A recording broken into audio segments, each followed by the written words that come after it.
in Elkader or call 563-245-2366 today.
Throw on its way there, and that one's off the back of the rim, but Hoy, inbounds rebounding position, puts it up and in from the right side. Hoy, the offensive putback, 7-0 Tiger Hawks in the lead. Back on top to Ellsburn, open, top of the key for three, got it! Ellsburn wide open, 19-3, Tiger Hawks in the lead. Top of the key, Willie steps into a three, got it! That's what they like, get her some open looks.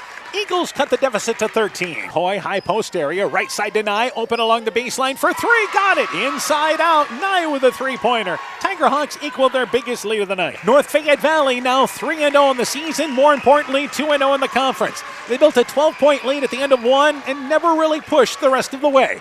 North Fayette Valley defeats Clayton Ridge by a final score of 53-33. Back in the offensive end, Fuentes throws up the alley-oop, and catching it is Riester. Didn't throw it high enough that he could dunk it. Lays it up and in, and the timeout taken by the Eagles. 8-0, a great start for the Tiger Hawks. Here's left side. That is a teasy for three just off the top of the key left side. Got it! Eagles with their first three-pointer of the night, back within a dozen. They run an alley-oop, and it's up and in! They threw it to the right side. Riester lays it down there. A soft dunk. Teasy taken away by Riester. Watch this. Riester drives in, slams it with two hands with the exclamation point. 31-7, Tiger Hawks in the lead. Here's Riester. Nobody gets back. Here's another dunk. You got to get back defensively, and the Eagles here give up another dunk in transition. Riester having a career night. North Fayette Valley expected to be one of the top teams in the Upper Iowa Conference. They flexed their muscle in the season opener. The Tiger Hawks beating a young Clayton Ridge team by a final score of 68-25. The best high school basketball is on KCTN FM 100. It's Upper Iowa Conference basketball again tonight on KCTN. In our featured matchup, Postville is at Clayton Ridge. The Pirates enter tonight's ball game with a 1-1 record. This is a new team with a new coach, and coming off a solid performance in a win over West Central, they look to keep it going. For Clayton Ridge, this young team coming off a loss to one of the top teams in the league in North Fayette Valley, but they continue to learn and look to get their first win of the new season tonight. It's game 1 of 2, Postville and Clayton Ridge. The Chalk Talk for the girls game, next. Strawberry Building Supply offers all your building materials for residential and commercial projects. Whether you're building from the ground up, remodeling your home, or a weekend project, we have the materials you'll need. We are an authorized Milwaukee dealer for all your Milwaukee tools. Strawberry Building Supply also has everything you'll need for your pets and livestock. Stop into Strawberry Building Supply today at 413 West Mission Street, Strawberry Point, or call 563-933-4579. Stop into Nightingale Drug in Guttenberg to find that perfect gift for that special occasion. We have Silver Stars jewelry line, Gans and Carson home decor, Simply Noel purses and bags, Melissa and Doug toys, and baby items. Need that last-minute greeting card? Stop in and see our large selection. We have something for every occasion. Nightingale Drug and Gift Shop, your small-town, family-friendly business located along Highway 52 in Guttenberg. Health Mart, caring for you and about you. Hi, Justin Birdnow here from Birdnow Chevrolet of Monona. I want to take a moment to extend a heartfelt thank you to all of our incredible customers and the amazing local athletes who have shown us unwavering support over the years. Just like you, we're all about the winning edge. That's why it's our goal for our customers to feel like they have scored big when they leave our dealership. Stop by today or visit us online at birdnowmonona.com. And remember, you have to get to our place. You'll love the way we treat you. Mom, yeah, put that on my to-do list. There is more and more on my to-do list every day. I can hardly keep up, and I have to make sure everyone is paid. But who has time for the bills? You know who can help with that? Who? Elkader Tax and Bookkeeping. They not only do taxes, but specialize in bookkeeping services as well. Has your to-do list gotten too long? Want help? Give Elkader Tax and Bookkeeping a call at 563-245-2154. Epic Wear. Get personalized clothing for your school, your team, family, friends, business, or any event.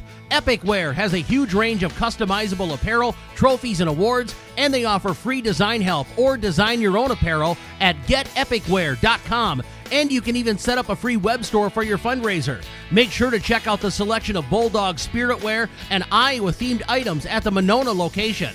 Epic Wear, located in downtown Monona and Waukon. Call 563-539-2300 to place your order today.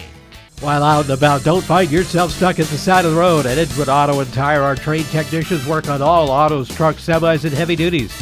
We offer premier alignment service and DOT inspections and carry all major lines of tires. Call or ask about our current tire rebates. If you're in a bind and need a tow, give Edgewood Auto and Tire a call at 563-928-7333. Available 24 hours a day, 7 days a week. We offer a mobile tire repair service to get you back up and going, either on your farm or on the road. Pirate Eagle Basketball is brought to you in part by Postville Veterinary Clinic, Rivertown Family Dentistry, Dr. Alicia Waukee in Guttenberg, Nick's Excavating and Kane Construction in Farmersburg, T&K Cahoon, your Napa dealer in Monona, St. Olaf Ag Sales and Service, Growl Logs and Lumber in Elkader, Timber is a Crop, Harvest Wisely, Dean Family Chiropractic in Claremont, TJ's Pizza in Monona and Claremont, Myers Auto Service in Monona, and by Clayton County Recycling of Monona. We begin the Chalk Talk for our girls game. We're joined by Postville girls basketball coach Kim Cleve. Coach, her team record evened up 1-1, 1-0 in the conference. Good win. Beat West Central Tuesday night, 44-32. Tell me about that game. That game, we were able to make some good defensive stops, create turnovers, and we put up a lot of shots. All right, who led? So I'm happy with the effort that we had there. All right, who led you guys offensively in that ball game? Offensively, we were led by Emily Timp with 19 points. And then Claire Martins, another senior, with added 14. All right, so positive there. All right, let's go through starting lineup for your team in tonight's ball game. Yep, tonight I'm going to go with Ava Vargas, Dalia Acevedo, Emily Timp, Claire Martins, and Melanie Mejia. Some of the kids that come off the bench for you. Coming off the bench tonight, I have Taylin Rios, but she ended up getting injured the other night, so she will not be coming off the bench for me. Otherwise, we'll be looking at Cheyenne Ruff, Rosalind Polano, and then we have Pamela and Liz. All right, so some other kids going to have to step up for roles for you tonight. Turning our attention to Clayton Ridge. What do you know about the Eagles? I know that they like to pressure you. They're going to play a tight defense. Whenever someone's handling the ball, they're usually right there. They get the defensive rebounds. I would not be surprised if maybe they'll do a little pressure, like a full court press on us. So that's what I'm kind of anticipating maybe, but we'll see how the game goes. Keys in the ball game for Postville then, what do you have to do? We have to limit our turnovers. We have to shoot, and we just have to make sure that we are attacking the hoop as much as we can. Early part of this season, you've played 2 games here. Do you like the trend of the direction you guys are heading right now? Lots of positive things? Lots of positive things. Yep. Kind of a different team from last year. Last year we're a little bit more vulnerable, and this year I think we're getting some good positive leaders on the court and off the court, and everyone's more of a team atmosphere this year too. So that's really, really nice to see. All right, Coach, good luck to you in the ball game. We look forward to talking to you later on tonight. Okay, sounds good. Thank you. Postville basketball coach Kim Cleaveland, our Pirate team. The Chalk Talk continues after this. Wilkie's in Elkader is Iowa's oldest family-owned grocery store. You'll find Wilkie's 2 blocks south of the Keystone Bridge in historic downtown Elkader. Stop in and enroll for a Wilkie's reward card and receive points every time you shop. Then log on to their website at wilkiesgrocery.com to view the weekly specials, check out your reward points, make out a shopping list, and more. Wilkie's in Elkader, open Monday through Saturday, 8 a.m. till 7 p.m. At American Family Insurance, protecting farms is at the heart of what we do. After all, it's where we got our start, more than 90 years ago. We understand it's more than a farm, it's your life. And that's why we offer customizable policies that protect what you've worked for. Let's build the policy your farm deserves. Contact Julie Depke, agent, at 563-245-2366 today. American Family Mutual Insurance Company, SI, and its operating company, 6000 American Parkway, Madison, Wisconsin. People's State Bank is locally owned and locally managed with 20 convenient locations in southwest Wisconsin and northeast Iowa. If you're looking for a place where you're more than just a number, but still have access to convenient technology, we're it. As a community bank, we're proud to support many of the local charities, county fairs, community events, and more. When you become part of People's State Bank, you can be confident that you're standing with a good cause. People's State Bank, community-minded, just like you. Member FDIC and equal housing lender. Winter high school sports season has begun. Dr. Mark Foey, Dr. Jessica Wilkie, Dr. Courtney Wicken, and the staff of Family Dentistry Associates in Monona encourage you to support your local high school basketball and wrestling teams.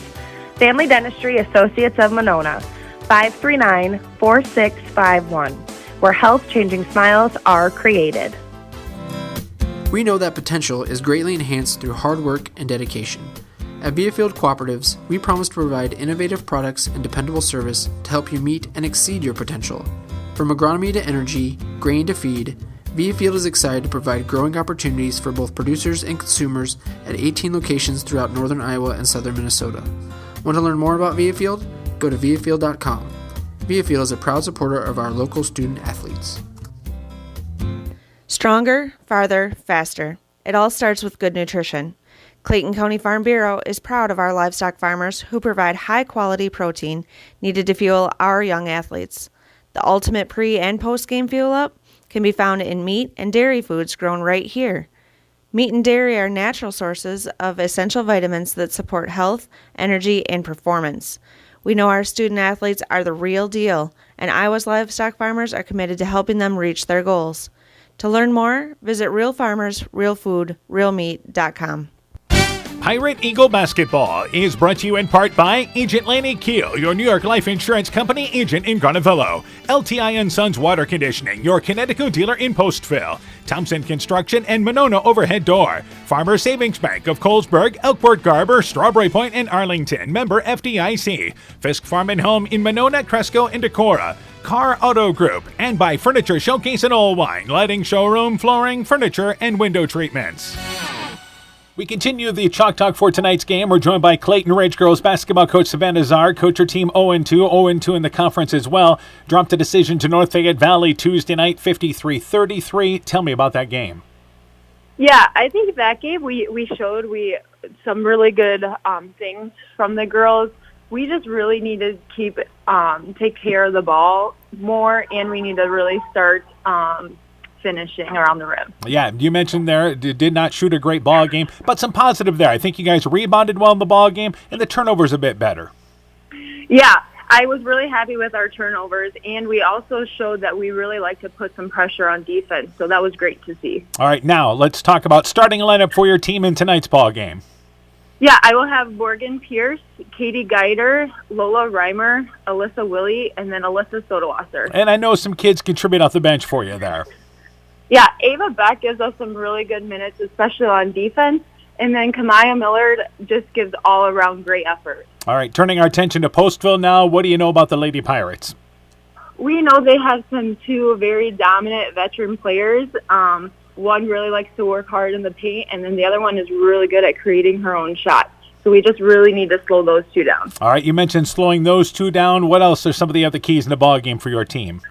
We are really focusing on creating pressure, making them uncomfortable, and then we really need to start working on creating our scoring opportunities.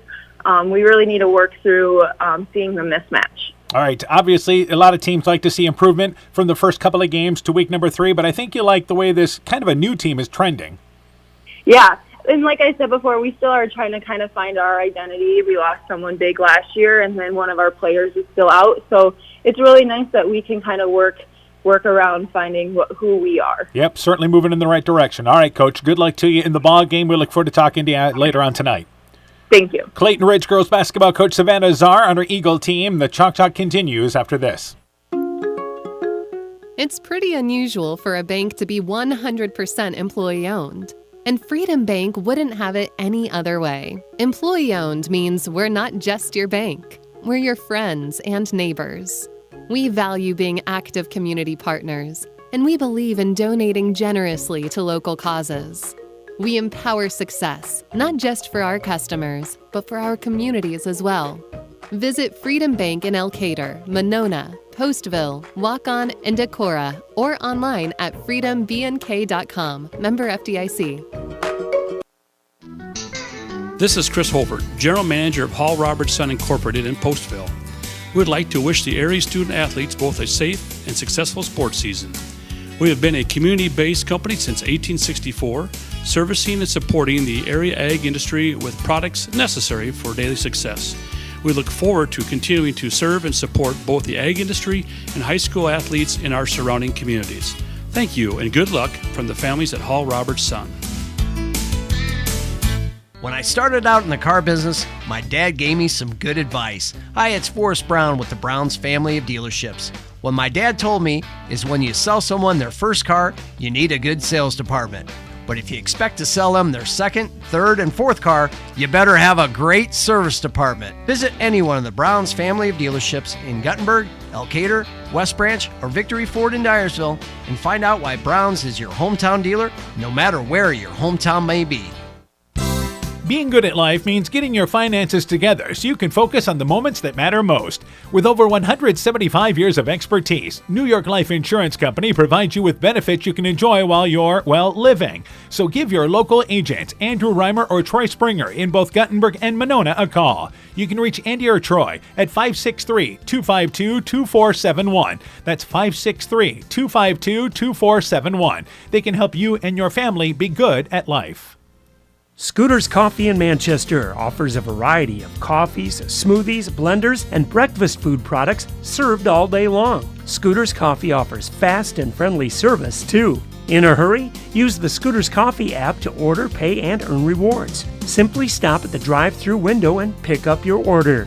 Scooter's Coffee is open Monday through Saturday, 5:30 a.m. till 8 p.m. and Sunday, 6 a.m. till 8 p.m. We look forward to seeing you at Scooter's Coffee in Manchester. Broadband is more important and versatile than ever, and you no longer need a home phone to utilize Neat's fiber broadband service. Freedom plans are now available to all subscribers on Neat's fiber network in and around Farmersburg, Luena, Monona, Postville, and St. Olaf. With speeds up to 250 meg, Neat's managed Wi-Fi is also included at no additional cost. Call today for more information on Neat's new Freedom plans and enjoy reliable, super-fast broadband internet service from Neat. Call us at 539-2122 today to discuss which Freedom plan is best for you. Neat, connecting you now. Pirate Eagle Basketball is brought to you in part by Meyer Collision and Service Center in Guttenberg, Bacon Concrete in Postville, the Luena Savings Bank, member FDIC, Adverse Weather Insurance, Jim Furman, your independent crop insurance agent, Innovative Ag Services in Elkader, Monona, and Waukon, and Norby's Farm Fleet in Northeast Iowa. Good evening once again, everybody. How you doing? Dan Barons along with Coach Aaron Hamann. We welcome you to the River Valley down in Guttenberg. Upper Iowa Conference basketball tonight on KCTN. It is Clayton Ridge and Postville. Yep, we're running a little bit late tonight, a little bit behind schedule. They actually had 2 quarters of a JV game scheduled, but they didn't start till 4:30. Those two quarters lasted nearly an hour. It was very competitive. Postville won 17-15. The second game was well played with Clayton Ridge and Postville, especially the first half was well played, but it was the Postville boys winning by a final score of 30-26. At least the boys' game was played in a more timely time frame, but here's another reason why we add to the list of why we love quads.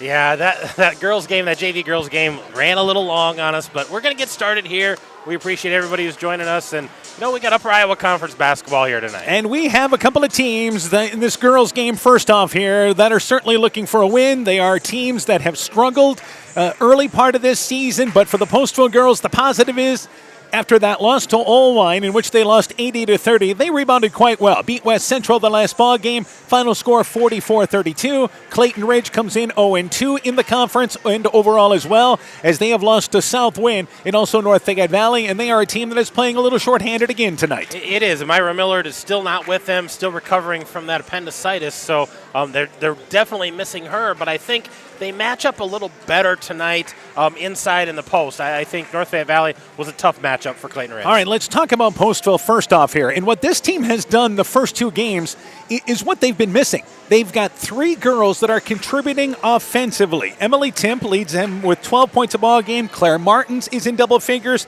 And Melanie Mahea has also contributed well for them. Yeah, she's got about 8.5 points as well. And they've got a couple girls, who chip in 4 or 5 points a night. And that's what you need in a basketball team, especially this day and age. If you've got three girls who are getting consistent points, a couple more, you're in ball games, and that's where Postville's at right now. And again, even in their loss against Olwine, they put up 30 points in that ball game. So they feel like if they can get up into the 30-point area, upper 30s down to the lower 40s, they feel like they'll be competitive in games this year. Clayton Ridge, we saw them Tuesday night against North Fayette Valley and really just never overcame a sluggish start to that ball game. They trailed by 12 at the end of one, lost by 20. Yeah, they were in a hole to start. I thought they played better than the last three quarters, but that first quarter was pretty rough. I will say this, they rebounded so well against North Fayette Valley, especially on the offensive end. So there are some positive things coming for Clayton Ridge. They need to keep putting those pieces together. Some of the positive for the Eagles, Lola Reimer is a junior who's really stepped up her game. She's averaging 9 points, more importantly, averaging 12 rebounds a game. Yeah, that's huge. And she was in foul trouble against North Fayette Valley. So for them to rebound so well that night without her on the court a lot speaks volumes for what this team can do. As we mentioned, there's lots of things that are going on already tonight, lots of games that are taking place. Central and Southwind are at the half. And the score of that ball game, Southwind leads Central 12-11. Speaking of two teams figuring out who they are early this season. Yeah, those two teams, lost some pieces and are just trying to regroup and figure out who does what, and that score kind of indicates what's going on with those two teams right now. And at the end of the first quarter, North Fayette Valley and Turkey Valley are tied at 9 in a game going on at Jackson Junction tonight. We'll see if the Turkey Valley girls, who were the second-place team in the conference, watch that matchup tonight. North Fayette Valley and Turkey Valley girls hoping to be in the mix in the Upper Iowa Conference. But let's get back to this matchup here. For Postville, 1-1, 1-0 in the conference, and here's a chance for them to get off to a great start with would be an impressive road win for them. It would be. This would be a big win for them, and especially new head coach Kim Cleve at the helm here for the Postville girls. And like you said, they've got some key pieces that are working well right now, and they need to keep that going tonight. But a 2-0 start in the conference would be volumes for a program that has traditionally struggled, trying to get all those things put together. All right, for Clayton Ridge, again, we saw the improvement. They weren't, as far as turnover-wise, they cut down from what they had the opening night. But they feel like here they get a win, they salvage the week, and certainly start to feel good as they try to weather the other part of this season. Well, and I think their shooters are going to have to shoot a little more, and Lola Reimer has to stay out of foul trouble. She's the tallest girl out there on the court for them. She needs to be that inside presence, and I think that really hurt them against North Fayette Valley. Yeah, and for Clayton Ridge, that's their legitimate size, at least without Amira Millard for now. That's their only legitimate size they have down low. Yeah, Amira Millard plays big. She's not super tall, but she plays big, but they're without her right now. All right, so we're just about ready for the starting lineups. We'll update you on other games tonight. Key High playing MFL Marmac. Edco is at Alburnett. Starmont hosting Central City. We'll get updates on all of those games throughout the night here on KCTN FM 100. And also you're listening online at KCTN.com, watching the live video of our broadcast on the KCTN YouTube channel and also on KCTN.com. Rick Colbert is our public address announcer. Let's get ready to go there. Postville wearing their away black uniforms with the red and white trim. Clayton Ridge, the home white uniforms with Clayton Ridge in hunter green across the front. Rick Colbert, take it away at the scorer's table. And tonight's starting lineup with our 7 o'clock start here down in Clayton Ridge. Good evening, ladies and gentlemen, and welcome to tonight's Upper Iowa Conference matchup between the Postville Pirates and your Clayton Ridge Eagles. At this time, we'd like to introduce tonight's kid captains. Our first kid captain, nominated by Miss Vlasny, is Adair Arce Sanchez. Adair is the son of Alberto and Edna Arce. Adair is always helpful in the classroom, quick to help if someone drops their pencil box or we need a volunteer door holder. Adair uses his manners in and out of the classroom. He's a very good friend to others and always finds a way to put a smile on others' faces. Our next kid captain, nominated by Mrs. Farmer, is Adeline Meyer. Adeline is the daughter of Rusty and Amber Meyer. She is such a joyful student and always has a smile on her face and is willing to help. I know that if I need something done, I can trust her to do it. She's a wonderful classmate and does amazing work. Keep it up. One more round of applause for tonight's kid captains.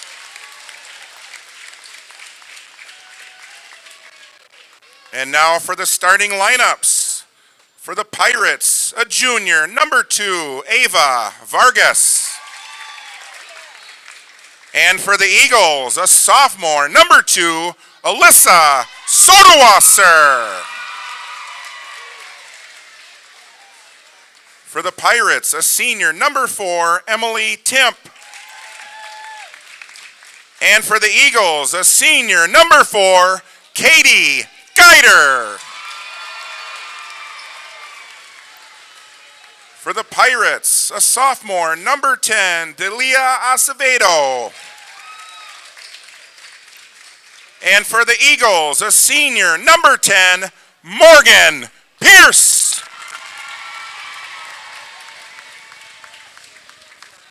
For the Pirates, a junior, number 25, Melanie Mejia.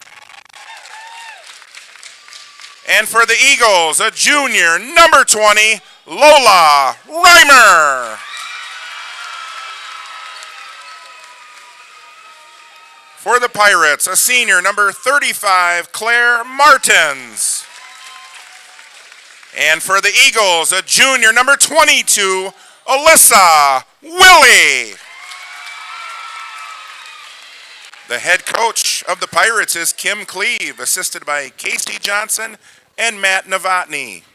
The head coach of the Eagles is Savannah Czar, assisted by Casey Czar. Ladies and gentlemen, at this There time... you have it, opening action. Coming up next with Postville and Clayton Ridge. The Woodland Eye Clinic in Elkader and West Union are proud sponsors of high school sports. We are committed to bringing our patients the highest level of total eye care with detailed one-on-one attention. Our offices offer the newest technology and equipment with a professional team of experienced staff that is committed to you. Call us today for your next total eye care appointment. The Woodland Eye Clinic in Elkader and West Union supports all of our local athletes taking the field or court this season. Top Gun Customs knows that the insurance company wants you to do all the work for them. They want you to download the app, take the pictures, upload them, then they want you to accept the paltry check they think will repair your vehicle. No, no, no. Top Gun writes an accurate estimate, takes the photos, and explains the repair process to you. Let Bob and the guys take all the worries out of your repairs. Call Bob or Nancy at 563-964-9899 at Top Gun to schedule your repair today. Hey sports fans, take a timeout and call Garms Financial Services. Their team of agents can show you how to save money on all your insurance needs with Grinnell Mutual. Whether you need auto, home, farm, crop, or business insurance, Garms Financial Services has you covered. You'll also receive quality protection, expert advice, and local friendly service. Call Brian Bugenhagen, Cheryl Wagner, Emily Bazin, or Kayla Olson today for a free competitive quote. Garms Financial Services in Elkader, your trusted choice agency. Welcome back to Clayton Ridge. All right, so we're not starting at 7 o'clock tonight. It'll be a couple of minutes after, but we are ready to go with Upper Iowa Conference Basketball, Game 1 of 2 here on KCTN FM 100. We have another score to pass along at the half. Edco leads Alburnett 34-24. That game is at the half. We'll continue to keep you up to date on that matchup tonight. Meanwhile, for Clayton Ridge, Reimer will jump it up. It will be Martins for Postville. Big key in this ball game for both teams. Watch the turnovers. That's the name of the game in girls basketball. I think turnovers and rebounds for both of these teams. So once again, the tip is won by Reimer into the backcourt, picked up by Pierce into their offensive end, and we are underway. Right side, Willie has the basketball. Postville will come out here, and it looks to me like playing girl-to-girl defense. And as Reimer catches it at the elbow, traveled with the basketball. So we just mentioned turnovers, and 12 seconds in, we have our first violation. I think both of these teams need to take care of that basketball, and after the shot goes up, they need to crash the boards tonight. Clayton Ridge plays 1-2-2 defense, and falling down in the offensive end is Vargas and travels with the basketball. So we exchange turnovers 21 seconds in. And the ball goes back there to the Eagles, and they double-teamed out of that 1-2-2. They did. They came and crashed on that girl once she got across half court. Geider in the offensive end drives in, takes a one-handed runner from 8 feet away along the baseline. Shot no good. Reimer gets the rebound, fouled on the putback by Martins off the right side. And Lola Reimer, her first offensive rebound, goes to the free throw line for 2. I talked about that rebounding. You know, she's a presence in there. Great offensive rebound. Couldn't quite get that back up there because she got fouled. But going to go to the free throw line here early in our ball game. We mentioned that Reimer really the true post player for Clayton Ridge. Free throws off the back of the rim, but the same can be said for Martins for Postville. This is going to be a good matchup tonight. Yeah, it could be. Those two are going to have to work hard in there, and I think rebounds out of both of those two is going to be important. So the second free throw being eyed, our first whistle of the game is against Martins. Free throw there by Reimer. It's off the back of the rim, comes up empty, and a nice box out there, but traveling with the basketball was Mejia. Melanie Mejia got the rebound, but took an extra step in the middle of the lane. Had the good box out. Had a great box out. Had the ball secured. Was just waiting for things to clear out. Took that extra step. Off the right side of the basket, actually our left, our right, her left. It is Pierce inbounds to Willie. Shot no good. Rebound by Reimer over the back there of Mejia, actually able to reach over top with the size advantage, and she is fouled for the second time. She'll go to the free throw line for 2. 2 quick whistles against the Pirates. Yeah, and that's not a good sign for the Pirates. They need to make some contact when they're going to box out and secure those defensive rebounds. And Reimer back to the free throw line. She was there moments ago. That free throw is short. It missed to the right. Reimer, you figure by the end of the year, will probably be averaging a double-double. Oh, you would think so. She's right there right now, almost 9 points. Almost 12 rebounds, so she's right on the verge of it. Second free throw being eyed there. Hitting the free throws would help, but that one hits the front of the rim. It is no good. Long rebound goes out to Willie on the wing. Eagles maintain possession. In the lane to Pierce. Right side to Geider, just off the elbow. 15-footer off the back of the rim. And another rebound as Sodawasser tracks it down. And wisely brings it back out on top. We get into an offense. Right side with the basketball. Willie back out on top to Geider. Geider right side, pressured by Mejia, as we mentioned. Postville comes out here, girl-to-girl defense. Free throw line, jump shot by Sodawasser, banks it up and in from the free throw line. The bank stays open late on this Friday night. 2-0, Eagles strike first. And trying to drive through pressure was Timp, and there is a reach-in foul against Clayton Ridge, and Timp bailed out because she tried to dribble between 3 defenders that time. Yeah, they were coming to crash on her, and she just said, I'm going to go through them, and somebody put out an arm, and looks like we're going to have a timeout right away, Dan. We've played a minute 5, 2-0, Eagles the early lead. Let's take this break. We are happy to announce we are once again performing cataract surgery right here at home. This is Jessica Jones, surgery supervisor. We welcome Dr. Cancel from Gunderson, who performs this surgery monthly at our local surgery suite and holds consultations at Gunderson Eye Clinic, Waukon. Dr. Cancel is a wonderful addition to our surgery team, and we're so happy he's here. Call us today for more information. Exceptional caring people, Veterans Memorial. Timeout taken there by Postville, actually. Our first time out of the ball game, and I think what Coach Cleve doing there is discussing how we're going to attack this pressure defense. Well, yeah, there's 2 girls that are just looking at the ball right now, and you know they're going to come crash on her if they get a chance to. So in the offensive end, that is Vargas. Vargas right side to Mejia. Back out on top. Clayton Ridge, that 1-2-2 zone. And on top it is again Geider who knocks the ball away. Loose ball sliding on the court is Vargas, who cannot control it. And the ball scoots all the way down the free throw line. Out of bounds along the baseline, and Postville turns it over again down the court. Yeah, they just haven't had a good look at the basket yet. They've turned over 3 times in a row down the court. Pierce inbounds to Willie. So, yes, turnover's a major factor here early. Willie in the offensive end brings it back out on top to Sodawasser, who has the game's only basket. 90 seconds in. Pierce right side to Willie. Willie back out on top and goes to Sodawasser. Sodawasser just off the top of the key takes another 17-foot jump shot. That shot no good. Rebound pulled down there by Postville. Mejia gets the rebound, and she is fouled on a reach-in from behind by Clayton Ridge. So that is the second foul committed on Clayton Ridge. 2 committed on Postville. The foul is on Sodawasser reaching in, her first. Yep, 2 early fouls here, and with the new shooting rules, we get to 5 fouls in any quarter. We're shooting 2 free throws. And we appear to be on that way here, a little too quick for either one of these coaches. Vargas, high post area, Timp at the elbow, covered, baseline to Vargas. Vargas right back to Timp, a lot of traffic.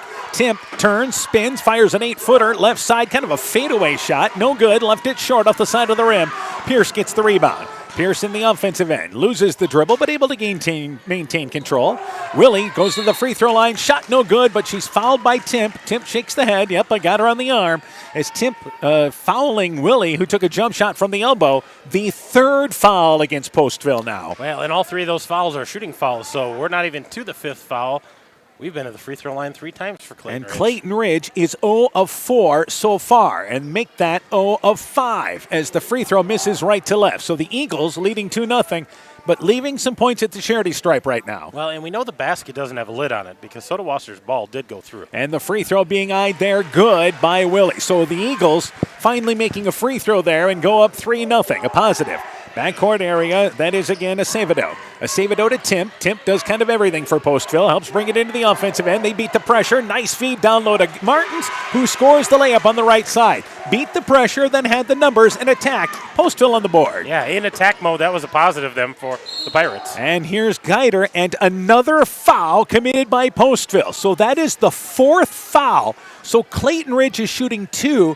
The final 5:29 of the opening quarter, a great opportunity. Yeah, but they got to capitalize if they get there, and they got to knock down some free throws. Inbounds, left side, Pierce fires up a 3, left wing, circles around, got it to stay down. And the Eagles lead 6-2 here early.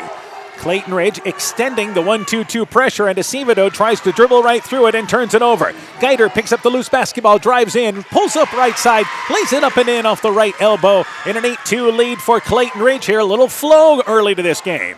And here is again Acevedo, knocked away by Willie. Willie now trying to dig in defensively, and Postville has to use another timeout before they turn it over with a 10-second violation. 8-2, Clayton Ridge the early lead. Let's take this break. Inspiring changes to a happier, healthier you is what they do at Clayton Drug, now offering free delivery of prescriptions to the Monona area. To find out more, call 563-245-2530. Clayton Drug can help you transfer your prescriptions quickly and easily to their pharmacy. Clayton Drug is committed to helping you achieve the highest quality of life possible. Clayton Drug, connecting the communities of Elkader, Strawberry Point, and Sumner to serve all in between. So we haven't played 3 minutes. Postville has used timeouts there twice already, and one was to handle the press, and this one here to avoid a 10-second violation. Obviously, Postville turning the ball over a little too much here. Well, Clayton Ridge doing a nice job in that full court pressure and going to give Postville some fits. And this is where Timp helped bring it into the offensive end. Back over to Acevedo. Right side, Mejia. Mejia to Acevedo. In the lane to Timp. Turns around from the elbow. 15-footer. Leaves it short. Rebound trying to save it out of bounds. Mejia, but she runs out of room. Stepped on the baseline. Trying to save it from going out of bounds. And the ball goes back to Clayton Ridge. Our first substitution of the night. Alyssa Sodawasser checks out for the Eagles. And Kamaya Millard into the ball game. Kamaya Millard, that is. Inbounds to Willie. They beat the pressure. Ahead to Geider. Geider tracks it down and loses the basketball right in front of us, right below us. It looked like she was going to track it down, but ran out of room, and the Eagles turn it over. Yeah, and that's something that Coach Czar is not going to be happy about because they've been flowing so well and running their offense and a chance to run and just turning it over unnecessarily. Yeah, the difference is they haven't turned it over as much early in this game. Left side, Acevedo brings it to the corner, tries to go on top. It's knocked away by Willie, taken away by Willie, who then has it knocked away by Vargas, but it goes out of bounds. Last touch by Postville, and again, that goes as a turnover for the Pirates. Well, and all the pressure by Clayton Ridge, whether it's in the half court or the full court, has been really giving Postville a tough time. time, they're going to have to figure something out. 4.5 left in the opening act. 8-2, the early lead for Clayton Ridge. Willie in the offensive end, back out on top to Pierce. Pierce, top of the key, brings it over left side to Geider. Geider at the free throw line, pulls up, 15-footer, circled in and out, no good. Nice looking shot there. Timp got the rebound, and there is a reach-in foul by Clayton Ridge. And the Eagles commit their third foul, not even halfway through the opening quarter. Well, and Clayton Ridge is doing such a nice job with their full court pressure, and that was just I'm running down the court, I'm going to throw out an arm, try to knock a ball away, and you're just reaching, and it's a silly foul. They need to just set up in that full court pressure and cause Postville to have some fits. Reaching 60 feet away from the basket. Mejia not expecting the pass as Vargas works it into the offensive end. It ends up in the band at the far end of the gymnasium. Postville doesn't, again, get into their offense, and they turn it over. Yeah, they're not getting offensive looks. That's going to be a long night for them. Inbounds to Willie. We approach the halfway point of our first quarter. Willie, nice pick set there by Reimer. Clean pick into the offensive end, Willie. Willie, right side, guarded by Timp. Free throw line now to Reimer, who takes a contested shot and is bodied by Martins, which puts Reimer to the free throw line for 2, and it is the second foul committed now on Martins, so a big concern for Postville. Well, and Martins was kind of late getting back there. She was helping out on a guard and got caught on the backside of Reimer, and Reimer did the right thing. Drop step, go right into her, and got contact on the arm. But she hasn't made a free throw yet. She needs to take advantage of these trips. And a little more oomph on that one, but not enough as it is short. And now you can see Reimer giving it some thought a little bit. So 0 for 5 from the free throw line, trying to salvage 1 of 2 to try to make it 9-2. Second free throw, that one on line. Nice touch, good follow through. 9-2, the Eagles the early lead. The start they were looking for. Backcourt area, and here is again a body call by Geider, who just tried to stop using her forearm, tried to stop a Savado, and that is the 4th foul on Clayton Ridge now. So, and you can see Coach Czar talking there about how we want to play defense, and it's not like that. Well, and like I said, they've been doing a nice job with their full court, and they had her going up the sideline, which is what they want. They're going to come over and trap, but she just stopped her feet. That's her second foul. And Postville, as they try to work it in the offensive end, throws it away. Vargas tried to throw it to Mejia, but Mejia was going out to the wing. And again, Postville unable to get into their offense. Back out on top, Willie. Willie, 3.5 to go in the quarter. Left side, Sodawasser from the elbow. 15-footer, banks it long. Hit one earlier, but banked that one long. Rebound pulled down by Mejia. Timp into the offensive end. Timp, again, has the ball knocked away by Sodawasser, and that's playing defense with your hands. That is a reach-in foul. That is the 5th foul. And again, you see Coach Czar there talking about how we want to be moving our feet playing defense. Yeah, and I think that's all it is. It's just playing defense with your hands, and your feet are stuck in concrete. You got to start moving your feet. And that foul, that's the 5th foul, so Timp's going to go shoot 2. And it's actually on Millard, as it turns out, with 3:25 to go, both teams in the bonus. And at the free throw line there is, once again, Timp. Timp's free throw on its way. It's off the back of the rim. So both teams struggling for the free throw line, but for Postville, that's their first attempt. They asked Timp to do a lot here on this team. She's going to do some ball handling, looks like, tonight, but she's averaging 12 points, 7.5 rebounds, and 3 steals so far in this young season. Second free throw being eyed by Timp. It's off the back of the rim, comes up empty. Martins, who stays in with those 2 fouls, knocks the rebound away. Then on the floor is Timp. Good hustle, getting the rebound. Timp back over baseline, 12-foot baseline set shot, good. So Timp's hustle leads to a basket by herself, and it's 9-4, Postville back within 5. Back across the timeline is Willie. Willie, right side to Beck. Ava Beck just checked in during that last break. Pierce drives baseline, pushed out of bounds there by Martins. And again, Martins had this baseline to use as a defender there and forced her in the right way, but then reached in late. Yeah, did a great job of forcing Pierce to the baseline. You know, had the baseline to cut her off. Pierce was kind of hung out to dry there, didn't know where she was going to throw it, but then Martins throws that arm. That's her 3rd foul in this first quarter. So she'll play 5 minutes of the first half and head to the bench. Free throw by Pierce, it is no good. So despite the fact the Eagles lead 9-4, leaving some points at the line. Beck checks out, Sodawasser comes back in. Also for Postville, number 21 has checked in, Cheyenne Ruff, a 5'9 junior, her first appearance. Second free throw being eyed here by Pierce, and that free throw is good. By the way, the good news is that the fouls reset at the end of the first quarter. I mean, think if we were playing normal rules, we'd be shooting free throws all the first half here. Clayton Ridge turns over Postville again, but Pierce cannot handle it as she comes into the offensive end. Timp picks up the loose basketball, then tries a baseball pass ahead of the pack. It overshoots everybody back at the other end, and the Pirates turn it over after getting a turnover. Yeah, they turned it over, got a turnover, turned it over. Clayton Ridge is going to start in their backcourt here. And it is Pierce inbounds to Willie. Willie left side ahead to Millard. They handle the pressure. Millard drives in and traveled with the basketball. Millard got it by, had the right idea. She just didn't drive far enough, but traveled with the basketball. We exchange turnovers once again. Millard got her shoulders past the defender and picked it up a little early. Should have taken at least one more dribble and gotten closer to the rack. Would have had a lane to the basket had she continued to dribble in. Right side Mejia. On top there, Acevedo. Left side to Vargas. Vargas goes back out on top. The ball tracked down near center court line as Postville struggling to get into their offense. Vargas, high post area, trying to go there to Ruff, and it is knocked away. Clayton Ridge turns him over. Sodawasser loses the basketball into the hands of Reimer. Reimer, nice bounce pass to Millard. Her shot no good, but fouled by Vargas. So the Eagles, shaky, but got it into the offensive end and got it into good position to Millard. A little helter-skelter there, but they got the ball under the hoop, got it in close proximity there, and Kamaya Millard got fouled on the shot, so she's going to shoot a couple of free throws. Free throw, it is short. As a matter of fact, it's 15 feet from the foul line, and that one was 13 feet.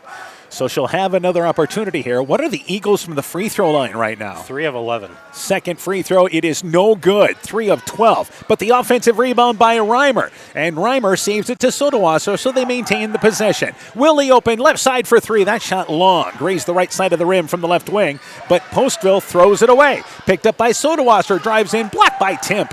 And Timp gets the rebound, stayed with it defensively. But Timp throws the ball into the offensive end, trying to go ahead, and the ball is knocked out of bounds by Willie, as actually it goes off the hands of Acevedo, as Acevedo was front of the Postville bench, and that is a turnover committed by Postville. That's never where you want to turn it over, because your coach is right there watching it. I've always said it's one thing to make a turnover, but it's another thing to have it to happen right in front of your coach. In the lane, Reimer, nice post-up move, facing the basket, spins, lays it up and in, and the Eagles a good start, leading 12-4. Handled that inbounds pass, or that inbounds lob very nicely there. It was Lola Reimer. 8-point lead for the Eagles in the lane. Here's Timp. Misses the shot, 5 foot there from the left side. Postville, nice job getting into the offense, but missed a good look from Timp.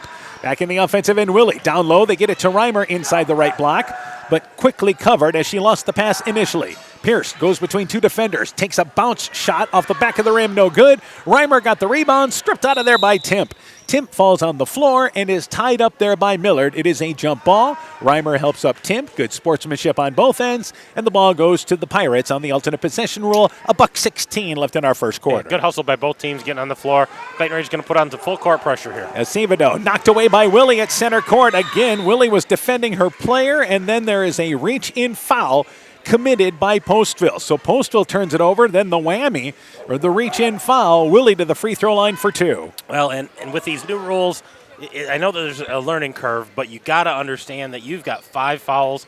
That's a silly foul because it's an automatic 2 free throws with a minute to play in your first quarter. You don't want to send a good shooter like Willie to the free throw line. Willie's free throw on its way. It is good, 13-4. If you're talking about free throw-wise this year, Willie is 2 for 2. So now 3 for 3. Beck in. Millard checks out for the Eagles. And the second free throw being eyed there by Willie. Second free throw on its way. It is good, and the Eagles lead by 10 as we approach 1 minute. Postville has made a substitution. Rosalind Paleo is a 5'7" sophomore who's checked into the ballgame. Mejia, lane to the basket, drives in, loses the basketball on the right side. Tried to dribble right side. This is where, for Postville right now, you really have Timp as your best ball handler on the court, but she's also your best post player.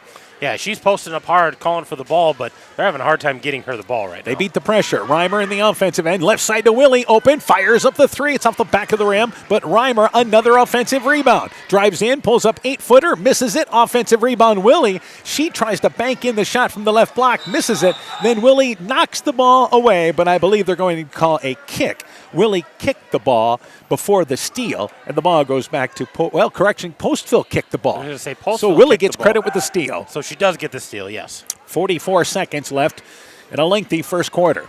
Willie takes it out of bounds. Left side of the basket for the Eagles. Goes on the wing to Sodawasser. Sodawasser at the elbow. 15-footer. Leaves it long. Reimer able to reach over top. Got the rebound. Loses it, but it's knocked away by Timp. And right now, they have no answer to boxing out Reimer on the defensive end, I should say, for Postville. You know, she's not getting a lot of baskets right now, but she's getting those second attempts and keeping the ball alive for the Eagles. Willie off the left side of the basket. Reimer rolls to the right. Can't handle the pass, though. Tries to track it down in the corner. Loses it out of bounds. And the Eagles come up empty on that possession. 35 seconds left here in our opening quarter. And on that play, they're going to back off here. The Eagles are going to play half-court defense, but they've been still doing a great job playing defense and forcing Postville with turnovers. Mejia in the offensive end gets it on top to Acevedo. Acevedo, right side, guarded by Beck, goes baseline, trying to go to Mejia and overshot her. Again, Clayton Ridge causing all types of problems out of their 1-2-2 in the half-court for Postville. Yeah, and they're just taking the top girl and one of the wings and crashing on the ball wherever it's at. Inbounds to Sodawasser. 20 seconds left in our quarter now. Sodawasser tries to go left side, loses the handle on the basketball, but picks it up and able to go back to Willie along the left wing. Eagles will bring it back out on top here. Maybe work for the last shot. Willie, center court circle. Tried to go to Reimer at the free throw line, and Reimer reached over top of Timp, and she's called for the foul reaching over top. So that was a forced pass at the free throw line. 7.2 seconds to go. We'll go back to the other end, and Postville shoots two. Yeah, that's the frustration in this is you're trying to get that ball in bounds and or into the post, and Reimer reaches over the top. We're going to go down. We're going to shoot a couple of free throws, and Emily Timp at the free throw line, that's the girl you want there. And Timp, as we mentioned, Postville's leading scorer and a chance to score. Down by 10. Free throw on its way, and that one is off the back of the rim. So Clayton Ridge has shot double figures free throw-wise in this opening quarter. And Postville has had a few opportunities, but they've struggled as well. Yeah, Timp's, this is her fourth attempt. Second free throw being eyed by Timp, and she'll take one of two, swishes that one, and it's a 9-point lead for Clayton Ridge. 7.2 seconds to go in the quarter. Inbounds to Willie.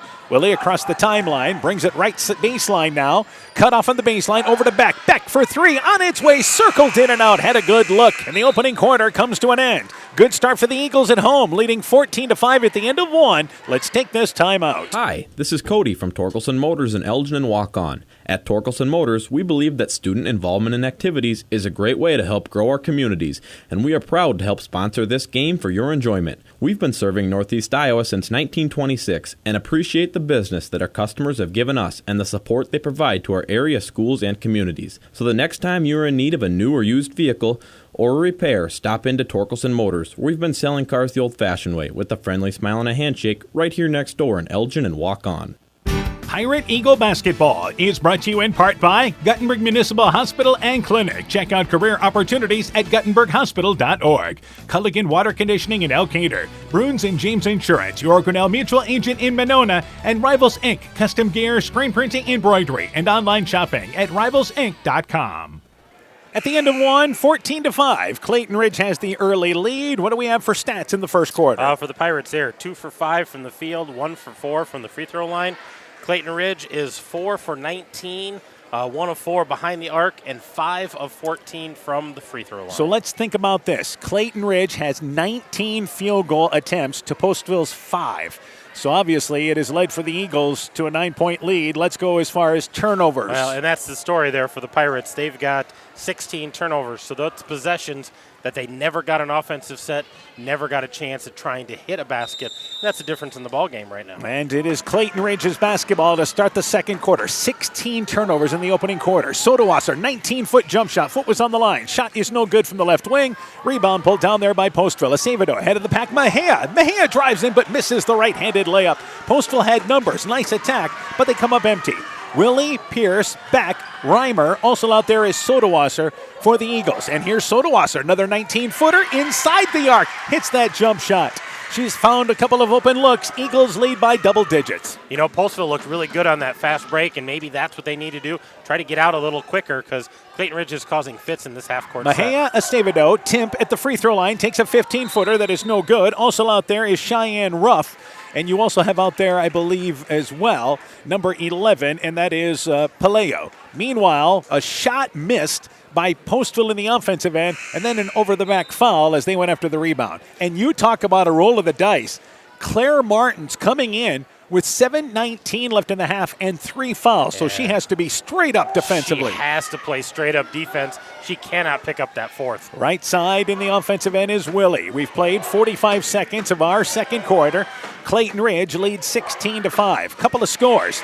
Edco leads Alburnett 47-27 as Pierce takes a shot over the straight-up Martins. Shot no good, but Postville loses the rebound, picked up by Beck. Back to Reimer. 6-foot jump shot right side, no good. Rebound by Postville, then a foul committed by Clayton Ridge. And again, Clayton Ridge has committed another foul 75 feet away from the basket. Yeah, this has got to be frustrating, for both of these coaches. But I think if you're Clayton Ridge right now with Martins in the game, you have to get the ball into Reimer. All right, let's go to the other score. Central leads Southwind 22-14 at the end of 3. Meanwhile, Martins looked to take a shot at the right block but was covered, and Wisely goes back out on top. Acevedo goes left side, has the ball knocked away by Willie. Willie knocks it right back into the hands of Acevedo, who loses it out of bounds, and the ball goes back to Clayton Ridge. Again, another turnover by Postville. Yeah, they're just having a hard time taking care of the ball tonight. Offensively, it is Willie. Willie stops the dribble. Back out on top, Sodawasser at the free throw line. Back over to Willie, steps into a 3, top of the key. That shot well off the mark. It is to the left. Pierce gets the rebound. Back over to Willie, and they'll bring it back out on top. But another offensive rebound for the Eagles. Left side, Sodawasser. Baseline to Pierce. Pierce drives in, a little one-handed runner. Missed it from the right side. Reimer comes over the back, trying to get the ball. Tim had good rebounding position, and that will be the second whistle against the Eagles here in our second quarter. Yeah, just Reimer get away with that with a shorter player in front of her, but that time Tim did a nice job of making some contact, going up for the ball, and that looks like that's going to be Reimer's second foul. Carly Knudsen checks in for Postville. Checking out for them is Paleo. The ball goes back to the Pirates. Geider comes back in for Clayton Ridge, and Willie will check out with an 11-point lead. 6:16 left in our first half. Yeah, for Postville not taking care of the basketball very well tonight, they're still in this ball game. Yeah, given every opportunity to try to work their way back. But again, if you can't handle the ball, it's going to be a long night. Martins gets it on the left block, takes the shot, blocked by Reimer, but there is a foul on Reimer. And again, Reimer swatted down instead of being straight up, and she's got the length to just be straight up defensively, but that's her third foul now. Yeah, absolutely. I mean, she goes straight up. Martins might get the basket, but it's going to be a really difficult basket, and you just give her credit for it. But as soon as you come down on that ball or try to, they're going to call that. Yeah, Reimer, being as lengthy as she is, just have to be straight up to alter shots. So she will check out as Millard comes into the ball game. And now let's see if Postville can take advantage of this, even though Martins has 3 fouls. First free throw, no good. Second free throw, missed it to the right, and they come up empty. Geider tried to go in the offensive end, and the ball knocked away near center court on the near side by Postville. Acevedo jumped the passing lane. Clayton Ridge back into the offensive end. And Willie was out of the game for maybe 10 seconds there? That was just for a quick instruction, huh? That was. Well, with Reimer getting that third foul, she's right back in the ball game. Acevedo checks out of the ball game for Postville. Back in there is Paleo. And it will be Pierce inbounds in the lane to Geider. Geider post up. They go right after that time Martins, but the shot is off the back of the rim. Post up shot from the right block. Rebound lost out of bounds by Postville underneath. Good decision by Clayton Ridge here to continue to attack where Martins is. Absolutely. Whoever she's guarding, you need to get the ball into her. They need to go to the hoop. Right side, Pierce will take it out of bounds. Back out on top, and they work it here. By the way, Postville went zone because this should help them rebounding-wise. Willie, right side. That is Millard open for 3. Aired it out long. That was well off to the left, and the ball goes out of bounds back to Postville. Yeah, just off balance there a little bit and didn't really have her feet under, so she a little off target there. Postville needs to take advantage here, try to cut this down to single digits. Millard, a young freshman, so part of the learning process. High post area. Martins turns, fires from the elbow. Shot no good, but fouled again. And the 4th foul committed by Clayton Ridge. They got it to the high post, and Martin's looking to score right away. She is. She's at that high post. She squares up to the basket, takes that up, and she just got fouled on that. She's going to shoot a couple more free throws here. Postville getting so many opportunities. This is the second foul on Pierce. Free throw, it is off to the right. As a matter of fact, it hit the backboard and missed the rim. So another free throw being eyed by Martins, trying to bring Postville back within 10. We've kind of reached a standstill here in this second quarter. Martin's second free throw off the back of the rim. It is no good. Willie gets the rebound, middle of the lane, and then the smart decision here. I'm going to hold it. clear out and walk it into the offensive end. Yeah, let everybody get out of the way, and then let's look to attack. Guider, middle of the lane, goes to Pierce. The layup, no good, as Martins challenged the shot, and you worry about number 4, but she altered it. Shot no good. Timp gets the rebound. Timp in the offensive end tries to dribble through traffic, and that leads to a jump ball. As the ball was knocked away, Millard and also Timp are tied up. And the alternate possession rule keeps it down here, so Postville does advance the ball off the right side of the baseline. Yeah, and maybe they can get a basket here off of an out-of-bounds play, take advantage of being down low. And inbounds, it will be, again, Paleo. Back out on top to Mejia. Mejia with it on the top of the key, left side. And they go into the lane to Timp on the left block. Timp takes a little step move, uses the right hand, puts it up and in. She got hit in the nose, too. Took one to the nose. You can see her kind of coming down to the offensive end, but they got it into the lane, and the Pirates back within 9. Willie, right side. They leave her wide open. She's going to fire up a 3. It's off the side of the rim. Rebound kicks to the left side. Tracked down by Millard. Another offensive rebound for Clayton Ridge. Wow. And then a good decision by Millard. Right back out on top. Hang your hat on that, because Clayton Ridge has been able to rebound. Pierce at the elbow. Gets in the lane. Misses the 15-footer. Shot no good. Timp gets the rebound for Postville. Postville back into the offensive end. Timp goes right side trying to lead Mejia. Overshot her. And the ball goes out of bounds. Postville had the numbers, but they turn it over. Now, timeout taken by Clayton Ridge. 4:27 to go in our half. 16-7. Eagles the early lead. Let's take this break.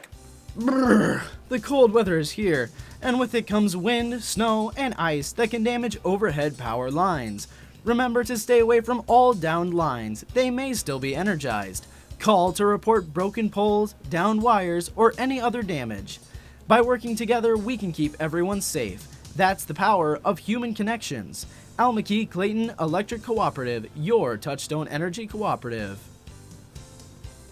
When making up a to-do list, don't forget to include servicing your car at Edie's AC Delco Service Center in Garnavillo. Your car should have the best care, and Edie's will make sure of it. Stop in or call 964-2186 to make an appointment. Tires worn out? Well, Edie's can replace them. Need a tow? Call Edie's at 964-2186. Kay, Lynn, and Todd invite you to stop by and fill your car's tank with fuel at Edie's AC Delco Service Center in Garnavillo. Edie's open 7 a.m. Mondays through Saturdays. Again, our score, 16-7. Clayton Ridge uses their first timeout, leading by 9. We mentioned Edco leading Alburnett 47-27. Central leading Southwind 22-14.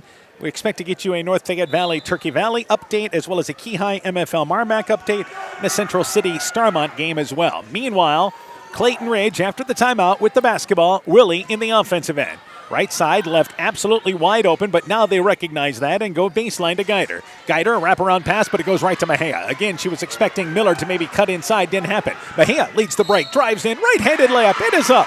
It is in. Foul, count the basket. Malaya with a strong move to the basket. She'll go to the free throw line for 3. Every time Postville has gotten out to run, they've done a nice job of getting to the hoop, getting a basket, maybe getting a foul. So if they can beat this pressure and get behind the defense, I think they can have some success and cut into this lead, but they're only down 7 right here, and they've struggled in this first quarter. Second quarter's been much better for them. Free throw on its way by Mejia, unable to complete the three-point play. Rebound tipped out of there, picked up by Millard. Eagles back in the offensive end. By the way, another score. North Fayette Valley leads Turkey Valley 41-24 now. We just got an update on that one. 41-24. They have started the fourth quarter there. Eagles with the basketball, and they go back out on top. Once again, working it there with Sodawasser. Sodawasser to Pierce. Against the 2-3 zone, the Eagles have been patient. Guider has it on top. Right side to Sodawasser. Sodawasser right side for 3. Aired it out long. That shot well off to the left, goes out of bounds. And Postville, which has a tremendous group of cheerleaders here for this ball game, male and female, they have had to be on their toes. Yeah, that ball was coming right at them, so Pierce had to go flying into them, but they've been very vocal and doing a great job tonight. Left side, Timp. It takes a jump shot 19 feet away, leaves it flat off the back of the rim from the left wing. Rebound picked up by Pierce. Back in the offensive end is Willie. Willie tries to go to Guider. Deflected. The ball goes back into the hands of Guider, who backs her way under, backs it up and in from the right side. Good recognition by Guider where she was. Eagles doubling up Postville right now. I think that last time down, that's the most open Timp's been And tonight. Here's a foul by Clayton Ridge. So Postville has certainly cut down the fouling. They've only committed 1 this second half. But Clayton Ridge, one thing you don't want to do is give a struggling team free throw opportunities. Mejia goes to the free throw line for 2. Yeah, and that was just Mejia. She was driving to the corner. I don't think she was looking to attack the basket. She's trying to get into their offense, and she's just bumped by Sodawasser. That's Sodawasser's third foul. And the free throw is off to the left. It is no good. Therefore, once again, Mejia. Substitution into the ball game for Clayton Ridge, making her first appearance here, is number 40. Is it number 40? That is number 40, and we'll find out who number 40 is for Clayton Ridge. Second free throw being eyed there. It's short. It's off to the right. It is no good, and the rebound tracked down there by Clayton Ridge. Again, Postville unable to take advantage. Yeah, just not able to capitalize on that free throw opportunity. And the offensive end, it is again, that is once again Geiter. Geiter to the free throw line to Willie. Back left side, Millard. Millard with it, back over top of the key, wide open for three. Willie got it from the top of the key, and the Eagles lead 21-9. Yeah, that was a big bucket there by Willie, able to find her stroke at the top of the key. Number 40 is Avery Dean. Avery Dean into the ball game. Our thanks to our camera crew tonight, Audrey Ostrander and Audrey's sister. Yeah, doing a ball game for us tonight. Baseline jump shot 15 feet away by Knutson for Postville. Missed the shot. Postville got into the offensive end, but they come up empty. Back in the offensive end is Geiter. Geiter, nice jump stop. Top of the key. There's Pierce open left side for three. It's off the front of the rim. Nice open look, though. Rebound picked up there by Postville, and there is a reach-in foul by Geiter. And again, that is at least the fifth foul where Postville has gotten a rebound, and Clayton Ridge reaches in by their own basket. We're 70 feet away from the basket. They're not a threat right there. I realize you're trying to pressure them, but to reach like that, we're just going to walk to the other end. Well, Sodawasser's got three. Geiter's got three. Reimer's got three. Free throw on its way there. It is no good. At a certain point, as a coach, I think you need to yell the words, stop fouling. Yeah, and I think both of these coaches are like, stop fouling. We don't need to put anybody on the line. Postville's cleaned it up, but now Clayton Ridge is being guilty of it. Geiter checks out. Beck comes in for the Eagles. Second free throw good after Acevedo missed the first free throw. Makes the second one. 1 of 2 for Postville. As we approach the 2-minute mark in our first half. Willie on top. Top of the key. Trying to go off a pick. Covered and has to back it up here. So Clayton Ridge has certainly been better in the half court running their offense. And Beck, I believe now, dribbles it left side, and Clayton Ridge has a girl in the lane too long. It may have been Dean, the guilty party. She was in the lane for more than 3 seconds, so the Eagles end up turning it over. Yeah, just a frustration there, and the youngster Dean out there just camped out in the lane a little too long. The official finally said, you got to move out of there. And again, Clayton Ridge picks him up. Half-court defense. Mejia in the offensive end. High post to Martins. Goes left side to Timp. Timp, a bounce pass. Nice feed right side. The shot by Knutson played Annie over. Shot is long.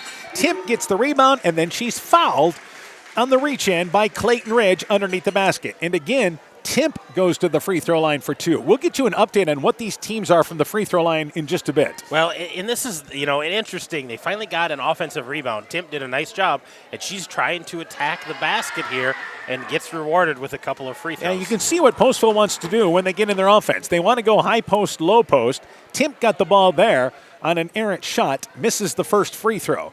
Second free throw being eyed by Timp. That free throw on its way off the front of the rim, rolls to the right. It is no good. Again, they come up empty. What do we got free throw shooting here? 2 out of 14 for the Postville Pirates. Clayton Ridge hasn't shot a free throw here in the second quarter, so they're 5 of 14. In the offensive end, there's a reach-in foul committed by Postville as Millard had it on top. Reach-in foul by Mejia. Another final.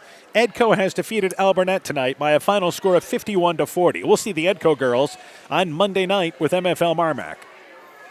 And we'll try to get you an update on MFL Marmac in just a bit. And that was the second foul on Mejia, but only the second foul for the Pirates in this second quarter. And now there's a travel violation by Clayton Ridge. Pierce had it top of the key, tried to go left side, walked with the basketball. Clayton Ridge, 5 of 14 in that first quarter.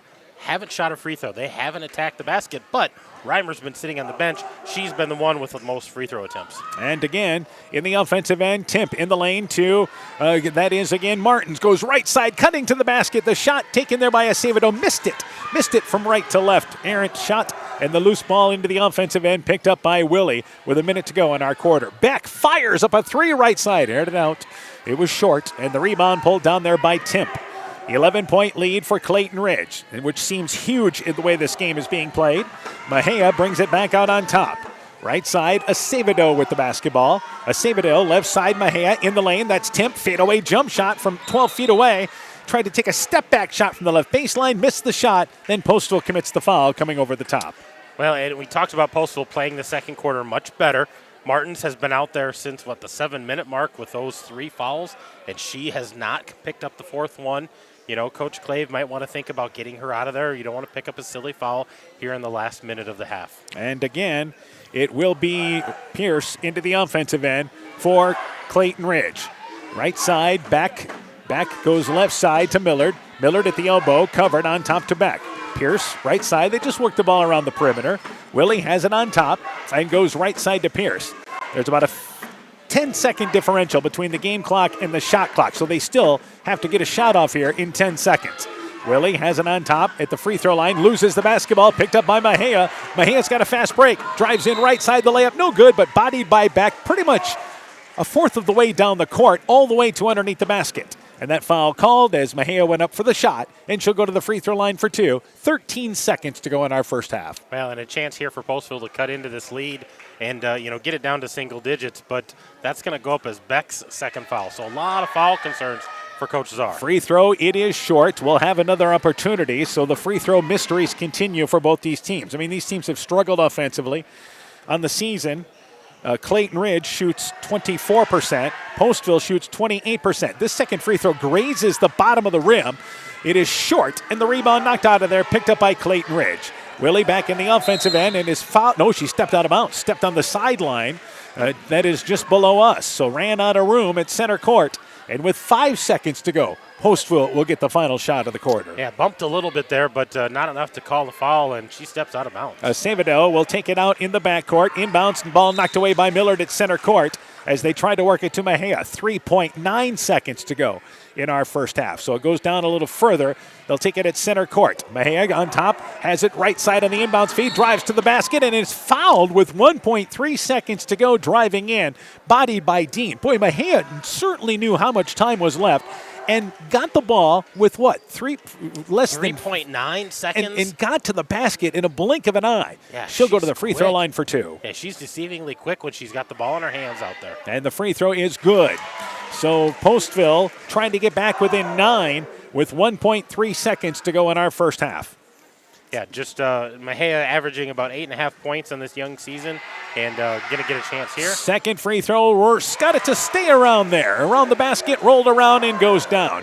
Inbounds to get it to Willie. Willie will hold the basketball, and the first half comes to an end. Clayton Ridge leads by 9. They led by 9 at the end of 1. They lead by 9 at the half, 21-12. Clayton Ridge leads Postville.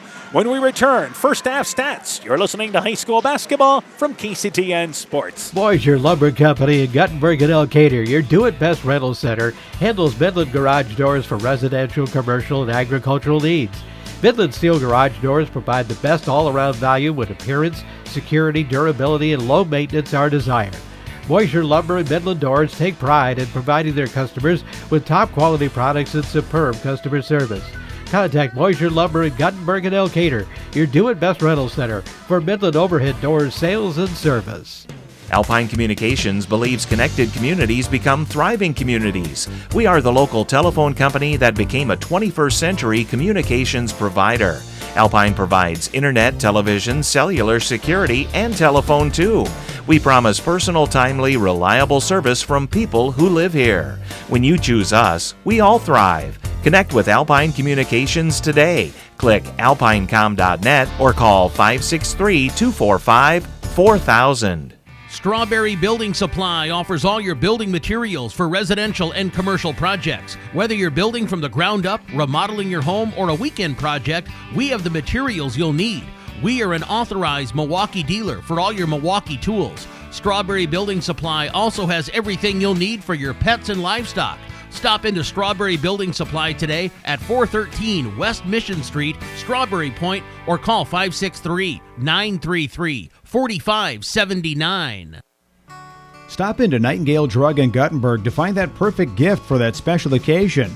We have Silver Stars jewelry line, Gans and Carson home decor, Simply Noel purses and bags, Melissa and Doug toys, and baby items. Need that last-minute greeting card? Stop in and see our large selection. We have something for every occasion. Nightingale Drug and Gift Shop, your small-town, family-friendly business, located along Highway 52 in Guttenberg. Health Mart, caring for you and about you. Hi, Justin Birdnow here from Birdnow Chevrolet of Monona. I want to take a moment to extend a heartfelt thank you to all of our incredible customers and the amazing local athletes who have shown us unwavering support over the years. Just like you, we're all about the winning edge. That's why it's our goal for our customers to feel like they have scored big when they leave our dealership. Stop by today or visit us online at birdnowmonona.com. And remember, you have to get to our place. You'll love the way we treat you. Pirate Eagle Basketball is brought to you in part by Agent Lanny Keel, your New York Life Insurance Company agent in Garnavillo. LTI & Sons Water Conditioning, your Connecticut dealer in Postville. Thompson Construction and Monona Overhead Door. Farmer Savings Bank of Colesburg, Elkport Garber, Strawberry Point, and Arlington. Member FDIC. Fisk Farm and Home in Monona, Cresco, and Decorah. Car Auto Group. And by Furniture Showcase and Old Wine. Lighting, showroom, flooring, furniture, and window treatments. At the half, 21-12, Clayton Ridge leads Postville. Both teams put up 7 points in that second quarter after the Eagles raced out to a 14-5 lead. North Fayette Valley leads Turkey Valley, now 44-37 in the fourth quarter. So Turkey Valley has made a run. Central has defeated Southwind tonight, 24-18. Edco over Alburnett, 51-40. We'll get you a Key High MFL Marmac and a Central City Starmont score, hopefully, in just a bit. We turn things over to Coach Aaron Hammond. Let's go through the individual totals. First off for Clayton Ridge. Clayton Ridge is led by Alyssa Willie. She's got 6 points, 4 points for Alyssa Sodawasser, 4 points for Katie Geider, 4 points for Morgan Pierce, 3 points for Lola Reimer. They shot 7 of 35, 20% in the first half, 2 of 11 behind the arc, 5 of 14 from the free throw line for 36%. 11 turnovers. I think Coach Czar would be happy with where they're at with that number. That is a positive number for Clayton Ridge. And again, we always said anywhere from 15 to 20, if you can do that there, and these teams trying to cut their way down to that. For Postville, there was a ton of turnovers in the first quarter, but let's go through their individual totals first off. They're led by Emily Timp with 5 points, 4 points by Mejia, and 2 points for Martins, 1 point for Acevedo. They shot 29% in the first half. They did not shoot a three-pointer. They were 4 of 14 from the field. They were 4 of 19 for 21% from the free throw line, and they had 18 turnovers. 16 of those in the first quarter. So second quarter, much better for the Pirates. Yeah, and they cut down fouling in the second quarter. So and again, that's why the score I think was played even in the second quarter. But they're down by 9. But some scary stats there, especially from the free throw line. And Postville left a ton of points there. Clayton Ridge missed some points early. Yeah, you're leaving 15 points at the free throw line if you're Postville. You're leaving 9 if you're Clayton Ridge. That could swing this game to put it out of control or put it right on top of each other and make this second half pretty interesting. But again, the story is Clayton Ridge has 35 shots from the field. Postville has 14. Yeah, and the 18 turnovers are where those missing shots are coming from. So, yeah, right now Postville needs to take care of the ball, which they did better in the second half. Clayton Ridge, they need to take advantage of the free throw line. And I think a 9-point ball game, which again, the way this game being played, seems a lot bigger than 9, but I think Postville feels content that they are in this ball game at the half. Absolutely, absolutely. So we'll take a break. When we return, we'll talk about our boys' game coming up a little bit later on tonight. Clayton Ridge girls going for their first win of the year. They lead Postville 21-12. We'll be back with more when our halftime show continues. Mom, yeah, put that on my to-do list. There is more and more on my to-do list every day. I can hardly keep up, and I have to make sure everyone is paid. But who has time for the bills? You know who can help with that? Who? Elkader Tax and Bookkeeping. They not only do taxes, but specialize in bookkeeping services as well. Has your to-do list gotten too long? Want help? Give Elkader Tax and Bookkeeping a call at 563-245-2154. TNT Power Sports sells and services all makes and models of UTVs and ATVs. We have a nice selection of clean used units available along with new units. Contact Brian, Sawyer, or Tracy for your next UTV or ATV purchase. To keep your UTV or ATV in top-notch condition for work or play, schedule your service work with Brian or Nathan by calling 563-245-1100 or stop into TNT Power Sports north of Elkader on Highway 13 for all your sales or service work. Wilkie's in Elkader is Iowa's oldest family-owned grocery store. You'll find Wilkie's 2 blocks south of the Keystone Bridge in historic downtown Elkader. Stop in and enroll for a Wilkie's reward card and receive points every time you shop. Then log on to their website at wilkiesgrocery.com to view the weekly specials, check out your reward points, make out a shopping list, and more. Wilkies in Elkader, open Monday through Saturday, 8 a.m. till 7 p.m. In a lawsuit, a little extra liability protection can go a long way. I'm Julie Depke, agent. A personal liability umbrella policy from American Family Insurance offers $1 million or more of coverage over and above the limits of your auto and home policy, and it's affordable. Contact Julie Depke, agent, at 205 South Main Street in Elkader or call 563-245-2366 today. American Family Mutual Insurance Company, SI, and its operating company, 6000 American Parkway, Madison, Wisconsin. People's State Bank is locally owned and locally managed with 20 convenient locations in southwest Wisconsin and northeast Iowa.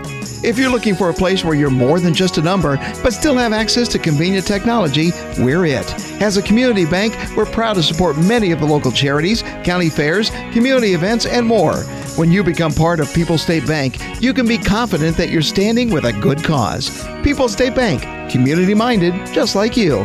Member FDIC and equal housing lender. Pirate Eagle Basketball is brought to you in part by Agent Laney Keel, your New York Life Insurance Company agent in Garnavillo. LTI & Sons Water Conditioning, your Connecticut dealer in Postville. Thompson Construction and Monona Overhead Door. Farmer Savings Bank of Colesburg, Elkport Garber, Strawberry Point, and Arlington. Member FDIC. Fisk Farm and Home in Monona, Cresco, and Decorah. Car Auto Group. And by Furniture Showcase and Old Wine. Lighting, showroom, flooring, furniture, and window treatments. At the half, 21-12, Clayton Ridge leads Postville. Finals tonight. Central's defeated Southwind 24-18. Edco over Alburnett 51-40. Central City has defeated Starmont. This is a final, 72-25. And as we mentioned, with 2.5 to go, North Fayette Valley leads Turkey Valley 44-37. We have our boys game coming up a little bit later on tonight. Postville boys won 2 games all of last season. They have 2 wins here in the first week of the season. Yeah, they're 2-0, 1-0 in the conference. They're kind of in the driver's seat for themselves, and I think a winnable ball game for themselves tonight. Clayton Ridge, we saw the other night, they got to figure themselves out. They got to continue to grow. They need to continue to improve, and I think they will as the season goes on. But a tough task tonight against an experienced Postville team. Yeah, that is a team that lost 7 seniors from a year ago. So it's a brand new team, and you mentioned this is only going to get better. They played with great effort the other night in that ball game against North Fayette Valley. We have another final. Turkey Valley has North Fayette Valley has defeated Turkey Valley by a final score of 50-39. North Fayette Valley over Turkey Valley tonight. We'll get you an MFL Marmac Keyhigh update, hopefully here in just a bit. All right, so our boys game coming up a little bit later on tonight. Let's talk about the second half of the girl game for Postville. Second quarter, something to build off of. Yeah, and I think you need to replicate that second quarter and make your shots, make your free throws.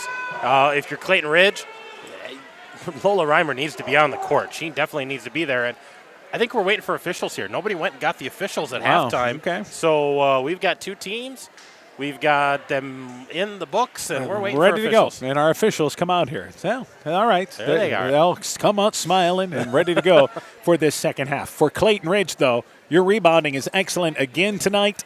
But the cutting down the fouls is going to be the big story for them to pull away. Well, they're playing aggressive defense, so you expect there's going to be fouls. I think the fouls that Coach Czar wants taken care of are the ones that are 75 feet away from the basket on those rebounds that Postville does get. All right, Pierce, Willie, Reimer, Geider, and Sodawasser starting 5 out there to start the second half. Right side, Willie in the offensive end against Postville's 2-3 zone. Meanwhile, for Postville, left side, Sodawasser has her shot partially blocked by Mahea, and there's a rebound underneath by Reimer. Timp and Reimer are tangled up off the left side of the basket, and the ball will go back to Clayton Ridge, foul on Postville. For Postville, Vargas, Acevedo out there, Martins, Mahea, as well as Timp. And Martins played great with 3 fouls most of that second quarter. Yeah, absolutely. And I think, Clayton Ridge needs to stay out of foul trouble.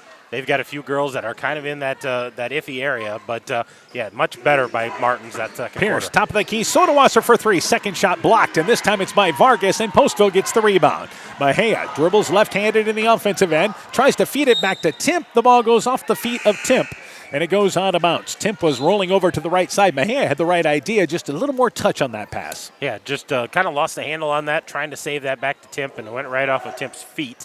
hard to pick up a pass that's at your ankle. Sodawasser checks out for just a moment. Millard back into the ball game. We've played 30 seconds of our second half. Eagles lead by 9. Guider back out on top to Millard. Right side, they work it with Willie. In the corner, Pierce open, deep left corner for 3. It's off the back of the rim. Rebound by Timp. Able to sky over type of Guider there to get the rebound. Timp brings it in the offensive end. Nobody stops the dribble. And Timp leaves it up and in from the right side. And the Pirates, as close as they have been since early, back within 7. Yeah, coast to coast after a great rebound by Timp. She takes it wire to wire and puts it in. And Postville Pirates got a little spark here in the third quarter. And Millard, top of the key, left side to Guider. Guider at the free throw line, goes left side to Millard. She'll take the jump shot from the elbow. 15-footer, circles in and out, touched every part of the rim, but spins out to the left. And the rebound by Martins for Postville. Better job by the Pirates rebounding the last couple of trips down the court. Left side, Acevedo. Back out on top to Vargas. High post area with, again, Martins. Turns, fires up the 15-footer. It is good. Kept the ball high. Turned, spotted up. Postville's back within 5. Yeah, got the ball in the middle of that lane and just shot over everybody. Postville right here knocking on the door again. Millard left side to Guider. Guider back over to Pierce. Pierce with it. Left side knocked away. Picked up, though, by Millard. Millard to Guider from the elbow. 15-footer. It is long. Reimer, the offensive rebound. Put back. Played Annie over. Missed it. Aired it out from left to right. And Postville gets the rebound. So 2 minutes into our third quarter, Postville has scored a couple of trips down in the offensive end. Vargas back out on top to Acevedo. Right side to Vargas. High post area again to Martins at the elbow. Overlooks everybody. Turns, fires up the shot, but banked it well short. Took that one a little more contested. Guider gets the long rebound and gets it ahead to Willie in the offensive end, who tracks it down on the near sideline. Willie back out on top, and now the Eagles want a timeout. Got a game making here, 21-16. Eagles lead trimmed to 5. They've led by as much as a dozen. Let's take this break. Winter high school sports season has begun. Dr. Mark Foey, Dr. Jessica Wilkie, Dr. Courtney Wicken, and the staff of Family Dentistry Associates in Monona encourage you to support your local high school basketball and wrestling teams. Family Dentistry Associates of Monona, 539-4651, where health-changing smiles are created.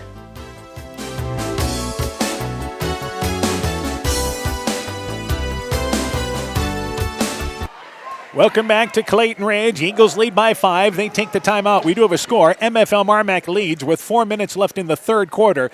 They lead Keyhigh 30-24. We'll continue to keep you up to date. The rest of the girls' games are final, except for ours here. They're a little bit ahead of us. With on top Guider, right side to Sodawasser. Sodawasser in the lane to Reimer, double teamed and immediately tied up. A pass that was low, and the Pirates able to dig in. This is our best stretch of ball we've had this second half right now. It is. It's been cleanly played. Both teams, playing straight-up defense, crashing the boards, getting open looks.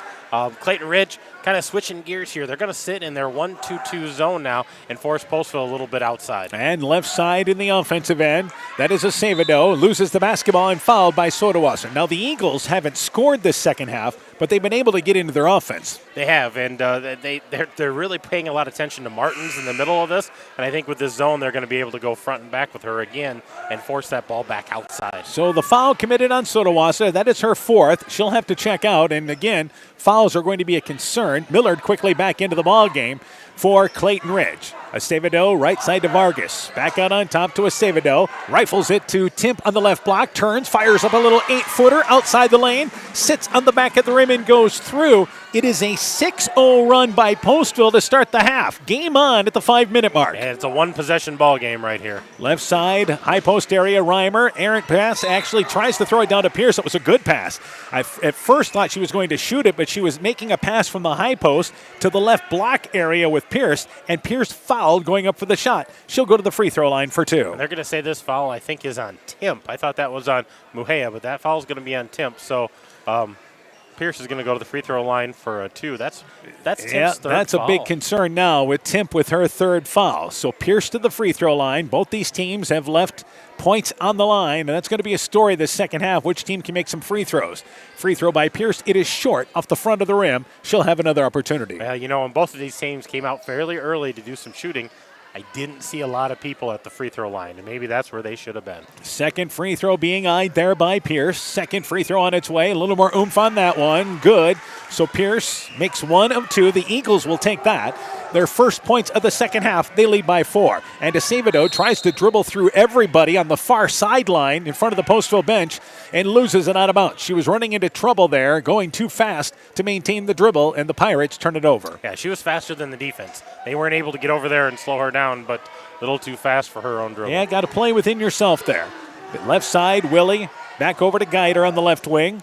Cross court pass right side to, once again, Millard. High post area to Reimer. Left side to Geider. And Geider fouled by Timp. Actually, they bumped into each other.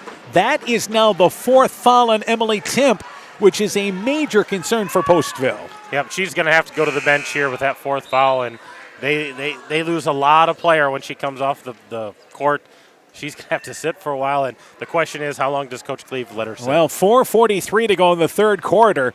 A big change because Ruff comes in and Timp checks out, so Postville's leading scorer with those 4 fouls. But again, she reached in, asking for trouble. Left side, Willie for 3. Shot no good. Rebound kicks to the left. Millard on the floor, loses the basketball, and it's taken away by Postville. But they tried to dribble through traffic, as Acevedo did, and loses the basketball. Picked up by Willie. Left side to Pierce. Jumper from the elbow, misses the 15-footer. Reimer, the offensive rebound, puts it in, facing the basket.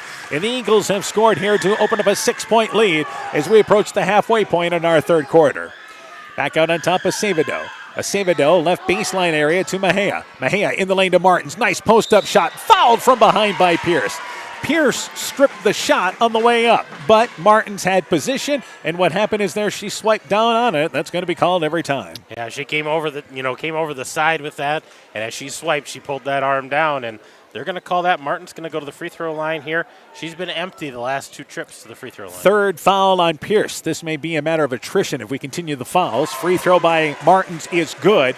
Martins, 3 fouls in the first quarter and still has 3. Yeah, she played really clean in that second quarter, surprisingly. And again, that's what you like to see out of a player. Second free throw by Martins, cups in and out, no good. Rebound by Reimer for the Eagles. So a 5-point lead for Clayton Ridge. Millard ahead of the pack, stops, takes the jump shot over the outstretched arms of Martins. It is no good. We've got a tie up on the rebound. Ruff tied up on the left side along with Willie, and it stays down here with the Eagles on the alternate possession rule. Hey, you like to see the aggressiveness there by Millard, knowing Martins has those 3 fouls going right at her, but pulled up and tried to shoot it over her. Fouls have been a little better this third quarter for both teams. That's a positive. Pierce takes it out along the baseline, trying to go right side, intercepted by Mejia. On the right block, she had fronting defense on Reimer. And it's a turnover there for Clayton Ridge. Vargas back over to Acevedo. Acevedo in the offensive end, left side, fires up a 3, left wing, got it! And suddenly, it's a 2-point ball game here. That was a huge basket. She just kind of let the defense clear out, and she was left open. This is a 2-point single possession ball game once again. And back in the offensive end, Reimer knocked away by Vargas. Loose ball. It is a jump ball, and it goes to Postville on the alternate possession rule. So Postville has outscored Clayton Ridge here 9-3 in this quarter to get back within a bucket right now. Yeah, they put up 10 points in this third Yeah, quarter. 10-3, yes. 10-3 run, and this is huge for the Pirates, doing it with Timp on the bench. Acevedo beats the pressure. Left side, Mejia. Mejia, deep left corner, tried to go on top, throws it into the backcourt, and it's tracked down by Mejia, and they turn it over. So Postville had a chance to tie, maybe take the lead, but they've turned it over here. So Postville's hit some shots. They've been able to get into their offense, not turning the ball over. Yeah, that was a costly turnover because it had a chance to tie or go ahead and didn't even get a look at the basket again. Another turnover for the Pirates. Inbounds, Willie with the basketball. Postville playing that 2-3 zone. Left side to Geider. Eagles need a basket. 3-minute mark of our third quarter. Baseline, nice feed to Pierce. Misses the shot on the right block. Nice recognition by Willie. But to miss the errant shot. Vargas back in the offensive end. Tracks down the basketball after losing it. Back over to Acevedo. Acevedo trying to go in the lane to number 21 that time. And roughed the ball, knocked away by Reimer on the right block. Good fronting defense that time. Didn't commit a foul. Yep. And the ball goes off the right side of the basket for Postville. And you like to see what Postville's doing right now. Running their offense, getting into the open girl, and knocking down shots. Vargas right side open for 3. May have been partially blocked. Willie might have got a hand on that. It was well short, or at least is how short it was. I'm sure she did. Pierce back in the offensive end after the Eagles get the rebound. Millard has it on top and works it on over there with Willie. Willie, right side to Millard. Millard, high post area, back over. Willie eyed the three, not going to take it from the top of the key, brings it back out on top. Trying to go underneath, nice feed to Geider, open right on the left side there, uses the right hand up and in. Willie's made back-to-back passes, nice passes inside the block. They cash in on that one. Yeah, great assist out of Willie, recognizing where that open girl is. The left side, Acevedo left wide open for three, off the front of the rim from the left wing. Rebound cleared to the right by Willie. We approach the 2-minute mark in our third quarter. This has been a good stretch of basketball this third quarter, really for both these teams. Geider in the lane to Pierce and takes a little shot inside the left elbow, leaves it short from about 12 feet away. Mejia gets the rebound. Yeah, might have been partially blocked there, I think. Mejia, right side to Vargas. Again, Timp is on the bench, so Postville weathering this little stretch here. Acevedo loses the basketball. Millard picks it up on the floor and then is tied up by Vargas. Millard started to sit up with the ball. Had Vargas just let her sit up, it would have ended up being a travel. Might have ended up with a travel there. But instead, Acevedo reaches in and forces a jump ball, which gives it to Clayton Ridge on the alternate possession rule. Avery Dean back into the ball game for the Eagles. Pierce checks out as Postville here gets back on defense. Willie, left side to Geider. 90 seconds to go in our third quarter. Eagles lead 26-22. Geider in the lane area. Reimer trying to back her way underneath, but she's in the lane too long. Reimer had established post-up position, was really working hard to get free just off the left block, but was in the lane too long. Well, and actually Dean was in the lane as well, so they probably could have called that on either one of them. They were both just kind of camped in there, and you could see the official counting out his three and never got out of there before they got the shot off. End of the third quarter, MFL Marmac leads Keyhigh 32-30. Meanwhile, Mejia left side for three. Leaves it long from the left wing. Bounce ball goes off the right side of the rim and back to Clayton Ridge. One and done for Postville. Willie back in the offensive end. High post area now with Reimer. Left side to Willie. Willie on the left wing. Didn't get a good pass to handle. Otherwise, she'd have been open for three. Inside a minute left in our third quarter. Geider back out on top to Willie. Willie, left side to Geider. Puts it on the floor. Takes a contested shot from 8 feet away. Shot is long. Rebound by Dean. Misses the putback left side. And the rebound is Geider, who tries to hook it up from the left side. The ball hits the side of the backboard. Goes right back into the hands of Geider. And then it's knocked away by Postville. So Clayton Ridge keeping at it and keeping the possession alive. Yeah, crashed the boards, doing it well, and interesting strategy here. They are really crashing down on Lola Reimer when she gets that in the high post, just making her give it up, and no guard has stepped up to hit a shot. Pierce back in. Dean checks out for Clayton Ridge. And Millard has it at the left elbow. Right side to Pierce. Pierce looks over at Coach Czar to see what they want to run offensively. About a 15-second differential on the shot clock, so they'll have to shoot in this possession. But Willie has it picked out of there by Acevedo, who drives in. The layup spins around. It is no good. Acevedo gets her own rebound and takes a baseline 15-footer that banks off the side of the backboard, grazes the side of the rim. It is no good. Willie loses the basketball. Picked up by Pierce. Pierce into the offensive end for the Eagles. They can work for the last shot if they choose. And Willie, with 10 seconds to go, will bring it back out on top. So Willie, with a 4-point lead, high post area to Pierce, traveled with the basketball. Caught it on the right block, wanted to move through that defense, walked with it. End of the first quarter of the boys' game, South Wind leads Central 18-13. At the end of the first quarter in that boys' game. I got a feeling they're going to be home early tonight from South Wind than what we will tonight. I think so. And here is 3.8 seconds to go. Mejia brings it to center court, dribbles out the clock, did not regroup, and the quarter comes to an end. We've got a game, though. The Pirates have worked their way back within 4. Clayton Ridge leads 26-22. Let's take this break. We know that potential is greatly enhanced through hard work and dedication. At Viafield Cooperatives, we promise to provide innovative products and dependable service to help you meet and exceed your potential. From agronomy to energy, grain to feed, Viafield is excited to provide growing opportunities for both producers and consumers at 18 locations throughout northern Iowa and southern Minnesota. Want to learn more about Viafield? Go to viafield.com. Viafield is a proud supporter of our local student athletes. Pirate Eagle Basketball is brought to you in part by Meyer Collision and Service Center in Guttenberg, Bacon Concrete in Postville, the Loena Savings Bank, member FDIC, Adverse Weather Insurance, Jim Furman, your independent crop insurance agent, Innovative Ag Services in Elkader, Monona, and Waukon, and Norby's Farm Fleet in Northeast Iowa. Clayton Ridge has never trailed. They led by as much as 12. It is 4 right now as we start the fourth quarter. Postville outscoring Clayton Ridge 10-5. The Eagles just didn't shoot well in that quarter, but that was the best stretch of basketball we had that third quarter for both teams. They kept each other out of the free throw, out of the bonus in that quarter. Yeah, both teams 1 of 2 from the free throw line, so even there. But Clayton Ridge 2 of 12 from the field, 0 of 4 behind the arc. Postville was 3 of 6, 1 of 4 behind the arc, so much better. Postville's basketball. Timp is on the court as we start the fourth quarter with those 4 fouls. Vargas, Timp, also out there, Acevedo, Mejia, and Martins. Left side, Mejia. Baseline, going to take a three-pointer on its way. Aired it out long, but Timp tracks down the rebound for Postville. Back out on top, Acevedo open, top of the key for 3. Leaves that one short, goes off the backboard, and there's a reach-in foul. And this is on Claire Martins, reaching over top. She had been good. Not picking up that 4th foul, but there it is, our first whistle here in the fourth quarter. Yeah, right in the middle of the lane, and saw that rebound coming straight off and just reaches over the top to try to get All right, for Clayton Ridge starting the quarter, it is Willie, Pierce, Millard, Reimer, and also there is Geiter. So in the offensive end is Willie. Eagles lead by 4, 7.5 left in our fourth quarter. Geiter back out on top to Willie. Willie left side to Geiter. Geiter along the left baseline, covered, and wisely brings it back out on top.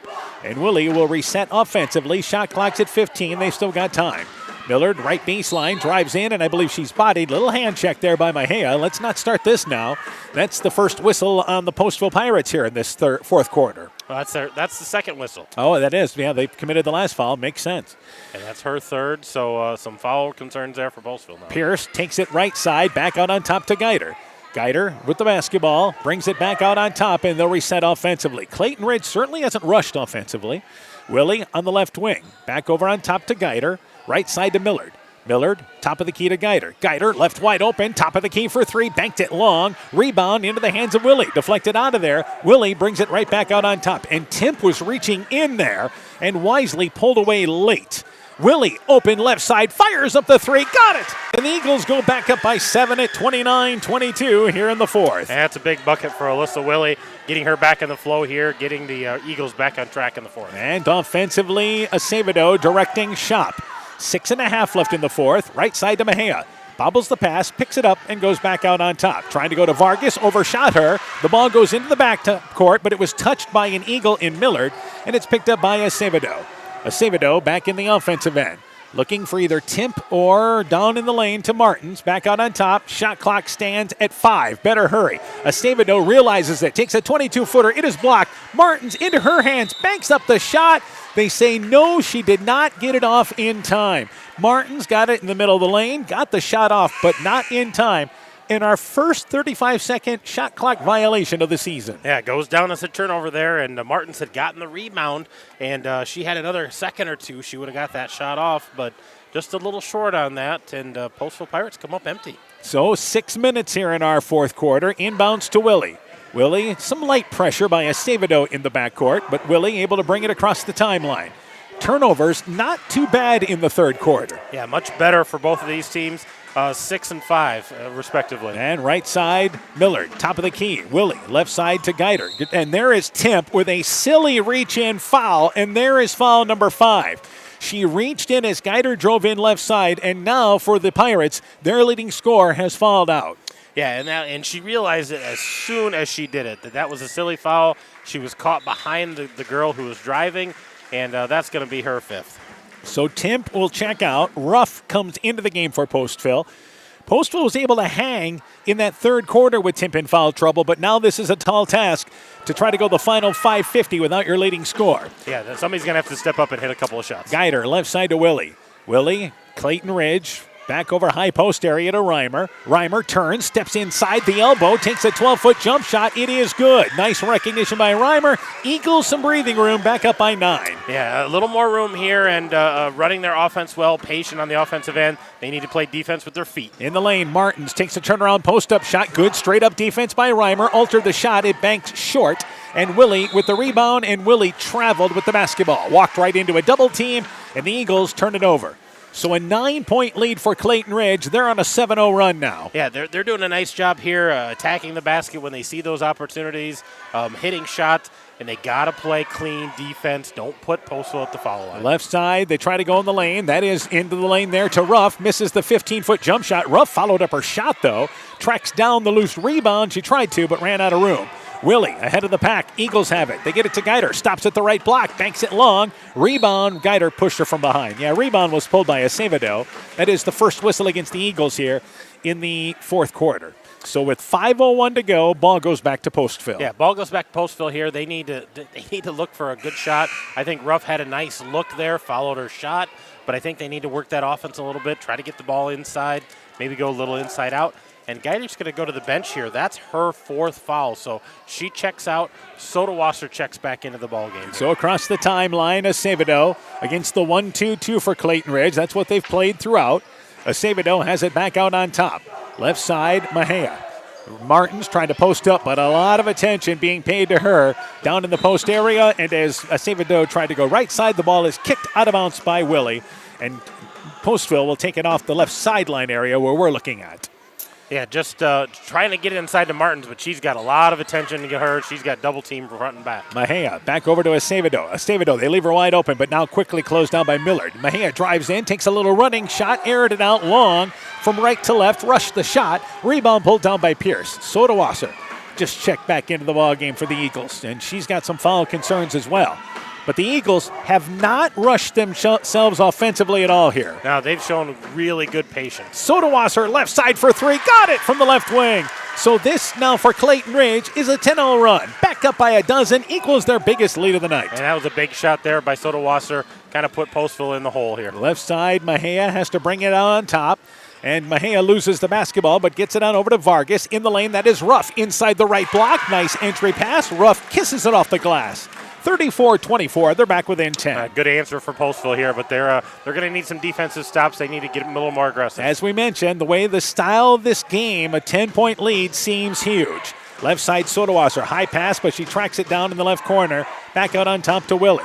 Willie goes right side to Millard. Millard loses the basketball, is trying to go for this steal. There was Mejia. Mejia, they said, last touched it out of bounds, says the ball ended up in the Eagles bench. Yeah, good gamble there by Mejia. And now Postville wants a timeout. 3:36 left in the fourth. 10-point lead for Clayton Ridge. Let's take this break. It's pretty unusual for a bank to be 100% employee-owned. And Freedom Bank wouldn't have it any other way. Employee-owned means we're not just your bank. We're your friends and neighbors. We value being active community partners, and we believe in donating generously to local causes. We empower success, not just for our customers, but for our communities as well.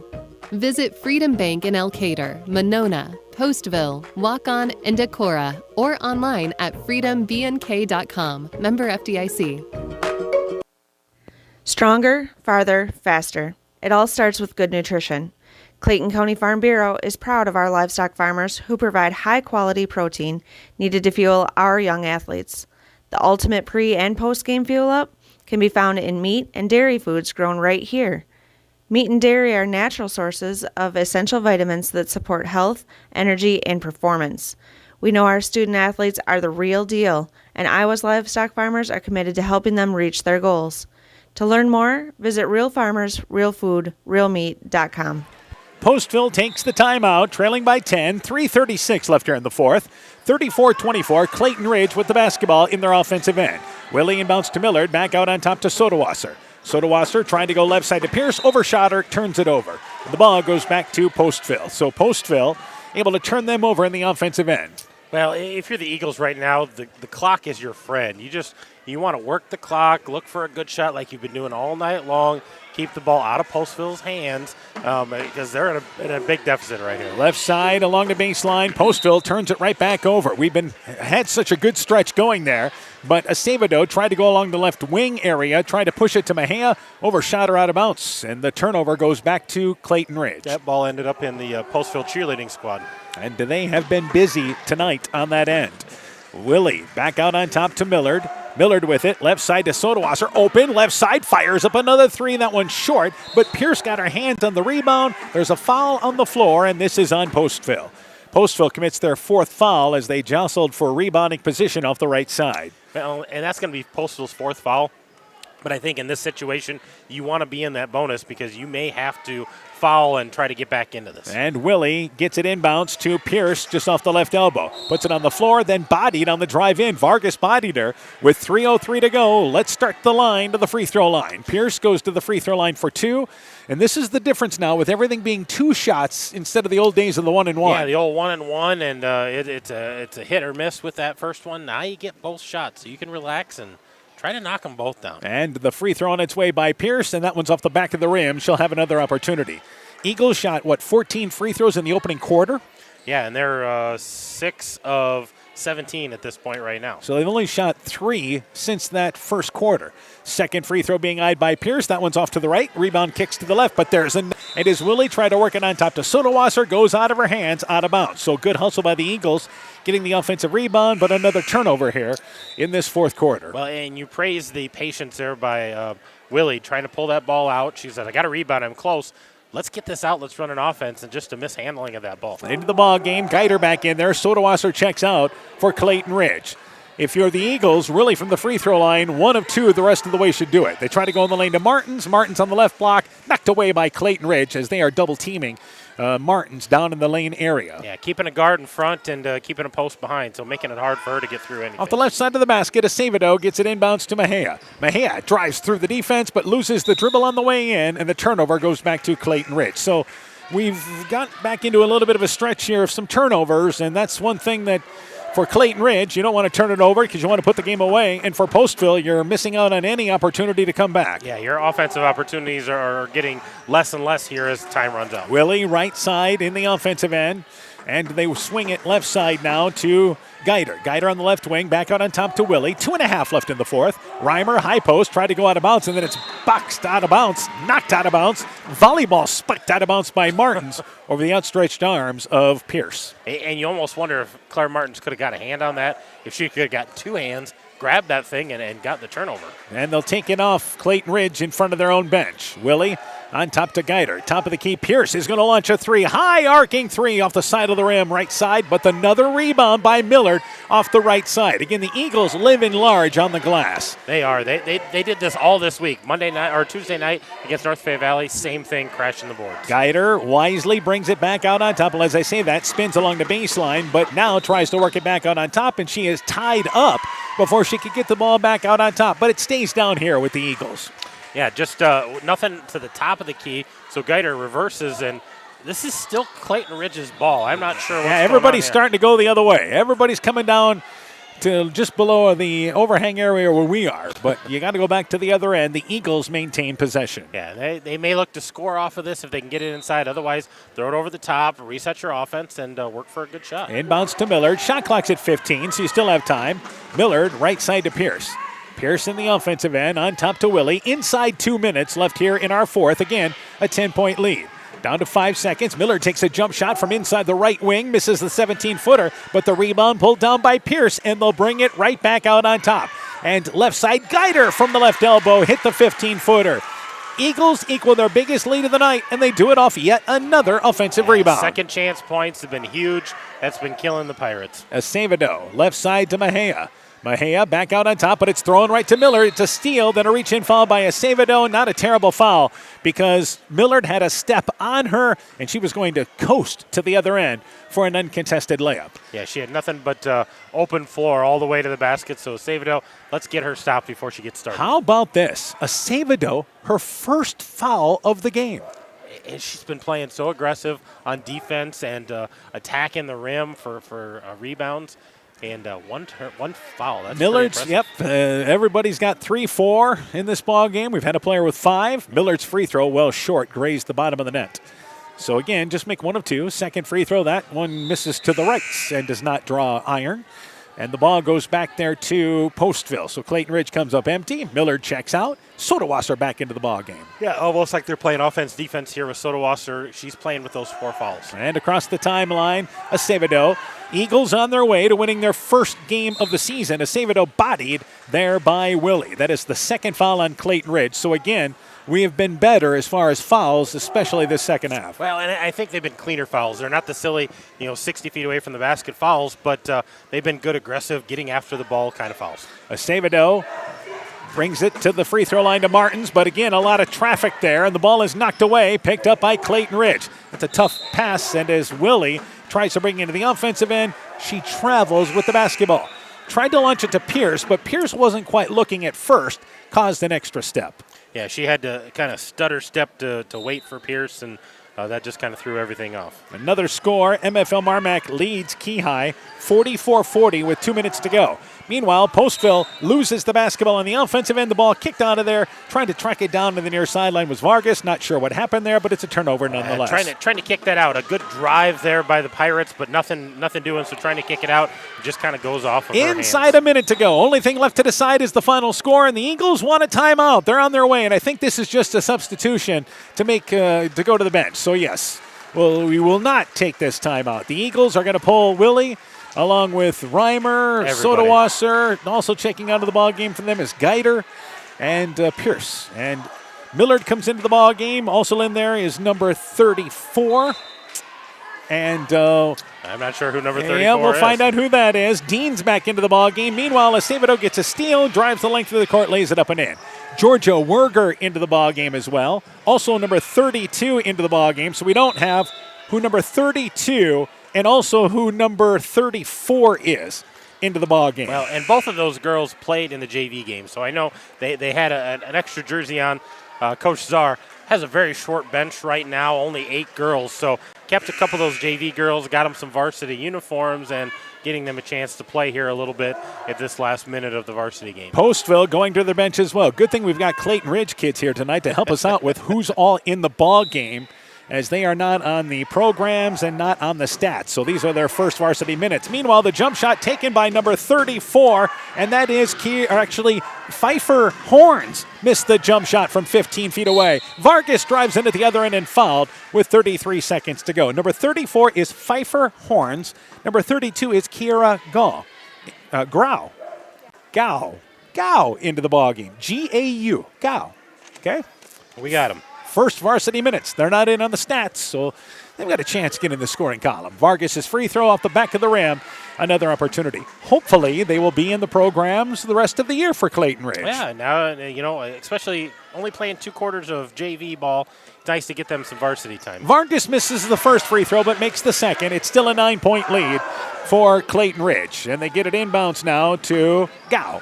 Gao goes right side to Millard. Millard in almost a foul there. Should have been probably. Vargas made some contact, but nothing doing. Back over to Horns. Horns loses the basketball. Loose ball picked up by Postville. We've got a couple of Postville subs in as well. They throw it away. As Knutson has come back into the game. Number 22 has checked into the game, and we do not have that player on the score list either, as we're down to 7 seconds to go. Number 22 for Postville, not on the roster. We don't have any Postville kids sitting up by us. No, we don't. Okay, Pamela Mejia into the game, number 24.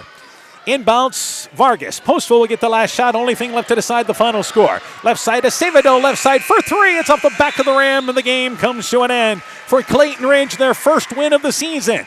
Built a 12-point lead early. Postville made a run, got back within 2 in the third, but the Eagles answer. They end up winning by 9, 36-27. That's the final score. With the win, Clayton Ridge 1-2, 1-1 in the conference. Postville drops to 1-2, 1-1 in the conference. A break when we return. Game stats and the Chalk Talk for the boys game coming up. You're listening to high school basketball from KCTN Sports. This is Chris Holbert, General Manager of Hall Roberts Son Incorporated in Postville. We would like to wish the area student-athletes both a safe and successful sports season. We have been a community-based company since 1864, servicing and supporting the area ag industry with products necessary for daily success. We look forward to continuing to serve and support both the ag industry and high school athletes in our surrounding communities. Thank you and good luck from the families at Hall Roberts Son. When I started out in the car business, my dad gave me some good advice. Hi, it's Forrest Brown with the Browns family of dealerships. What my dad told me is when you sell someone their first car, you need a good sales department. But if you expect to sell them their second, third, and fourth car, you better have a great service department. Visit any one of the Browns family of dealerships in Guttenberg, Elkader, West Branch, or Victory Ford in Dyersville and find out why Browns is your hometown dealer, no matter where your hometown may be. Pirate Eagle Basketball is brought to you in part by Guttenberg Municipal Hospital and Clinic. Check out career opportunities at guttenberghospital.org. Culligan Water Conditioning in Elkader. Bruins and James Insurance, your Grinnell Mutual agent in Monona. And Rivals Inc. Custom gear, screen printing, embroidery, and online shopping at rivalsinc.com. Clayton Ridge wins our girls game 36-27. We're joined by Coach Aaron Hamann. Let's go through the individual totals, and let's start with Clayton Ridge. Clayton Ridge was led tonight by Alyssa Willie. She had 9 points, 8 points for Katie Geiter, 7 points for Lola Reimer, 7 points for Alyssa Sodawasser, and 5 points for Morgan Pierce, 36 points for the Eagles. For the Pirates tonight, led by Emily Timp, fouled out in that fourth quarter, but she ends the game with 9 points, 6 points for Acevedo, 5 points for Martins, 4 points for Mohea, 2 points for Ruff, and 1 point for Vargas. Let's go to the rest of the team totals if you got them. I don't have them yet. All right, we got the individual totals. That's good enough. Again, our final score, 36-27. Postville victorious. Other girls' finals tonight. Central beat Southwind 24-18. North Thicket Valley over Turkey Valley 50-39. Edco beat Alburnett 51-40. Central City over Starmont 72-25. And with 24 seconds to go, MFL Marmac leads Keyhigh 44-43. We'll get you a final on that game in just a bit. We'll take a break. When we return, the Chalk Talk for our boys game coming up next. Being good at life means getting your finances together so you can focus on the moments that matter most. With over 175 years of expertise, New York Life Insurance Company provides you with benefits you can enjoy while you're, living. So give your local agents, Andrew Reimer or Troy Springer in both Guttenberg and Monona, a call. You can reach Andy or Troy at 563-252-2471. That's 563-252-2471. They can help you and your family be good at life. Scooter's Coffee in Manchester offers a variety of coffees, smoothies, blenders, and breakfast food products served all day long. Scooter's Coffee offers fast and friendly service, too. In a hurry? Use the Scooter's Coffee app to order, pay, and earn rewards. Simply stop at the drive-thru window and pick up your order. Scooter's Coffee is open Monday through Saturday, 5:30 a.m. till 8 p.m. and Sunday, 6 a.m. till 8 p.m. We look forward to seeing you at Scooter's Coffee in Manchester. It's time now for the Pirate Eagle boys game. The Postville boys have had a great week. 2 wins, which is as many wins as they had all of last season. They look to make it 3 in a row and keep this strong start going. For Clayton Ridge, this new look team coming off a loss to one of the top teams in the league in NFE. This team knows they need strong defense as this young team figures out what they have offensively. They look to even up their record tonight. It's time for game number 2, Postville and Clayton Ridge, the Chalk Talk for the boys game. Next. Broadband is more important and versatile than ever, and you no longer need a home phone to utilize Neat's fiber broadband service. Freedom plans are now available to all subscribers on Neat's fiber network in and around Farmersburg, Luena, Monona, Postville, and St. Olaf. With speeds up to 250 meg, Neat's managed Wi-Fi is also included at no additional cost. Call today for more information on Neat's new Freedom plans and enjoy reliable, super-fast broadband internet service from Neat. Call us at 539-2122 today to discuss which Freedom plan is best for you. Neat, connecting you now. The Woodland Eye Clinic in Elkader and West Union are proud sponsors of high school sports. We are committed to bringing our patients the highest level of total eye care with detailed one-on-one attention. Our offices offer the newest technology and equipment with a professional team of experienced staff that is committed to you. Call us today for your next total eye care appointment. The Woodland Eye Clinic in Elkader and West Union supports all of our local athletes taking the field or court this season. Top Gun Customs knows you can fill the deer tag well out of season. If you've tagged that prize buck, pull up to the stoplight at Top Gun in Garnavillo. That's it. Bob and his technicians have been repairing vehicles for over 45 years. We write the estimates, take the photos, and deal with the insurance company for you to ensure your vehicle is repaired quickly and, most importantly, safely. We also have free loaners or rental vehicles. Call Bob or Nancy at Top Gun to schedule your repair today. 563-964-9899. We begin the Chalk Talk for our boys game. We're joined by Postville boys basketball coach Andy Deering. Coach your team off to a 2-0 start, 1-0 in the conference. Victorious against West Central on Tuesday night, 64-29. Tell me about that game.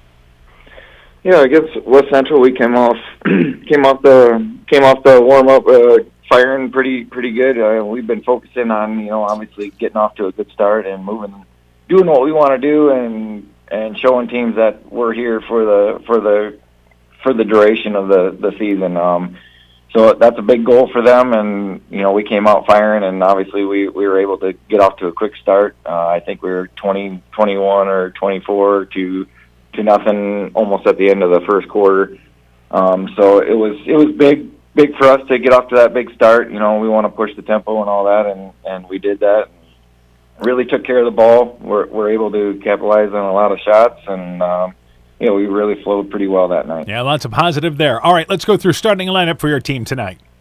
For tonight, we're going to start with Kobe Boer, Cade Downing, Giovanni Loera, Josiah Mayhew, and Alexander Martinez. Some of the kids off the bench for you then. Off the bench, we'll bring Cedric Navarro, Hunter Hangartner, Alfredo Ortiz-Bacon, and Micah Mayhew. All right, turning our attention now to Clayton Ridge. What do you know about the Eagles? About the Eagles, I know Kyle. I've known Kyle for a lot of years, and I coached, with Sass against him. I know they like the 1-3-1, and Kyle always has his team working really, really hard. They're not going to quit. They're not going to give up. They're not going to let anything easy happen. And I know he's going to have them prepared for us. So I know they're going to run 1-3-1 some. They're going to look to try to be pretty physical with us, I think. And obviously they're gonna really understand what our concepts are, because obviously I've coached against him before. So he's probably well aware of what we're going to try to do. We just really basically need to force turnovers on them. They're young, so hopefully we can get them to make some mistakes.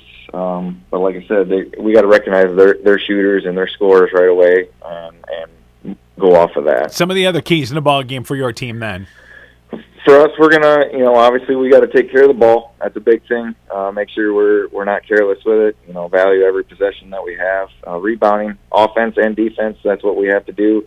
We don't want to give them any second chances, and we want to get as many chances as we can. Make sure we're cleaning up the glass and taking care of it down low. And we want to push the floor. Obviously, we got to use our speed and our athleticism to our ability, and that's what we're going to look to do. And definitely finishing at the rim is a big thing. We want to get the ball inside more, and that's going to open up our outside shots if we have a chance. So. All right, Coach. Good luck to you in the ball game. We look forward to talking to you afterwards. Yep, thanks, Dan. Postville boys basketball coach Andy Deering and his Pirate team. The Chalk Talk continues after this. Top Gun Customs knows you can fill a deer tag well out of season. If you've tagged that prize buck, pull up to the stoplight at Top Gun in Garnavillo. That's it. Bob and his technicians have been repairing vehicles for over 45 years. We write the estimates, take the photos, and deal with the insurance company for you to ensure your vehicle is repaired quickly and, most importantly, safely. We also have free loaners or rental vehicles. Call Bob or Nancy at Top Gun to schedule your repair today. 563-964-9899. Hey, sports fans, take a timeout and call Garms Financial Services. Their team of agents can show you how to save money on all your insurance needs with Grinnell Mutual. Whether you need auto, home, farm, crop, or business insurance, Garms Financial Services has you covered. You'll also receive quality protection, expert advice, and local friendly service. Call Brian Bugenhagen, Cheryl Wagner, Emily Bazin, or Kayla Olson today for a free competitive quote. Garms Financial Services in Elkader, your trusted choice agency. Are you wanting to eat better, feel better, get your weight or other numbers under control, and need someone to hold you accountable? This is Brandy Strube, registered dietitian with Veterans Memorial Hospital. I welcome consultations with patients of all ages and look forward to helping you meet your nutritional goals. Please call the hospital to set up an appointment or ask your doctor for a referral at your next visit. Exceptional caring people, Veterans Memorial. We continue the Chalk Talk for tonight's game. We're joined by Clayton Ridge boys basketball coach Kyle Spierschlage. Coach, your team dropping the opener to a pretty good North Fayette Valley team on Tuesday night, 68-25. Tell me about that game. Yeah, honestly, we learned a lot, which that's what we said, especially early in the year. Regardless of the outcomes, we just want to learn from our mistakes and improve. Defensively, half court we were all right. I don't know if I was able to get out and run a little bit, and that score kind of got extended. But for the most part, everyone's first night of varsity experience, so we got that out of the way, and we're ready for game 2. Yeah, I think the big thing is there, I think you like the effort your kids played with. Oh, without a doubt. Yep, all 9 kids from start to end, they played hard and can't ask for more than that. All right, let's go through starting lineup for your team for tonight's ball game. Yep, we'll keep it the same as what we had on on Tuesday night with Gabe Cook playing, the top of our zone, a big, strong post who's only a sophomore. Other sophomores starting as well will be Colton Hager and Casey Teasy. And then our 2 seniors, Carson Dudley and Jackson Smith, will round out the starting 5. And some kids contributing off the bench for you. Yeah, we played 9 on Tuesday. I think tonight we'll probably play 10. So the kids who came off the bench on Tuesday were Chris Gebhardt and Maddox Mosier were the first 2. And then William Rowe and Randy Sarazula got on the floor as well. And then also Seth Krieger will be joining us tonight, and he'll find himself out on the floor as well. All right, now turning our attention to Postville, what do you know about the Pirates? Yeah, they're off to a really good start. They won both their games Monday and Tuesday night, both of them pretty convincing wins.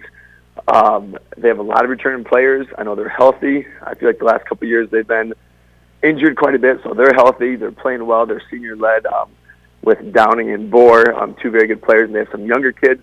So their first 2 games, they've been able to get out and run. I think they scored in the 60s both games, so they've been getting out and running. So we're going to keep it a half-court game and contain their transition and then see what – they played man on Tuesday, so we'll see what they play tonight. All right, some of the other keys in the ball game for your team then. Yeah, we have learning from mistakes.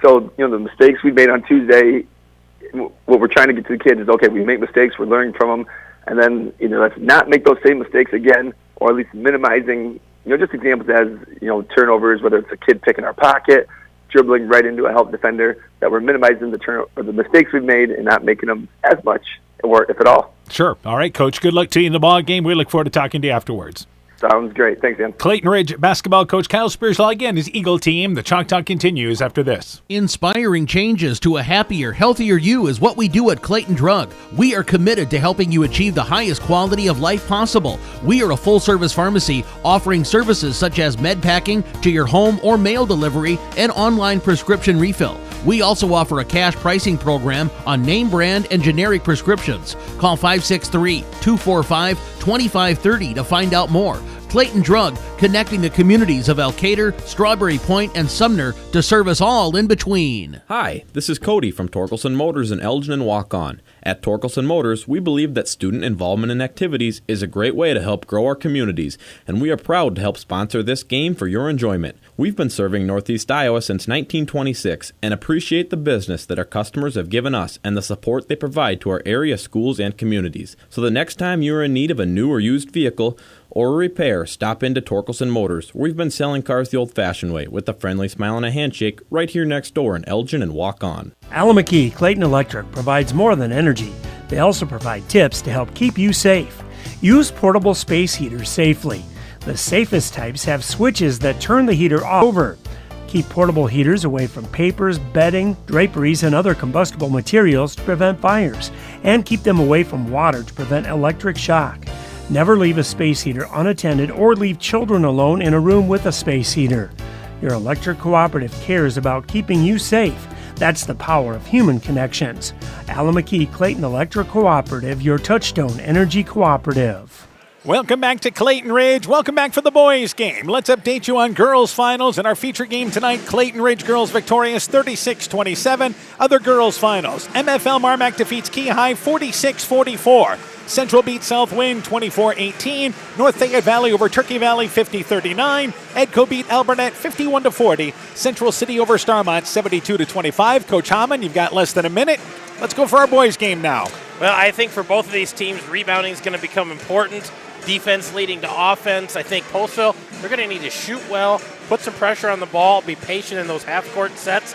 If you're the Eagles, I think you got to square up on those open shots. I think they rushed some shots and let the defense lead to offense, crash the boards. All right, for Postville, a chance to go 3-0. Again, they only won 2 games a season ago, but they really feel like this is a team that can move up in the Upper Iowa Conference, and they return enough to certainly be in the mix of one of the better teams in the Upper Iowa Conference. So let's see how they play now as no longer the poor cousin of somebody. Well, yeah, you've got Kate Downing and Kobe Bohr, who I feel like they've been playing for like 6 years. They have been. But they're finally seniors, and they're tall and they're athletic, and they're gonna lead the way here for the Pirates. Kobe Bohr probably grew an inch in the last week again. And meanwhile, for Clayton Ridge, again, when you lose 7 seniors, this is a team that certainly has great effort. Rick Colbert, take us away, bail us out of here. Starting lineups here for our game. Good evening once again, ladies and gentlemen, and welcome to game number 2 of tonight's ICW Pirates. And your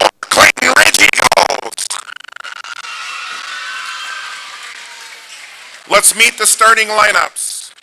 For the Pirates, a junior, number 1, Josiah Minikue.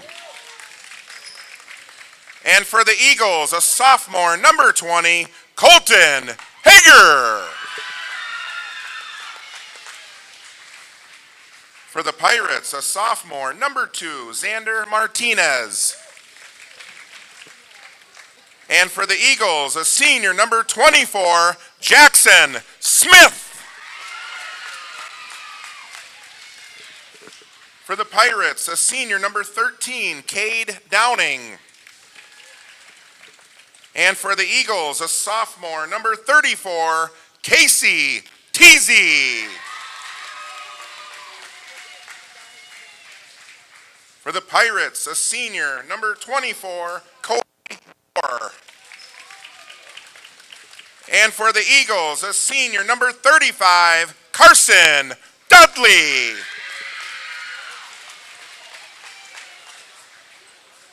For the Pirates, a junior, number 30, Giovanni Loera. And for the Eagles, a sophomore, number 54, Gabe Cook. The head coach of the Pirates is Andy Deering, assisted by Eli Nessa, Jaime Ramos, and Braden Length. The head coach of the Eagles is Kyle Spearsloggy, assisted by Ben Backus. Thank you very much there, Mr. Kolbitz. Even though a little technical difficulty in there, but we got the starting lineups done. And Cook to jumping up for Clayton Ridge. And for Postville, I believe it's got to be Kobe Moore. And Cade Downing has a left black eye, and he will tell you should see the other guy. Oh, yeah, I guarantee the other guy looks worse. All right, so our girls' final tonight, Clayton Ridge won 36-27. We'll get you up to date on some boys' scores in just a bit. Meanwhile, Bohr and Cook, it's tipped twice, goes into the backcourt, and our boys' game is underway. Southwind boys lead Central 71-23, and also the Albernet boys lead Edco 36-6 at the half. Meanwhile, Dudley, right side, Hager, deep right corner, launches up the three, shot no good. Rebound pulled down off the left side by Downing, and reaching in from behind is Cook. Eagles got a three in the open quarter, missed the shot. Ball goes back to Postville. Well, and there's another case where, they had the rebound secured, the Pirates did, and Gabe Cook just kind of reaches around 70 feet away from the hoop. No need to do that. Can Postville handle the 1-3-1? Left side, Xander Martinez there, left side. Takes a jump shot from 15 feet away. Hits the jumper from the left elbow. Pirates strike first. They lead 2-0. That was smooth. And, I would expect the Pirates to come out probably a little 1-3-1, but right now they're man-to-man. Yeah, they went man. They've went primarily man early this season. On top, Smith with the basketball. Stops the dribble. Needs a little help. Tried to go to Cook. Knocked away by Minikue, but Cook able to get the basketball. Cook back out on top. Top of the key there with Teasy. He's open. Going to take a three. Top of the key. Banks it in. Banks stays open late for the boys, too. 3-2, the Eagles, the early lead. Yeah, exchanging a couple of big buckets here to start the ball game. Teasy hit 3 3-pointers against North Fayette Valley the other night. Pirates would be wise to recognize him. Loera, baseline to Bohr.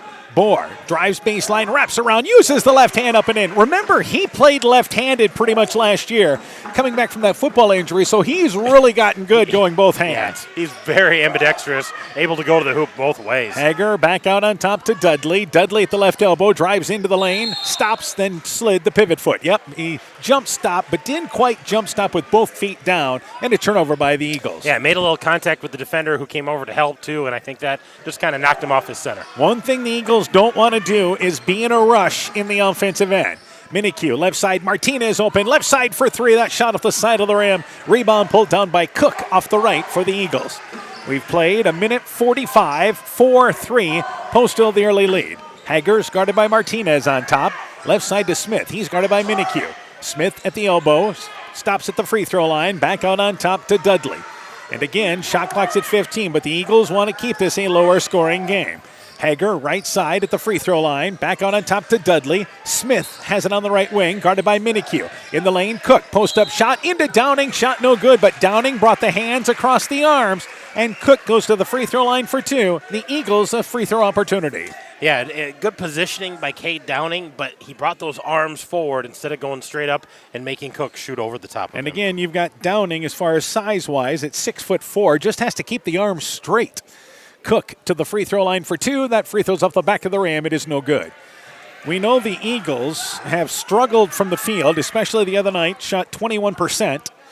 It's a team that's just going to find their way to, percentage is going to increase, but it's early this season. They got to find themselves as the second free throw banks off the front of the rim. It is no good. The Eagles come up empty. Yeah, they got to find rhythm, and it'll come over time. Minikue, Loera, right side, launches a 17-footer. He got it from the right side. Loera, quick catch and fire from the right side. And it is quickly here, 6-3, Postville in the lead. And left side with the basketball is Smith. Smith about 25 feet away for three. Circled in and out. No good. He was 2 steps behind the arc. Loera, the rebound for the Pirates. Minikue, left side to Downing. Downing, back out on top to Minikue. Minikue wanted to reverse the ball. Instead, they go baseline to Bohr. Knocked away by Smith momentarily. Left side to Downing. Downing with it, left wing, back over on top to Minikue. Minikue at the elbow, pulls up, 15-footer, short. Rebound, though, picked up by Martinez, and he brings it out of there. Postville, good job hitting the glass. Martinez tried to go in the lane to Loera, but a reach-in foul from behind by Dudley. We've played 3 minutes, and it's 6-3, Postville the early lead. Well, great flow out of both of these teams, working their offense, looking for that open shot, knocking down shots when they're there, crashing the boards, and being played fairly clean at this point. Smith checks out of the game for Clayton Ridge. They will make a couple of substitutions as Cook also checks out. Number 50, Maddox Mosier into the ball game. And also in there is number 22, Chris Gebhardt. Downing at the left elbow. Pulls it back out on top to Martinez. Martinez right side to Bohr along the baseline. Double team, reverses it over to Downing. Downing at the left elbow in the corner to Martinez. Right back to Bohr. Bohr spins through. Double pump from the right side. Shot no good, but draws contact. Everybody's starting to learn that the way to attack the 1-3-1 is on the baseline. Well, yeah, they're finding that baseline guy, whether he's way out on the wing or whether he's in that short corner, but able to attack that. And then when they crash, you can kick to the weak side and knock down open shots. But Kobe Bohr going strong to the rack that Free time. throw is good. Bohr back to shooting right-handed after playing with, again, left-handed last year. 7-3, Postville the early lead. And you have to know how to play the 1-3-1 because virtually everybody in the conference plays it. Yeah, that is the sexy defense in the Upper Iowa Conference. Second free throw on its way. It is good. 8-3. Pirates have the early lead. This is a good start on the road for Postville. Well, and this is why Postville's 2-0 right now because they're getting fast starts and another fast one here tonight. Hager walks it across the timeline into the offensive end. Again, he's guarded by Martinez. Hager left side at the free throw line. Step back 15-footer. It's off the back of the rim. One and done as Downing clears the rebound. Postville wants to run, but a good job by the Eagles getting back. Bohr, top of the key, right side to, again, Minikue. Minikue in the corner to Loera, back out on top. Minikue right sideline to Loera. Loera, cross-court pass to Downing. Nice feed down low to Bohr. Bohr from the left block, no good, but draws contact. And again, good ball movement by the Postville Pirates. They go back down low. And I tell you what, that whole offensive set for Postville, that ball moved from side to side, and the only time that ball touched the floor was when Kobe Bohr took his power dribble to go up to the rack. Otherwise, they're moving the ball so smooth, so quick. Yeah, Postville has scored in the 60s their first 2 games of the season. Free throw by Bohr is short. He'll get another opportunity. He is one of these kids that will probably shoot 80% plus from the free throw line this season. And the second free throw being eyed. Second free throw on its way, makes 1 of 2. And it's 9-3 as we approach the halfway point of our first quarter. Pirates in the lead. Hager walks it across the timeline. By the way, the Eagles have committed 4 fouls in this first quarter. Gebhardt on top. Here's Teasy, top of the key for 3. Got it again. Nothing but net on that one. And then the Eagles take one of those momentum-killing timeouts after hitting the 3. 9-6, the early lead for Postville. Let's take this break. When making up a to-do list, don't forget to include servicing your car at Edie's AC Delco Service Center in Garnavillo. Your car should have the best care, and Edie's will make sure of it. Stop in or call 964-2186 to make an appointment. Tires worn out? Well, Edie's can replace them. Need a tow? Call Edie's at 964-2186. Kay, Lynn, and Todd invite you to stop by and fill your car's tank with fuel at Edie's AC Delco Service Center in Garnavillo. Edie's open 7 a.m. Mondays through Saturdays.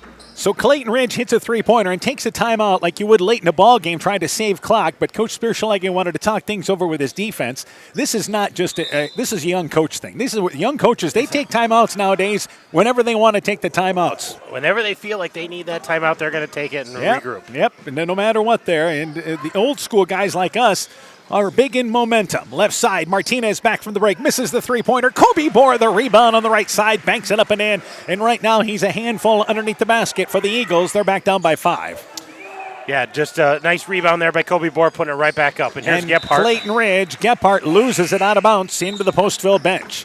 For the Eagles, a good sign is Teasy involved in this ball game, and he's hit a couple of threes after hitting 3 the other night. Well, and the Pirates are going to have to recognize where he's at. Clayton Ridge going to have to keep finding him because right now he's got the hot hand in this first quarter. Minikue, right side, instead goes left side to Bohr. Reversing along the baseline is Downing. He loses the ball on the right block as the ball was, the Eagles did a good job getting a hand in the passing lane there. Hager was working on the cutter, and the ball turned over by Postville. Yeah, forced that turnover there by pressure in the ball. And the ball goes back to Clayton Ridge. If you are Postville, you better identify where Teasy is. And right side, Teasy. Again, he's got spacing. Here's another 3, and that one is short. He's getting great looks, but Hager the rebound, put back up and in from the right side. Fouled, count the basket in a 3-point opportunity. William Rote into the ball game, a 6'1 junior, just checked in for the Eagles during that break. Well, and Teasy was a little deeper on that 3. But nobody got a hand up in his face to make that a tough shot, and that had a chance of going in, but a great rebound there by the sophomore, Colton Hager. Speaking inside. of old things, as Hager's free throw circles around, it is no good, but where is the hands up on defense, right? Get your hands up and contest that shot. Hands down, man's down. Offensively, left side, Minikue. Back over to Bohr. Bohr, left side to Minikue on the left wing. And loses his footing, but able to regroup. Back to Bohr at the free throw line, just inside, top of the key, 17-foot jump shot. It is good. Kobe Bohr, a handful right now, and the Pirates go back up by 5. Yeah, already 9 points for Kobe Bohr. He's getting hot to start this game. Right side, Teasy with the basketball. Back over to Rote at the top of the key. Left side to Cook. Cook at the elbow. Feeds it to Gephardt now. Gephardt has it, brings it left side to Hager. Hager, top of the key, takes a 3 off the left wing, circled in and out, no good. Rebound pulled down by Minikue. Minikue back to Downing. Downing races down the court, swoops in from the right side, lays it up and in. Downing ahead of the pack with a strong drive. Pirates lead by 7, and now we've got an official's timeout, as there is something along the baseline area that needs to be tucked in, and it may be. I think it's the weather stripping. It is the stripping. He had to push back. I think that water guard at the bottom of the brick there had fallen, so he pushed that back up. They're going to make Clayton Ridge take this out again. Well, we've got the Lock and Dam behind us there, so that's why. So you got to be a little careful. Yeah, you don't want that water coming through. Inbounds, so the official stops play. Mainly a little duct tape on that as the night goes on, but the ball goes back to the Eagles, down by 7. Left side, Smith, who just checked into the ball game, by the way, for Rote. In the lane to number 52, Sarazua. That is Randy Sarazua, also came in. Right side, Hager for 3 off the right rim. The shot no good. And the rebound by Postville. One and done. Bohr, no look pass, but not looking was number 12, Cedric Navarro, a freshman who just came in. And the ball deflects out of there, picked up by Clayton Ridge. Hager back out on top to Smith. Smith, left side to Hager, who's guarded by Martinez. Hager drives in the lane, right-handed layup off the front of the rim. Had a strong drive that time, got to the basket, but missed the shot. Yeah, that was a great drive by Hager, getting his shoulders through and getting to the rack, just not able to finish. Martinez, left side, loses the basketball on the drive in, and it goes right into the hands of Teasy. Not sure where Martinez was looking to go there.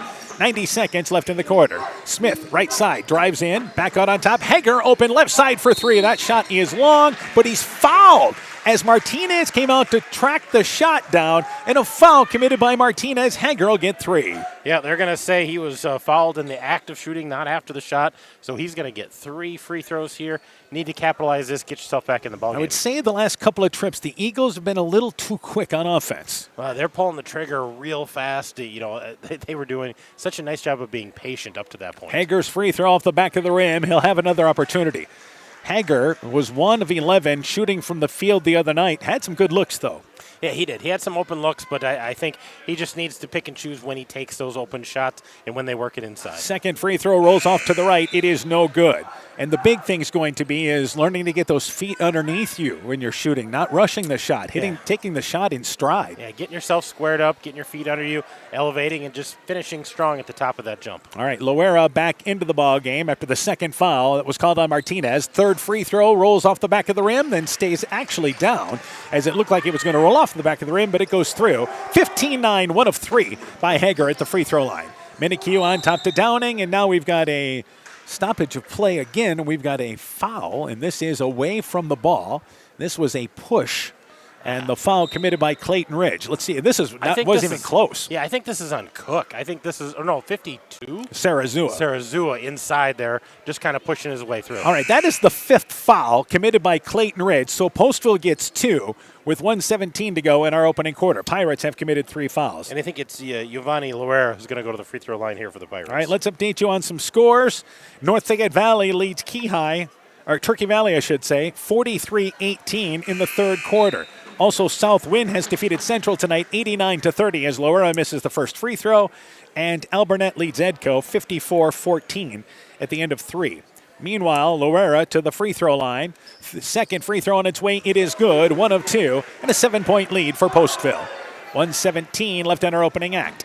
Hager across the timeline, now guarded by number 12 there in Cedric Navarro. And here is Smith driving down the lane into a lot of traffic and a lot of Postville arms. They block the shot, and it goes out of bounds off of Postville. And I think that's what we're talking about, a little too quick there. Yeah, trying to attack that zone, and you've got 2 really tall guys that went straight up and just kind of blocked that with their armpits. Hager inbounds, throws it on top. It's intercepted by Loera, knocked it away, picked up by the Pirates ahead to Bohr. Bohr drives in, stops his dribble, has a good job by the Eagles getting back inside a minute to go in our quarter.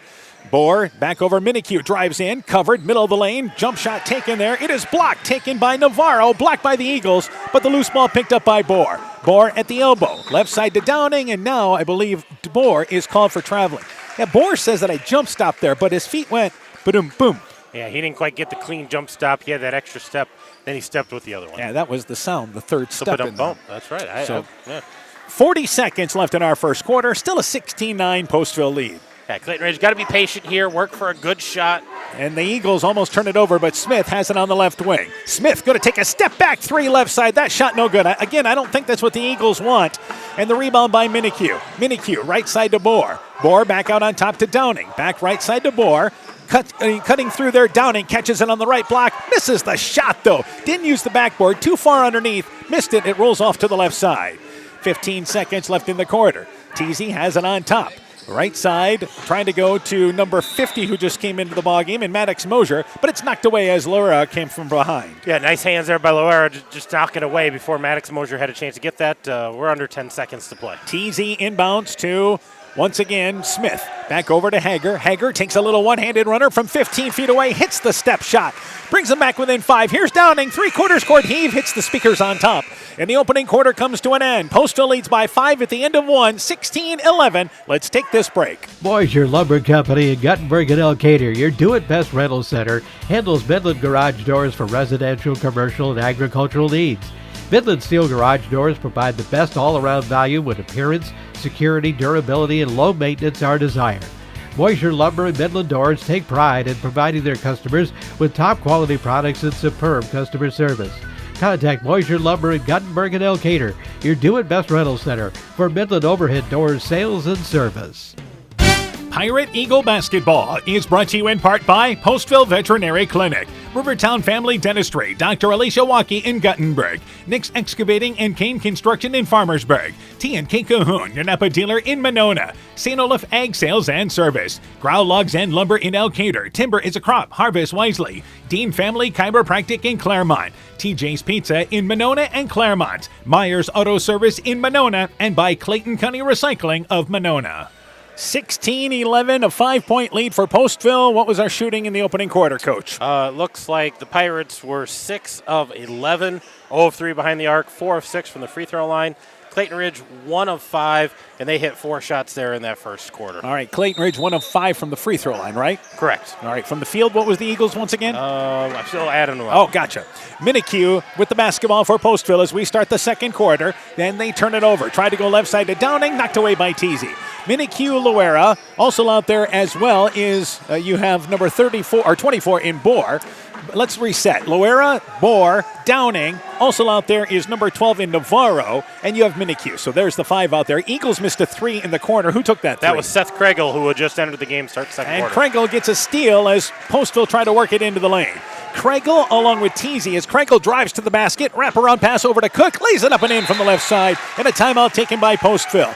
It is Kregel along with Teasy, Cook. Also out there, you had correction there. Hager was on the bench that quarter. Oh, okay. Smith, and also out there as well, was number 24 into the. That was Jackson Smith.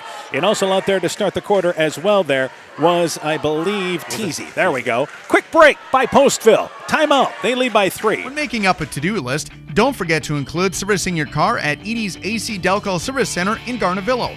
Your car should have the best care, and Edie's will make sure of it. Stop in or call 964-2186 to make an appointment. Tires worn out? Well, Edie's can replace them. Need a tow? Call Edie's at 964-2186. Kay, Lynn, and Todd invite you to stop by and fill your car's tank with fuel at Edie's AC Delco Service Center in Garnavillo. Edie's open 7 a.m. Mondays through Saturdays.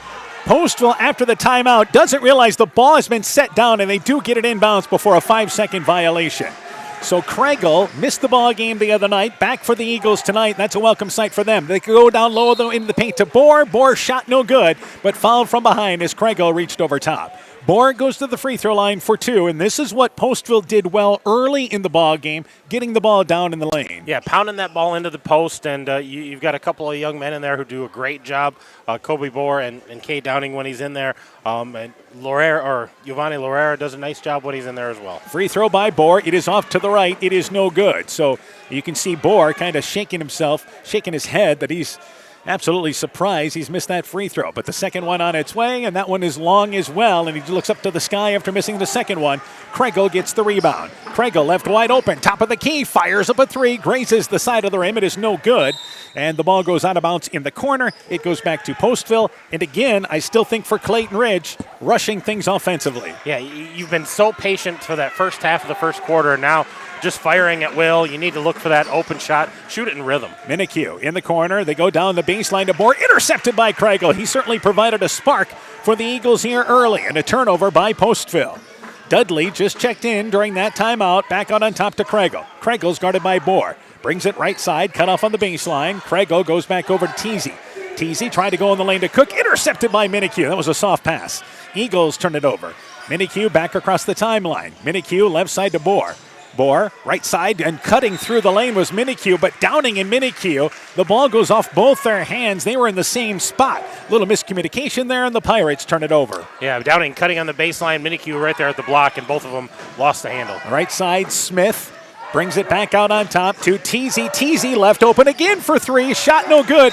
Cook able to go in and get the rebound, and he's fouled on the floor. Cook just outworking Downing in the lane area that time to go around him and get the rebound. Well, and once again, Casey Teasy just squares up. He's got an open look, trying to knock down another 3. He's got 2 already. Yeah, and he has been open, and that, again, another good look where the Pirates giving him spacing.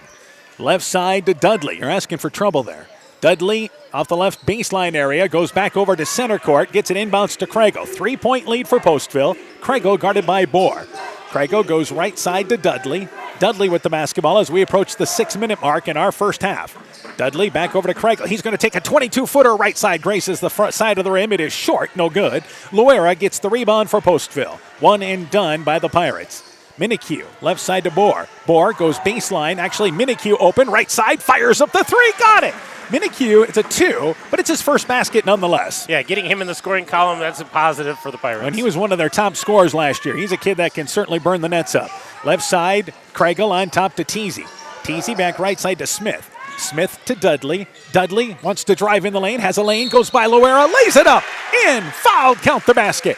They cleared out, and a good drive by Dudley going to the basket. Yeah, nice drive by Dudley there, and Giovanni Loera just kind of caught on the back side of that, so he's going to get called for the foul. That's his second. Earlier, it was Kate Downing's second. So a couple guys and some foul issues here for Coach Andy Deering. All right, so it is Dudley to the free throw line, trying to finish off the 3-point play.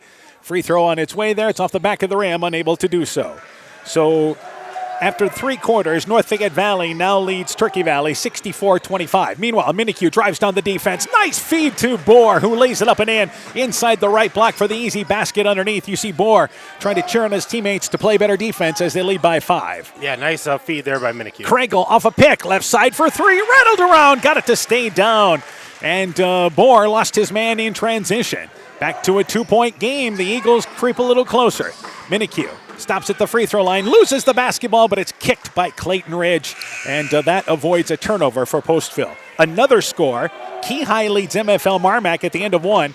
18-10 at the end of one. That's a big score. You know, that's in Monona, too. Yeah, right side, Minikue. Downing, Rote checked in for Clayton Ridge. Downing left open, launches the three from off the top of the key, no good. Bohr skies to get the rebound as he reached over top of Hager, who just came in, but he's called for over the back as Bohr pleads his case.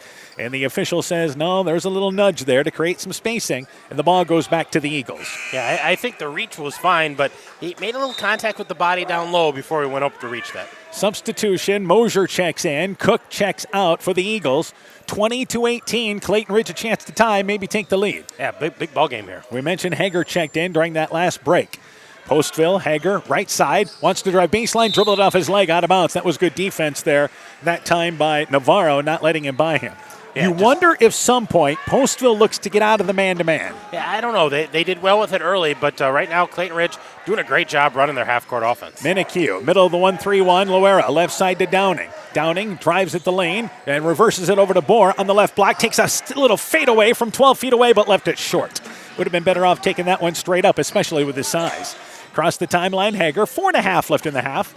And here is Rote. Drives in, gets by Loera. Little floater right side, misses it. Rebound tipped out of there, saved by Minikue, but back into the hands of Dudley. The Eagles maintain possession. Hager on top, and he works it left side now to reset offensively to Kregel. Kregel at the elbow, covered by Bohr. Left side to Dudley, back out on top here. They work with Hager, and again, you like this set for the Eagles. Patient. Hager drives in, knocked out of there by Navarro. Picked out of there by Navarro. Eagles turn it over. So they come up with an empty possession, however. Downing, left side to Loera. Looks like he almost traveled, but Loera tries to step through a double team. I'm not sure what that's about, but he's able to somehow get the ball to Bohr. Bohr feeds it back to Navarro. Misses the little bunny from the left side. Rebound tipped out of there, picked up by Kregel, and Kregel is tied up on the rebound there. Tied up with Navarro, which means it stays down here with the Pirates. That was a great look for Postville. They came up empty on that. They're going to have to reset here, and we're going to take a timeout. 20-18, Postville the lead. 3:43 to go in the half. Let's take this break. Alpine Communications believes connected communities become thriving communities. We are the local telephone company that became a 21st century communications provider. Alpine provides internet, television, cellular security, and telephone too. We promise personal, timely, reliable service from people who live here. When you choose us, we all thrive. Connect with Alpine Communications today. Click alpinecom.net or call 563-245-4000. Strawberry Building Supply offers all your building materials for residential and commercial projects. Whether you're building from the ground up, remodeling your home, or a weekend project, we have the materials you'll need. We are an authorized Milwaukee dealer for all your Milwaukee tools. Strawberry Building Supply also has everything you'll need for your pets and livestock. Stop into Strawberry Building Supply today at 413 West Mission Street, Strawberry Point, or call 563-933-4579. 20-18 is our score. Postville in the lead. 3:43 to go in our first half. Eagles taking their first timeout. Yeah, Coach Spursfluggy there just regrouping his second timeout here in the first half. Just wanting to make sure everybody's on the same page of what they're doing offensively. Is that the second timeout? He took that momentum killer there. Oh, that's right. That is the second timeout. Hager brings it across the timeline. 3.5 to go. 2-point lead for Postville. Kregel, top of the key. Goes left side. Hager eyed the three, but now Kregel will take it. Left wing for three. Got it. And again, right now, you see the Pirates losing guys in the half court, and the Eagles have the lead. And they lose their guy, and then they don't close out on shooters. And back out on top, left side, Minikue. Puts it on the floor, drives baseline, takes a tough 15-footer. It's off the back of the rim. Rebound by Bohr, put back up and in from the right side. Bohr gives the Pirates back the lead at 22-21. Yeah, good ball game here. Both of these teams getting after it offensively. And back offensively, Kregel, top of the key, another three, circles in and out, no good. Loera gets the rebound back into the offensive end. That's a young team there that will learn you can get that shot any time in the offensive end. Maddox Mosier tried to block Minikue as he brought it into the offensive end, and he's called for a blocking call. Postville takes it at center court. Yeah, that quick three coming down the court is always there. You want to work for an open shot, a clear shot, and make the defense work a little bit. Final score, Alburnett has defeated Edco tonight 60-21. Meanwhile, right side, Minikue has the basketball, drives in, pulls up from the elbow, misses the 15-footer, but the rebound by Navarro, and he saves it back left side now to Downing. Downing, nice feed, diagonal pass from the left wing to the right block, and Bora, another gimme underneath. 24-21, Pirates go up by 3. Well, and Kobe Bora getting the reward there of good positioning. And right side, here's Teasy for 3 off the front of the rim. Shot no good. Bora the rebound. Minikue ahead of the pack. Drives in. Scores the left-handed layup. And he used the left hand. And the Pirates lead by 5. He switched hands last minute, but put that up with his left. And back offensively, it is again on top with Craigle. 2 minutes left in our half. Craigle guarded by Bohr. Back over to Dudley. Dudley with the basketball here, and he's guarded by Loera, and he pulls it back out on top. Dudley wants to drive in the lane, loses the basketball on the way in. Downing saves it out of bounds along the baseline, back to Bohr. Bohr leads the break, drives right side, goes by Craigle, but he's fouled on the way in. A hand check by Craigle, foul on the floor before he went up for the shot. As Bohr, that was an experienced player, setting up the defender. Yeah, just setting him up and running the court well, filling lanes. Nice job by Postville getting out. And they're going to try to extend this lead, look to get a bucket here off of the out-of-bounds play. And at the right side, Minikue goes on top to Downing. Here's Bohr, goes underneath right back to Minikue from the right side, lays it up and in. And again, the ball never hit the floor. They worked it from the top of the key, right wing to underneath the basket. Yeah, without touching the floor, and a nice bucket there by Minikue. Extend this lead back to 7. That is an 8-0 run for the Pirates in the blink of an eye. 90 seconds left in the half. Craigle drives in, stripped by Minikue, but he could not hang on to it. Teasy goes left side to Cook. Cook takes a contested shot, stripped by Minikue. He's tied. Oh, they called traveling. Well, he should, because Cook went up for the shot, came back down with it. That's a travel. Yeah, they could have called that jump ball, but I don't think he had control of that long enough, and Cook just came back down with the ball. This is a big stretch here. First, Clayton Ridge had the lead, but Postville has answered. Baseline, they work it once again with Navarro. Navarro right side to Downing, but intercepted by Hager on the right wing. Eagles force a turnover here. Smith back into the offensive end, rifles it ahead to Cook. Cook back over right side, Teasy open, right side for 3, got it! And again, they lose a shooter in transition. Eagles back within 4. And that was much better ball movement by the Eagles, working that inside out to get the open 3. Loera, left side, double teamed on the lane, in a lot of trouble. He puts it on the floor, drives in anyway, forced the shot that hit the side of the backboard. Not sure what he was thinking there. Smith back into the offensive end. And with it on top is again Craigle. Craigle left side, Hager open, left side for 3. That shot no good. The Eagles right now just taking 3-pointers. And that ball goes knocked away by Cook underneath the basket. They call him for a foul, and the ball goes back to Postville. 37 seconds to go in our half. It's like a prize fight. Clayton Ridge is coming down throwing haymakers every time, trying to hit threes, get back in this. And Postville's working the ball inside, jabbing away, just kind of plugging away inside. Cook with the second foul will check out. And also Dudley will check out as Gephardt comes into the ball game. And also back in there, well, actually, correction. Gephardt came in. Gephardt and who else? Craigle came back in. Craigle was only out for a second. Yeah, he wasn't out for very long. Minikue to Downing. They can hold for 1 if they choose to. Minikue has it left side. 4-point lead for Postville. Downing on the right wing. Back left side to Minikue. Minikue at the elbow. Tried to go right side. Loera gives it to Downing. We're down to 15 seconds left. Minikue has it left side against the 1-3-1. You see Bohr directing traffic, and in the lane they get it to Bohr, catches it in the air, shot no good, gets his own putback, the follow-up rebound no good, third time's a charm, fouled on the putback from the left side. So they got it into the Bohr off the left side there, and he continues to live large around the basket.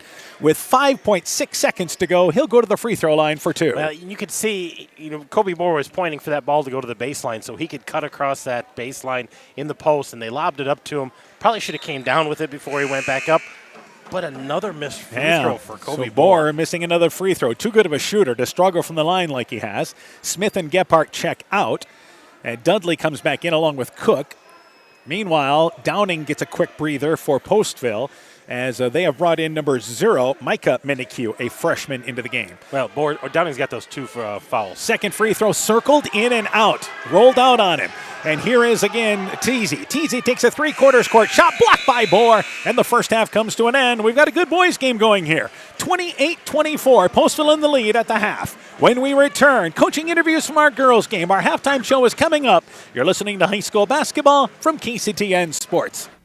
Stop into Nightingale Drug in Guttenberg to find that perfect gift for that special occasion. We have Silver Stars jewelry line, Gans and Carson home decor, Simply Noel purses and bags, Melissa and Doug toys, and baby items. Need that last-minute greeting card? Stop in and see our large selection. We have something for every occasion.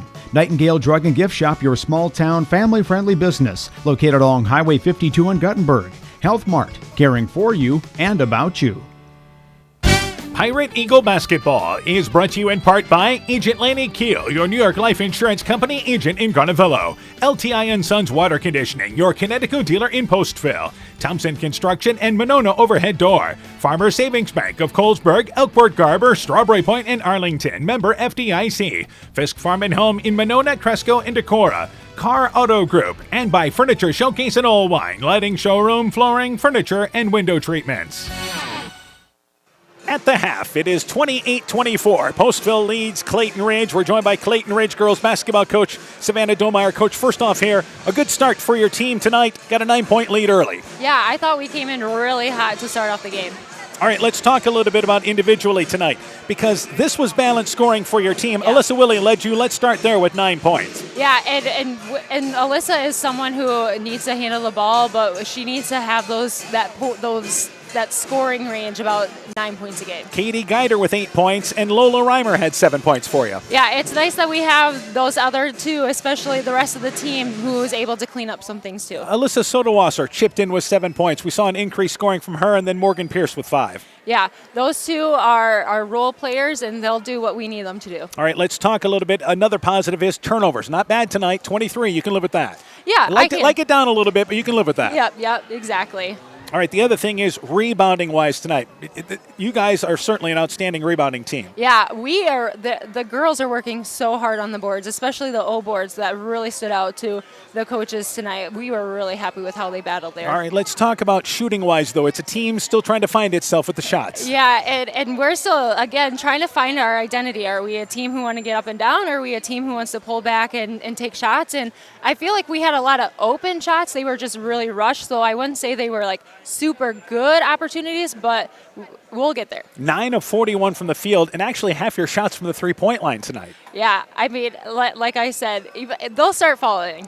All right, free throw-wise, obviously 6 of 20 from the free throw line, and you know that's just got to be improved. Yeah, and I'm telling you, we do shoot free throws right. in practice a lot. So we're just expecting those to fall here shortly. And again, I think that'll continue to get better for you guys, and you continue to play shorthanded. But I think you like the way your team fights. Yeah, yep. And like we said, we have that one missing piece, and hopefully when we get back, we can really put it all together. All right. Any idea when you might get Amira back?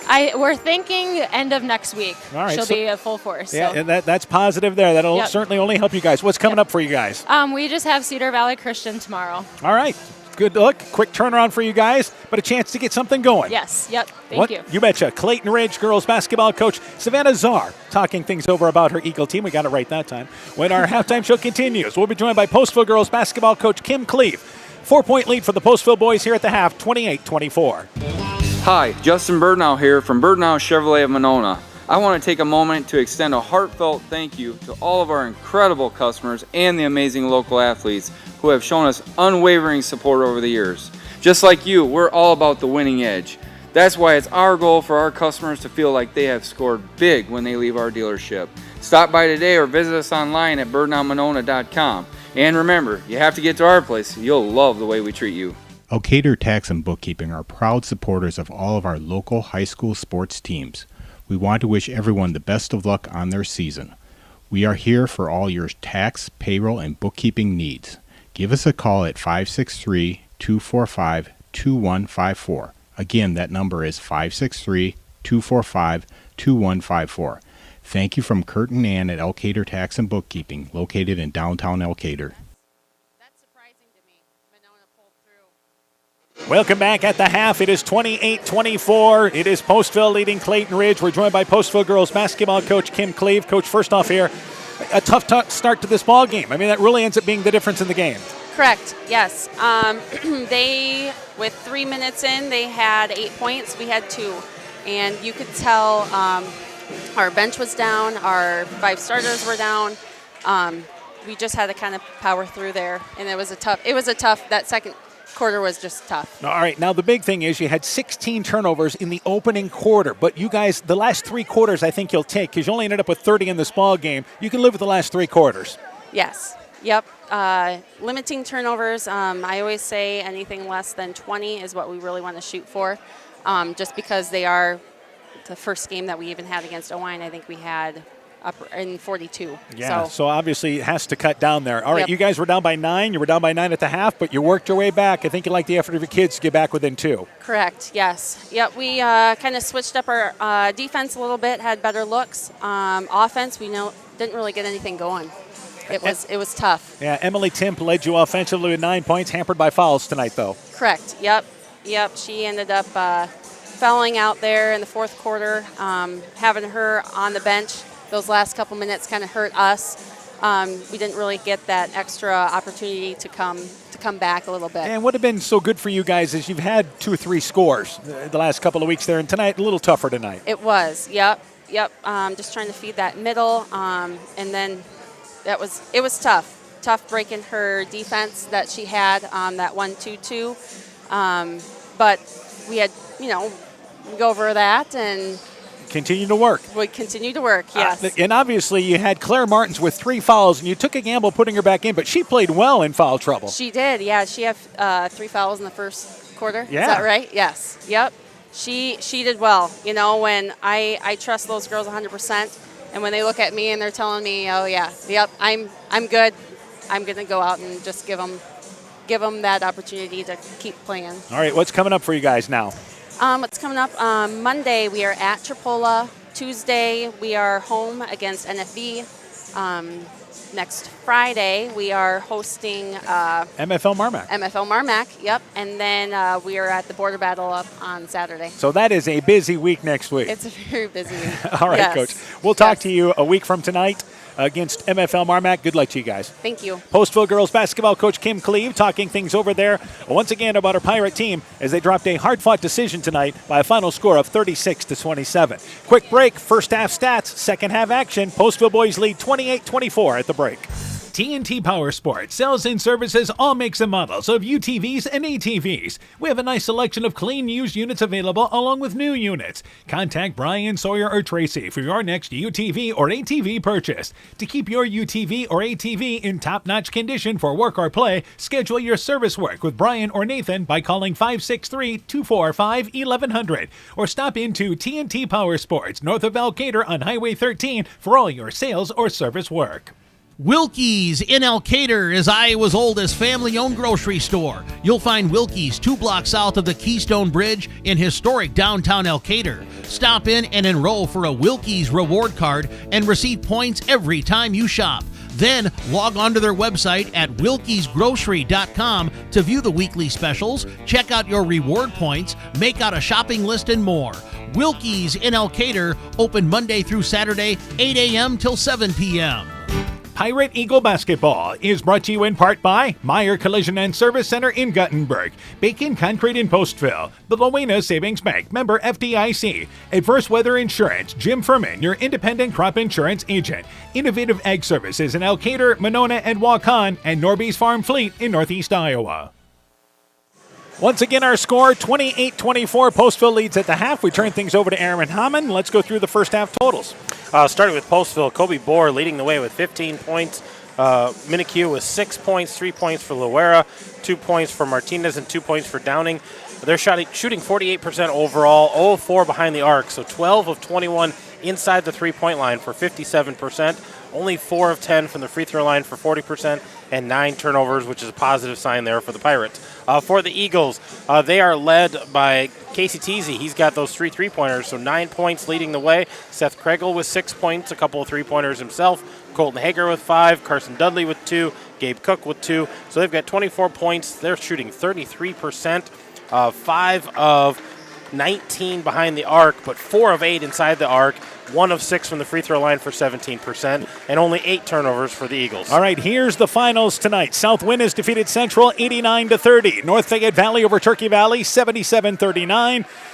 Keyhigh leads MFL Marmac at the half 29-21.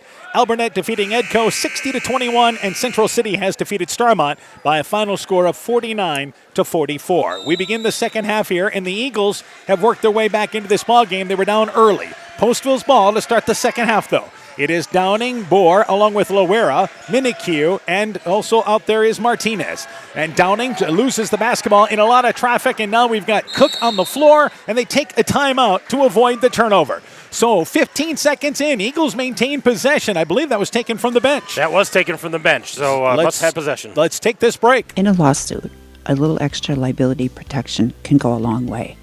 I'm Julie Depke, agent. A personal liability umbrella policy from American Family Insurance offers $1 million or more of coverage over and above the limits of your auto and home policy, and it's affordable. Contact Julie Depke, agent, at 205 South Main Street in Elkader or call 563-245-2366 today. American Family Mutual Insurance Company, SI, and its operating company, 6000 American Parkway, Madison, Wisconsin.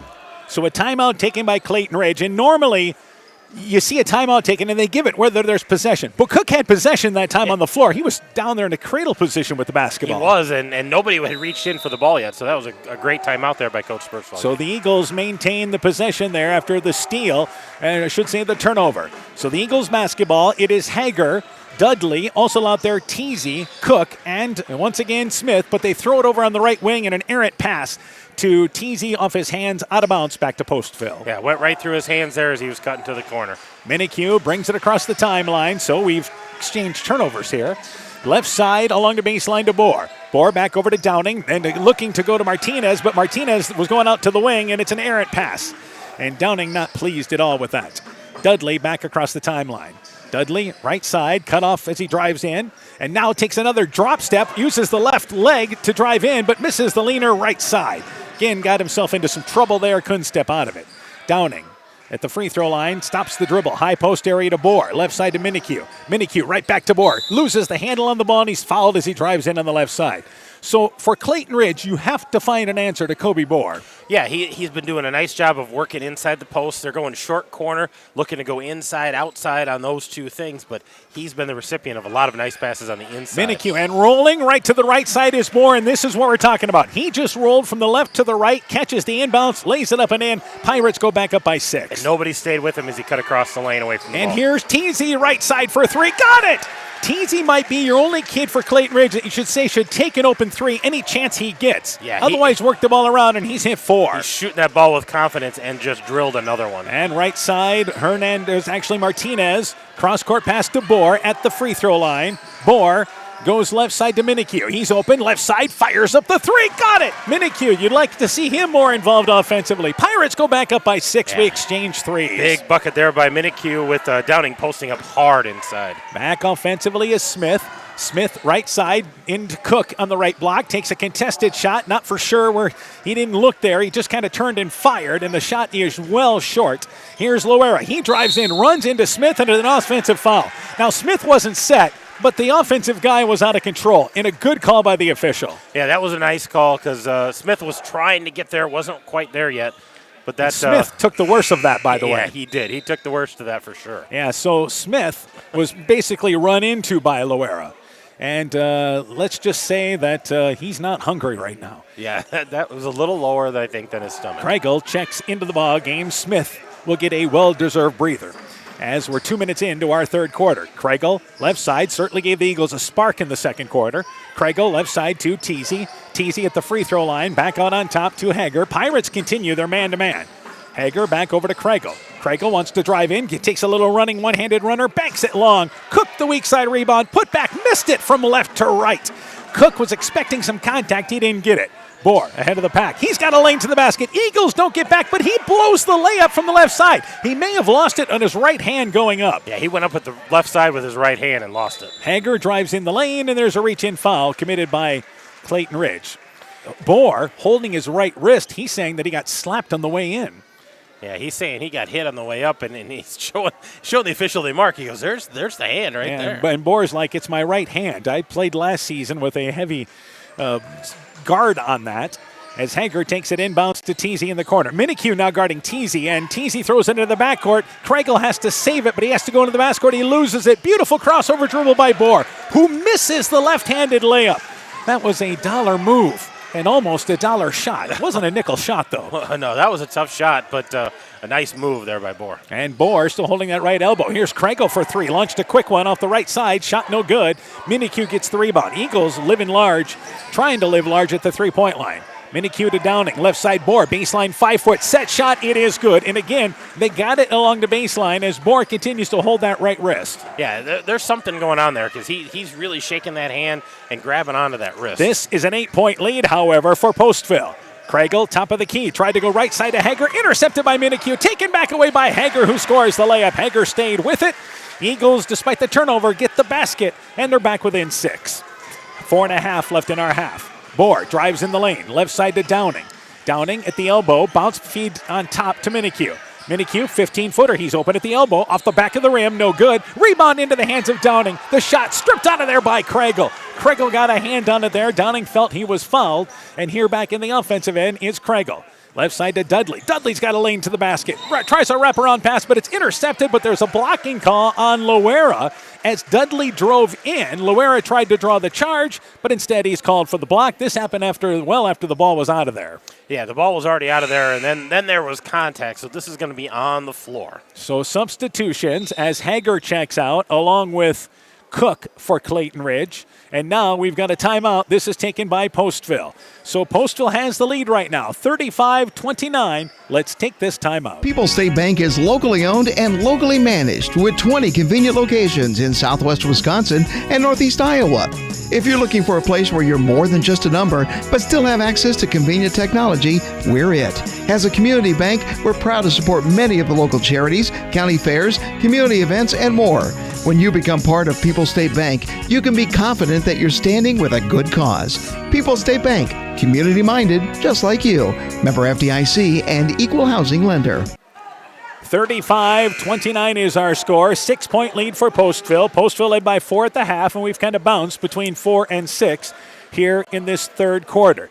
Kobe Bohr, they were looking at his wrist as we started the quarter, but he said, I'm all right. I'm okay. It's a lot higher on the lower arm there, but looks like probably just a bruise, nothing more than that. And it will be the Eagles basketball off the left side with Kregel as we approach halfway point of our third quarter. Still a ways to go. Gephardt has it left side on the wing. He's guarded by, once again, Martinez. Left side, here's Kregel. Extra correction there. It was Teasy for three, but misses the shot. Rebound outlet to Minicue, who slides in from the right side, lays it up and in. Long shots lead to long rebounds, and a fast break opportunity for Postville. Yeah, nice finish there by Minicue, getting up soft on the glass on the right side. And back out on top, Kregel has the basketball. Kregel's guarded by Bohr. Right side, Teasy, a step behind the arc, 25 feet away, got it. And again, not recognizing where the shooter is, and Teasy brings him back within 5. Yeah, he's open, he's going to put that up, and it's going in right now. Right side, Downing has the basketball to Minicue. Minicue on the left wing area, number 12 into the game. That is Cedric Navarro. Now Minicue drives down. His little right-handed layup, no good. But Bohr in midair slices through, catches the ball, lays it over to the front of the rim. And Bohr having a night tonight. He is. He's having a great night. He's over 20 points already. And it's 39-32. Pirates in the lead. Kregel on top. He takes a 25-footer top of the key. Shot long. Rebound pulled down there by Navarro. So the Eagles, three-point oriented. Navarro, nice pass down low to Bohr. Misses the gimme. Gets his own rebound. Put back. It is up. It is in. Fouled. Count the basket. And the Pirates have a 9-point lead. Well, if he makes that the first time, he doesn't get the free throw, but a nice offensive rebound, put it back in. And Kobe Bohr's been struggling from the free throw line tonight, so he's looking to get better here in the second half. He struggled in that first half. Hager and Cook check in. Teasy checks out. Also checking out is Mosier, who was in during that last break. And at the free throw line is Bohr, trying to make it a 10-point lead for Postville with 2:55 to go in the third. Free throw, it is good. That's the Kobe Bohr we know. Makes the free throw there. 42-32 is the score. Postville has their biggest lead of the night.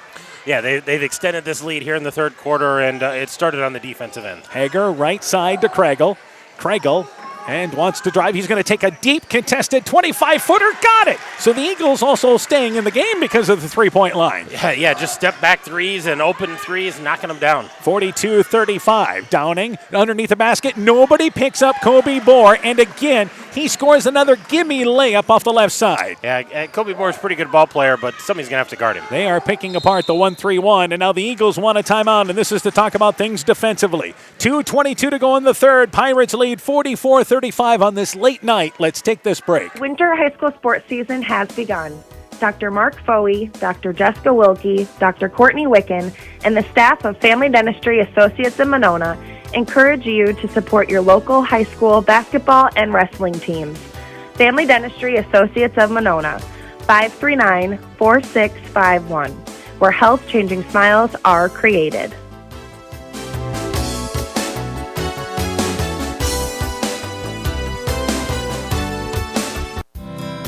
We know that potential is greatly enhanced through hard work and dedication. At Viafield Cooperatives, we promise to provide innovative products and dependable service to help you meet and exceed your potential. From agronomy to energy, grain to feed, Viafield is excited to provide growing opportunities for both producers and consumers at 18 locations throughout northern Iowa and southern Minnesota. Want to learn more about Viafield? Go to viafield.com. Viafield is a proud supporter of our local student athletes. 2:22 to go in the third, 44-35. Clayton Ridge has taken 38 shots from the field, and how many three-pointers tonight? 24 three-pointers they've taken tonight. And they've knocked some down. Now, don't get me wrong, they're hitting a few, but they're not getting the ball inside at all. Everything's been long range. And back in the offensive end, it is Kregel. It has certainly helped them keep in the ball game, but they're not shooting that well from the outside. Dudley has it at the free throw line, drives in, wraparound pass to Cook. It goes off his hands, but Cook brings it into the corner now offensively. Cook trying to go back to Dudley, an errant pass along the baseline, and the Eagles turn it over. That's a case there where Cook had the right idea, but a tough pass to Dudley along the baseline. Yeah, just a difficult pass to finish that off. So back in the offensive end. Left side, it is once again Navarro. At the free throw line, he drives into a double team, and you're asking for a turnover, and there it is. Cook picks up the loose basketball. Eagles have it back in the offensive end. And Hager has it right side, and guarded by Minicue. Back out on top to Kregel. Kregel wants to drive baseline, cut off by Bohr. Back out on top to Hager. Hager drives right side in the corner to Cook. Cook to Gephardt. 90 seconds left in the third. Gephardt has it in the corner, back to Cook. Cook, realizing that I'm not a guard, wants somebody to come get the ball, and that is Kregel. Kregel, top of the key, and goes back right side to Dudley. Shot clock inside 5 seconds. Dudley takes an off-balance shot, got Loera up in the air, and Loera makes contact. Great defense for Postville for 32 of the 35 seconds. Yeah, they were doing a great job forcing Clayton Ridge to be outside that three-point line like we talked about. That's the shots they've been giving up. And then all of a sudden Dudley drives, gives a good pump fake. Up the Pirate goes in the air, and he gets that contact, so he's going to get 2 free throws without the clock moving. Dudley's free throw, it is off the right. It is no good. But the big thing is the Eagles got the ball inside the arc and ran their offense. Yeah, something they haven't been doing enough of. They've been taking those quick shots, so working the offense, but kudos to the Pirate defense for keeping them outside the three-point line. Smith checks in. Kregel checks out. Good to see Smith back in the ball game. He's all right. Second free throw good by Dudley. He makes 1 of 2, and it's an 8-point lead for Postville. Minicue walks it across the timeline against the 1-3-1. Eagles have extended it. He tried to dribble through it, turns it over, then commits a reach-in foul. Some chirping going on with the Pirates there as Minicue turned the ball over. I think he was expecting somebody to come help him out, but a foul committed by the Pirates. And that foul is on Minicue, and that is the first on Minicue. Yeah, but more importantly, that's the 5th foul, so Carson Dudley's going to get a couple more free throws. And a chance for the Eagles to score here as Dudley's free throw is good. They're back within 7 at 44-37. Well, I'll say this about the Clayton Ridge defense. They have been very aggressive. They've been doing a better job of moving their feet and causing some fits for the Pirates. Second free throw by Dudley. It's off the right. It is no good, but Cook gets his hands on the rebound, saves it in the corner. Cook out of the double team, able to get it back over on the right side to Teasy. But Teasy throws it away, intercepted by Minicue. Minicue is run into by Dudley. And after the rebound by the Eagles, they turn the ball over. It goes back to Postville. That was a great hustle play by Gabe Cook, just outworking the Pirates to get to that ball, and didn't have a lot of places to go and found themselves kind of buried in the corner. It is almost 9:45, and we still have a minute to go in our third quarter. Good thing it's a Friday night, huh? Good thing, because we got another quarter to go. By the way, there will be some school nights this year for both these schools that will be late. Left side, on top, Minicue. Minicue against the 1-3-1 as the Eagles have certainly turned up the pressure. He tries a dangerous cross-court pass, but Bohr able to track it down, feeds it back to Loera. Loera drives in from the free throw line, but no good. He's fouled. He'll go to the free throw line for 2. I think we're going to have a lot of late nights this season, just with the style of play we have currently right now. And I tell you what, in 35 years, we've seen better basketball. Well, free throw is no good off of Loera. He'll have another opportunity. And I think you compound that with a lot of the schools that we like to cover are young. Yeah. They're trying to figure things out. They foul. It's just been kind of helter-skelter. Second free throw by Loera off the back of the rim. It is no good. He comes up empty, but the rebound goes to Bohr. Loera back to Minicue. Drives in, stripped by Hager, but the ball picked up by the Pirates. They don't turn him over. Downing, left side. That is Navarro, left side for three. Got it! And again, they go back up by 10. 30 seconds left in the third. Big bucket by Navarro there, and Postville scrambling here to find their guy. Left side, here's Hager. Three from the left wing. Shot no good. Rebound pulled off the right side by Navarro. We're inside 15 seconds left here in our third quarter. Bohr across the timeline, left side to Downing. Downing covered. Goes back out on top to Minicue, tipped into the backcourt by Cook. Cook's got a fast break, loses the basketball. Teasy cannot track it down, and it goes out of bounds. Cook, not a guard, and tried to reset as he got it off the right side. Great effort, but he turns it over. Yeah, good effort on the tipped ball and chasing it down, trying to get it under the hoop, but couldn't gather that ball up and try to go up and get a shot. 2.8 seconds to go in our third quarter. Minicue drives to half court. He double dribbled with the basketball. Third quarter, let it end. 47-37. The shot was no good. Third quarter comes to an end. Pirates lead by 10 as we go to the fourth. Let's take this break. For generations, local farmers have trusted Freedom Bank to provide the financial backing they need to succeed. We have a long tradition of empowering success, and that continues today. We offer competitive financing options at competitive rates, whether for equipment purchases, building construction, land purchases, or operating capital. Visit one of Freedom Bank's experienced ag loan professionals in Elkader, Monona, Postville, and Waukon, or online at freedombnk.com. Member FDIC. This is Chris Holbert, General Manager of Hall Roberts Son Incorporated in Postville. We would like to wish the area student athletes both a safe and successful sports season. We have been a community-based company since 1864, servicing and supporting the area ag industry with products necessary for daily success. We look forward to continuing to serve and support both the ag industry and high school athletes in our surrounding communities. Thank you and good luck from the families at Hall Roberts Son. Stronger, farther, faster. It all starts with good nutrition. Clayton County Farm Bureau is proud of our livestock farmers who provide high-quality protein needed to fuel our young athletes. The ultimate pre- and post-game fuel-up can be found in meat and dairy foods grown right here. Meat and dairy are natural sources of essential vitamins that support health, energy, and performance. We know our student athletes are the real deal, and Iowa's livestock farmers are committed to helping them reach their goals. To learn more, visit realfarmers.realfood.realmeat.com. Pirate Eagle Basketball is brought to you in part by Guttenberg Municipal Hospital and Clinic. Check out career opportunities at guttenberghospital.org. Culligan Water Conditioning in Elkader. Bruins and James Insurance, your Grinnell Mutual agent in Monona, and Rivals Inc. Custom gear, screen printing, embroidery, and online shopping at rivalsinc.com. We took an extended break there because they actually put 0.6 seconds on the clock, but we were into our break, and as it turns out, the Eagles got the basketball. They turned it over, trying to throw it from center court underneath the basket. Postville got the ball at center court then, and the ball was thrown towards the basket, knocked away, so you didn't really miss anything. Yeah. It's 47-37 is our score. Postville outscored Clayton Ridge 19-13 in that quarter. They lead by 10. Yep, and Clayton Ridge is going to start with the ball here. They got to be patient, try to chip away at this lead. Postville, I think they need to get aggressive on defense right Hager, now. Teasy, also out there Smith, Cook, as well as Dudley. Cook, baseline 6-foot shot, aired it out long, got it on the right block, and just missed the shot. Minicue the rebound. Downing back in the offensive end for Postville. They're up by 10. Bohr wide open, left side for three off the front of the rim. Rebound, Loera got a hand on it, but it's picked up by the Eagles.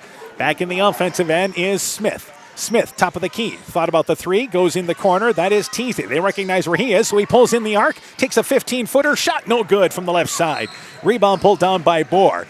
As Teasy trying to show a little more to my game than just shooting threes. Minicue, back left side, intercepted by Hager. Tried to go on top. Hager drives in left side, takes the shot over the outstretched arms of Bohr, missed it! Teasy gets the rebound, and he's fouled by Bohr on the way up with 7:11 to go. Bohr, good contesting defense at first. Teasy goes to the free throw line for two. Yeah, and just Minique throws that cross-court pass from the deep in the corner on the right side to the left-hand wing, and that was an easy pick for Colton Hager. Not able to finish on the other end, but a great offensive rebound by Teasy. Teasy, an outstanding shooter. You figure he's going to make both these free throws and makes the first. Here comes the second. So it's now 47-38. Second free throw being eyed by Teasy. Makes them both, and they're back within 8 at 47-39. What was our shooting in the third quarter? For the Eagles, they were 4 of 13. Postville was 8 of 12. Bohr, right side, misses the shot. Gets his own rebound on the left. Saves it on top to Downing. Downing tried to, I don't know where that pass was going, looking for Loera in the lane. Overshot him. So Downing was throwing more to a spot than to a person. And the Pirates turn it over after good hustle by Bohr to keep over that rebound. Right side, it is on top with Hager. Hager and brings it over on the right wing. Now here's Teasy open, right side for three. Leaves that shot long, but he was open. Rebound saved by Dudley. Dudley gets a step by, drives into Loera. Shot blocked by Bohr. Challenged and denied on the inside. Loose ball picked up by the Pirates. Back offensively is Downing. Downing drives in, floats in with one hand, lays it up from the right side. An athletic move by Downing, and they're back up by 10. An aggressive athletic move there by Downing. He made his mind up before he got in there that he was going to the rack. A couple of big steps. Smith pulls up from the elbow. 15-footer, banks it in from the right elbow. Eagles back within 8. They take a timeout. 49-41. Clayton Ridge trails by 8. Let's take this break. When I started out in the car business, my dad gave me some good advice. Hi, it's Forrest Brown with the Brown's family of dealerships. What my dad told me is when you sell someone their first car, you need a good sales department. But if you expect to sell them their second, third, and fourth car, you better have a great service department. Visit any one of the Brown's family of dealerships in Guttenberg, Elkader, West Branch, or Victory Ford in Dyersville and find out why Brown's is your hometown dealer, no matter where your hometown may be. Being good at life means getting your finances together so you can focus on the moments that matter most. With over 175 years of expertise, New York Life Insurance Company provides you with benefits you can enjoy while you're, living. So give your local agents, Andrew Reimer or Troy Springer in both Guttenberg and Monona, a call. You can reach Andy or Troy at 563-252-2471. That's 563-252-2471. They can help you and your family be good at life.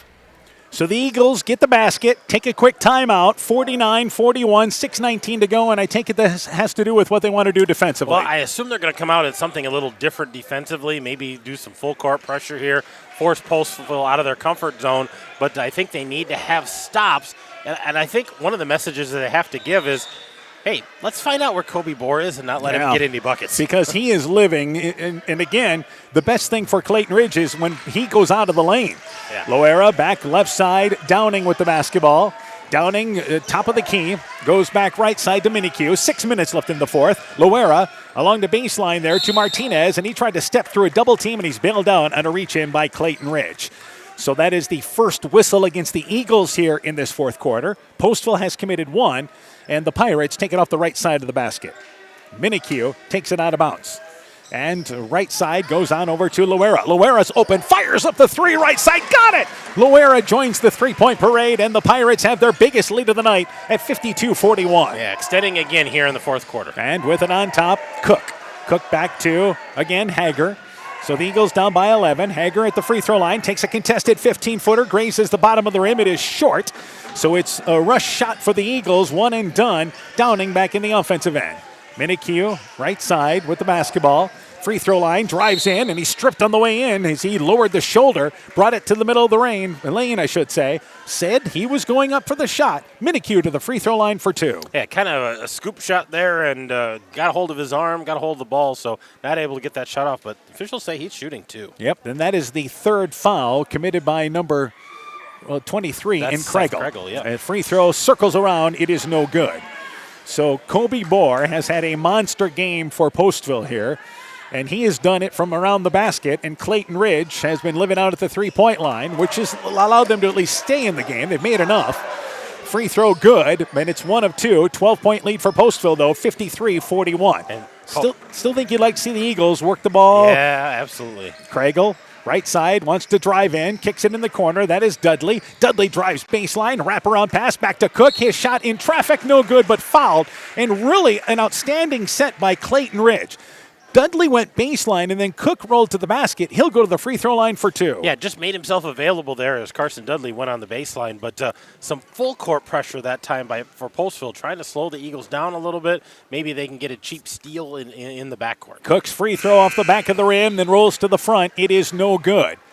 So substitutions, Gephardt and Mosier getting ready to come in for Clayton Ridge. Teasy will check out, and Mosier will be coming in for the shooter in Gabe Cook. That was the second foul on Bohr, by the way, for the Pirates. Second free throw by Cook on its way, banked it long, but Cook gets his own rebound, steps in, misses the layup from the right side. Cook with a good rebound and great hustle to get his rebound. Just did not finish. Back over Postville in the offensive end. Baseline, here's Minikue. Up and in from the right side. And again, he cut along the right baseline. They've really attacked that 1-3-1 along the baseline. They lead by 14. And that ball never touched the ground once again once it was in the front court. Gephardt has a lane to the basket, but it's cut off. Back out on top to Kregel. Kregel guarded by Bohr, and then gets caught in the air trying to take a shot, but Bohr, pretty good defense that time. Kregel travels with the basketball trying to force the action. Yeah, great defense there by Kobe Bohr, using his length, using his height there, making it hard for Kregel to And see again, that's part of the youth there, playing a little quicker than what you need to. Yeah, Seth Kregel, the sophomore there, just trying to speed things up a little bit, and Kobe Bohr keeping up with him step for step. Rote back into the game for Clayton Ridge, and checking out will be Dudley. 14-point lead. Postville trying to salt this away. Both teams have committed 2 fouls in this fourth quarter. Loera at the elbow. 15-foot jump shot. Grazes the front of the rim. It is short. No good. Mosier gets the rebound for the Eagles. Back across the timeline here is Hager. Right side to Kregel. Kregel on the right wing. 4.5 left in our fourth. And Kregel at the top of the key, back over to Rote. Rote at the free throw line, back over to Hager. Hager 25 feet away, right side is off the back of the rim. Shot is no good. Long rebound to Minikue. Here's a fast break, but Minikue loses the basketball. Diving on the court is Hager. Hager tried to save it, but it's intercepted by Minikue. Pirates with the basketball. Minikue trying to dribble between 3 players and bailed out by a reach-in foul by the Eagles. Yeah, a lot of helter-skelter there, and Minikue just trying to navigate through all that traffic and gets the foul here, so that's the 3rd foul on the Eagles. You keep forgetting that Josiah is just a junior. Yeah, he's been playing since he was a freshman as well, but really growing and taking care of that basketball. And you can see the growth he's made from a year ago. So substitution as Teasy has come back into the game for Clayton Ridge, and Minikue goes on top to Loera. Bohr at the free throw line, cutting through is Downing. Downing from the right side, misses it, but Bohr got the rebound, misses the putback from the left side. Pirates with 2 golden opportunities, and they come up empty. Point blank for both of those young men, and just not able to finish, and frustration out of both of them. Downing from the right, and Bohr from the left.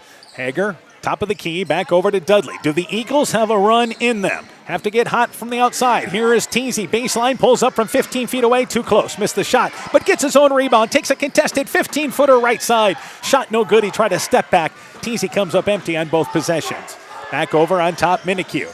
Minikue back right side to Bohr. Bohr cross-court baseline. That is Martinez. Minikue open. Left side for 3. Got it! Circled around and stayed down. And the Pirates go up by 17 here in the fourth. Yeah, big shot there by Minikue, knocking down the open 3. Good ball movement by the Pirates. Dudley drives right down to the defense, takes a step-back move. It's blocked out of there by Downing. Loose ball, however, scoots to the wing, and it's picked up there by Craig, who turns and fires a 3-pointer from the left side. Wasn't squared, missed the shot, and Teasy actually the rebound by Hager. And driving in is this time Kregel, and Kregel bodied on the drive in. So the Eagles, good hustle, keeping the possession alive, and the end result will be Kregel at the free throw line for 2. Kregel just kind of turned and fired on that and gave it a chance. And nice rebound by Colton Hager, crashing the offensive boards, giving it another chance. We'll get you a total of what the Eagles are from the 3-point line in just a couple of seconds, as Kregel makes the first free throw at 58-42. Mosier checks out. Cook back into the ball game for Clayton Ridge. Meanwhile, for Postville, they have, I believe, checking out was Martinez. Correction there. It is Martinez. And back into the ball game for them is Navarro. Yes, Navarro, number 12. So 2 Martinez out, 12 Navarro in. Free throw there.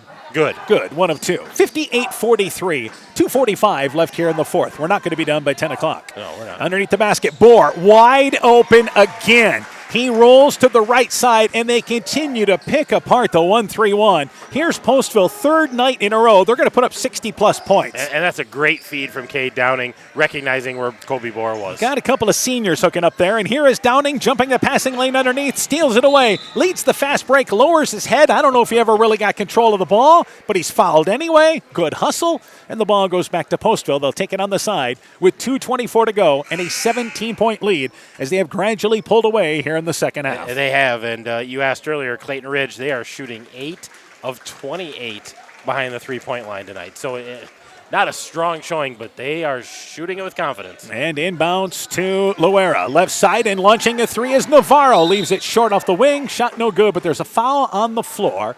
And this is a foul on Clayton Ridge going for the rebound off the right side. And there's a push. That is the fifth foul on Clayton Ridge. And Bohr will go to the free throw line for 2.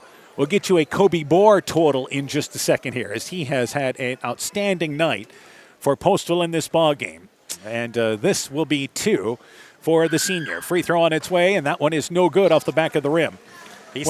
I mentioned he's going to be 80% by the end of the season, but he's going to have to start making some to make that come true. Yeah, he's struggling from the free throw line tonight, but he's sitting at 28 points. He's having a phenomenal night out here. Second free throw. The form, everything looks good, and he makes the second one. So 29 points for Kobe Bohr, and it's 61-43. Pirates in the lead with 2:15 to go. Across the timeline is once again Smith, who drives in, takes a contested shot, denied there. It was altered by, once again, Bohr off the left side. So doing it on both ends. Downing back into the offensive end. 2 minutes in the fourth. Downing back over to Bohr. Bohr, cross-court pass in the corner to Minikue. Left corner, brings it back on top to Downing. No reason to rush if you're Postville. Downing trying to dribble through traffic. Goes between the legs as he brings it back towards center court. Right side to Bohr. Downing, left baseline to Minikue. He's open, deep left corner for 3 off the front of the rim. Bohr, another rebound. Put back, no good. Bohr gets another rebound. The shot, it is up. It is in. Fouled, count the basket. There's a drill in basketball called the Mikan drill. And tonight, Kobe Bohr has had a ton of work doing the Mikan drill. And he has done it efficiently all night long. Gets rewarded there. Probably a little frustrated missing the one before it, but gets his own rebound, puts it right back in, gets the foul, gets the basket, gets a free throw. That's a drill, by the way, where you go right side, left side, and put the basketball up without it hitting the George Mikan. George Mikan, you bet. Former Minneapolis Laker, by the way. Yes, absolutely. Second for the three-point opportunity by Bohr, leaves it short, rebound tipped out. Guess who gets it? Kobe Bohr saves a nice feed to Minikue. Double pump layup from the reverse side, no good. Minikue too far underneath the basket. Eagles have the ball knocked away by Downing. 90 seconds left in the fourth quarter, and the Pirates lead by 20. Clayton Ridge shot enough three-pointers to keep them in the game, but they have cooled off here late. Yeah, have not hit enough to make it a difference in this game. Inbounds to Smith. Smith brings it across the timeline. The Eagles had 24 at halftime. They've put up 19 this second half. Smith left side to Gephardt. Gephardt is guarded by Navarro. Back over Smith. Wants to drive, gets a step by Bohr, wraparound layup. It is no good, but fouled by Downing, helping out. So one of the few times tonight, and Bohr points to his chest there that he was out of position. And a good drive by Smith. He'll go to the free throw line for 2. And Downing just rotating over, try to help out there. He's going to pick up his fourth foul, but at this point, Postville's got this in hand, and another impressive night out of them. Free throw, it is no good. At the end of the third quarter, Keyhigh leads MFL Marmac 47-36. As much as we whine about having a late night tonight, they still have the fourth quarter to go in Monona. Yeah, Keyhigh's got a long trip after that game, too, but winning that ball game, that's a positive for them. Good thing it's a Friday night. Bohr and checks out of the ball game, as does Navarro, and a good round of applause as they have went a little deeper into their bench with a 20-point lead and 1:14 to go. Smith missed the first free throw, second free throw, circles around and stays down. Micah Minikue was in for just a moment in the second quarter, checks into the ball game. He's a freshman, and that is Josiah Minikue, the older boy. In the lane, they try to work it to number 10 in Hunter Handgartner, who just checked in. The ball turned over by Postville. Rote back in the offensive end, double dribbled with the basketball. 1:01 to go. Some subs coming into the ball game for Clayton Ridge as well. Maddox Mosier into the game. Randy Sarazua also coming into the ball game for Postville. Xander Ramirez.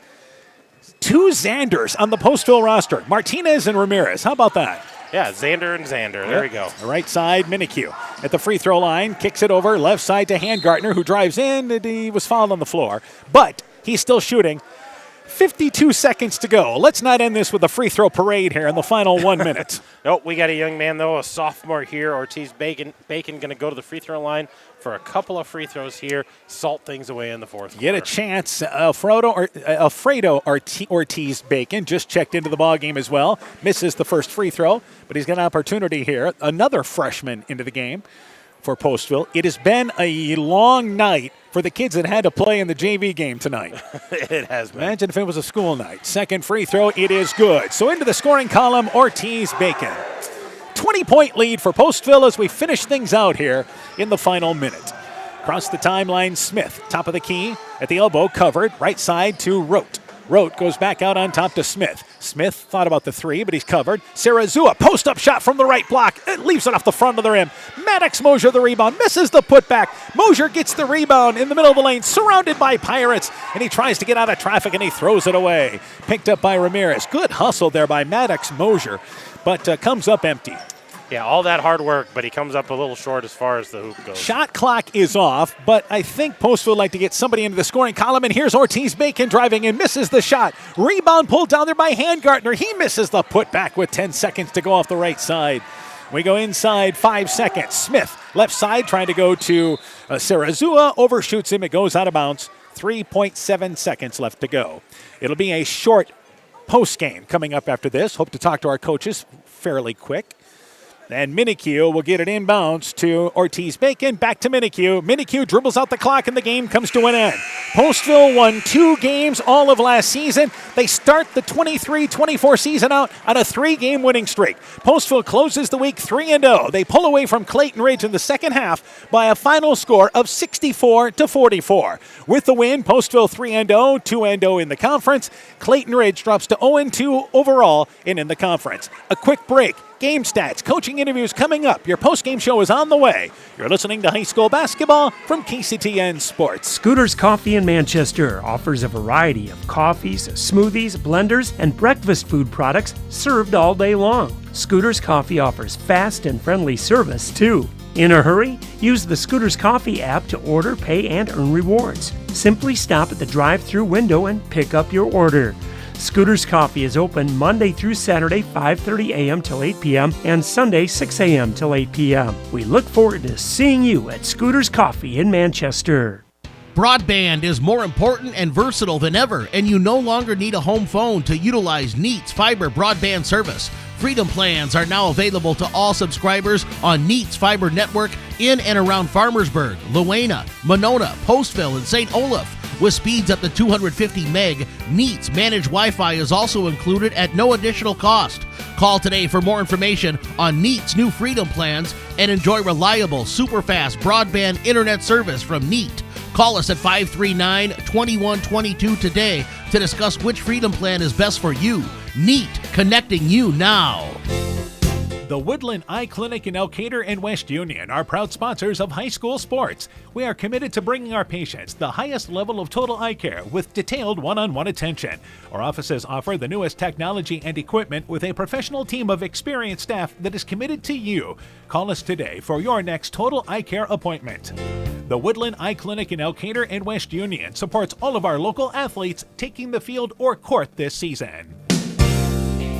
At Top Gun Customs, we know that cars are complicated. We can handle all the complex new features of any vehicle, foreign or domestic.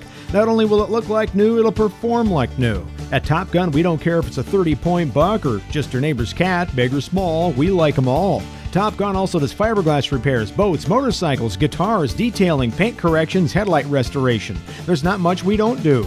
Call Bob or Nancy at Top Gun for details and to schedule your repairs today. 563-964-9899.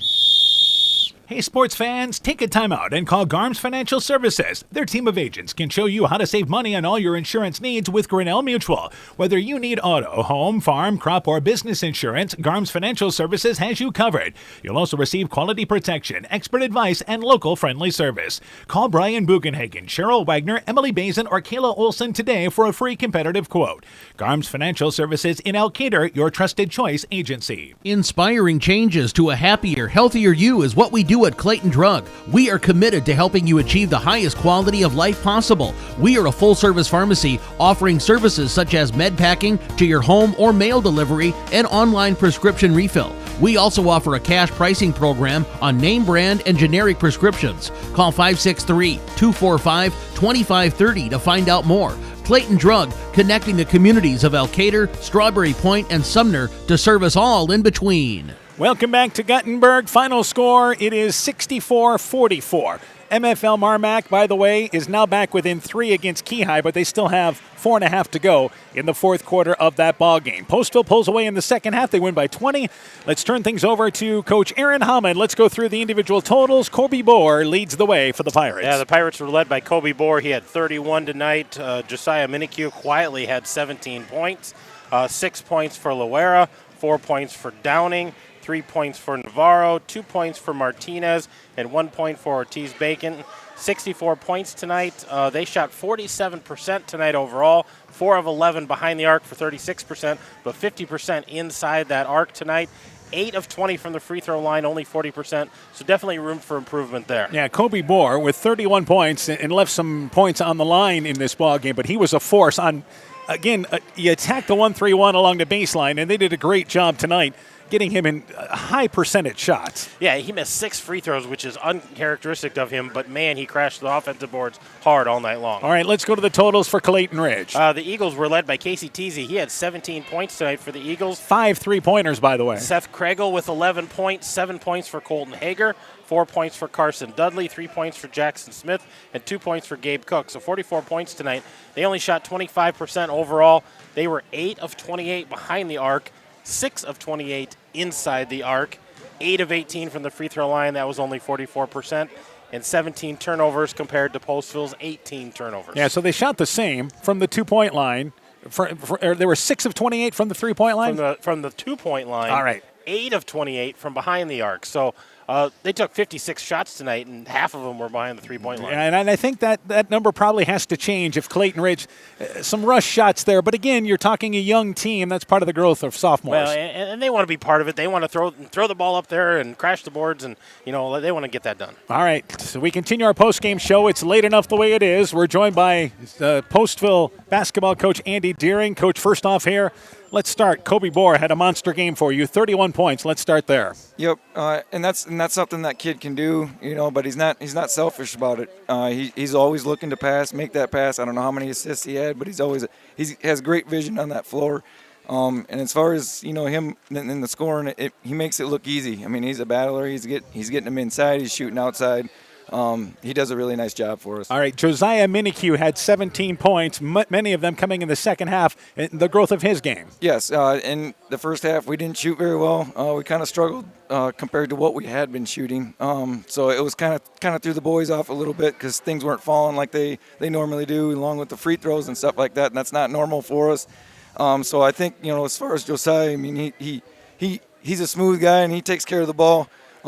He's kind of a big leader for us on the floor. He's running the show. So. All right. The other thing is, you guys look to me like you're going to try to be a man-to-man team this year. Yeah. I mean, we're going to mix it up some, but right now I just really want them to focus on their man-to-man, get really good at that, so that later on when we put something else in, it's obviously man-to-man's the base layer that we want. And once we have that down good, we're going to look at the 20 and the 1-3-1. All right, getting back to the offense, though. Third game of the week, third game you guys put up in the 60s. Yep.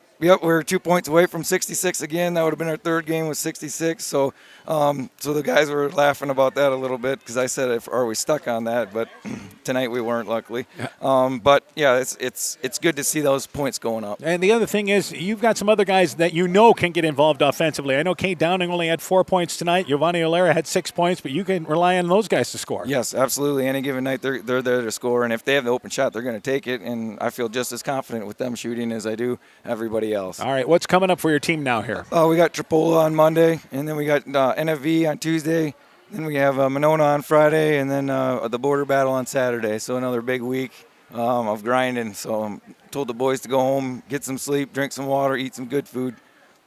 Yeah, so we'll talk to you a week from tonight. before the ball game against MFL Marmac. That sounds great. Congratulations. Great start, by the way. Yes, thanks. Postville now 3-0 on the season. We'll take a break. When we return, we'll talk with Clayton Ridge coach Kyle Spierschlage when we continue after this. Hi, this is Cody from Torkelson Motors in Elgin and Walk-On. At Torkelson Motors, we believe that student involvement in activities is a great way to help grow our communities, and we are proud to help sponsor this game for your enjoyment. We've been serving Northeast Iowa since 1926 and appreciate the business that our customers have given us and the support they provide to our area schools and communities. So the next time you are in need of a new or used vehicle or a repair, stop into Torkelson Motors, where we've been selling cars the old-fashioned way with a friendly smile and a handshake right here next door in Elgin and Walk-On. At Almaquee Clayton Electric Cooperative, we provide more than energy. We also provide ideas to help keep you safe. Did you know light bulbs can reach 300 degrees Fahrenheit and are an often overlooked fire hazard? Overloaded outlets or faulty wires can also cause fires. Never run appliance or extension cords under rugs or furniture, as the cords can overheat and cause a fire. At Almaquee Clayton Electric Cooperative, we care about keeping you safe. That's the power of human connections. Almaquee Clayton Electric Cooperative, your touchstone energy cooperative. Welcome back here to Guttenberg. Continue our post-game show. We're joined by Clayton Ridge coach Kyle Spierschlage. Coach, first off here, I think you saw a stretch in this ball game. I would say the second quarter into the third quarter where you really saw what your team can become. We had some really good moments, absolutely. I'd have to think we won the second and third quarter, I think, those two combined, or real close. Super happy both ends of the floor. We're moving the ball. We're flying on defense, deflections. Super happy for a lot of the game. Outscored them in the second quarter, 13-12, but it got outscored actually in the third quarter. Postville made that run late in the third quarter. Obviously, the surprising part is you took half your shots from the three-point line tonight, but you say you're okay with that. You know, it's a work in progress. It really is. With us being so young, I want them to be able to play free. I don't want them to feel handcuffed. And we do have some guys who can not just shoot it, but can make it. So I thought for the most part they were open, so we'll take it. 56 shots is what you take from the field tonight. God, I don't think we had 40 the other night. So, hey, and we had quite a few offensive rebounds off of some of those with Cook and Maddox. So that is part of the equation with threes. You might miss some, but maybe you get some of those boards. All right, let's talk about offensively. Casey Teasy hit 5 3-pointers, 17 points. Yeah, we did a really nice job of finding him. I still think there's a few we missed when he was open. We could have made one more, but our guys did a nice job of feeding him the ball when he was open. All right, also Seth Craigle coming back for you, coming off the bench, had 11 points. Yeah, didn't miss a beat, came right in and did very well. All right, now defensively, didn't have an answer for Kobe Bohr tonight. No, he's good. He's good, and I mean there were some breakdowns tonight that went to wide open layups, but there was still a lot of. I know it did show in the end of they had 60, whatever they had, so that's not good. But there was some good movements. Yeah, they hit some good mid-range shots, especially in the first quarter. They hit 3 or 4 like 17-footers. All right, still some positive though. Didn't turn the ball over a ton in this ball game. That's another step in the right direction. No, this is a huge improvement from Tuesday. We just got to keep that going. All right, what's coming up for you guys now here? Quick turnaround, huh? Yep, tomorrow afternoon, Cedar Valley Christian. So we'll be back in about 12 hours or so. Non-conference game. I know they're young, but they had a victory last night. So we'll want to play the way we did tonight.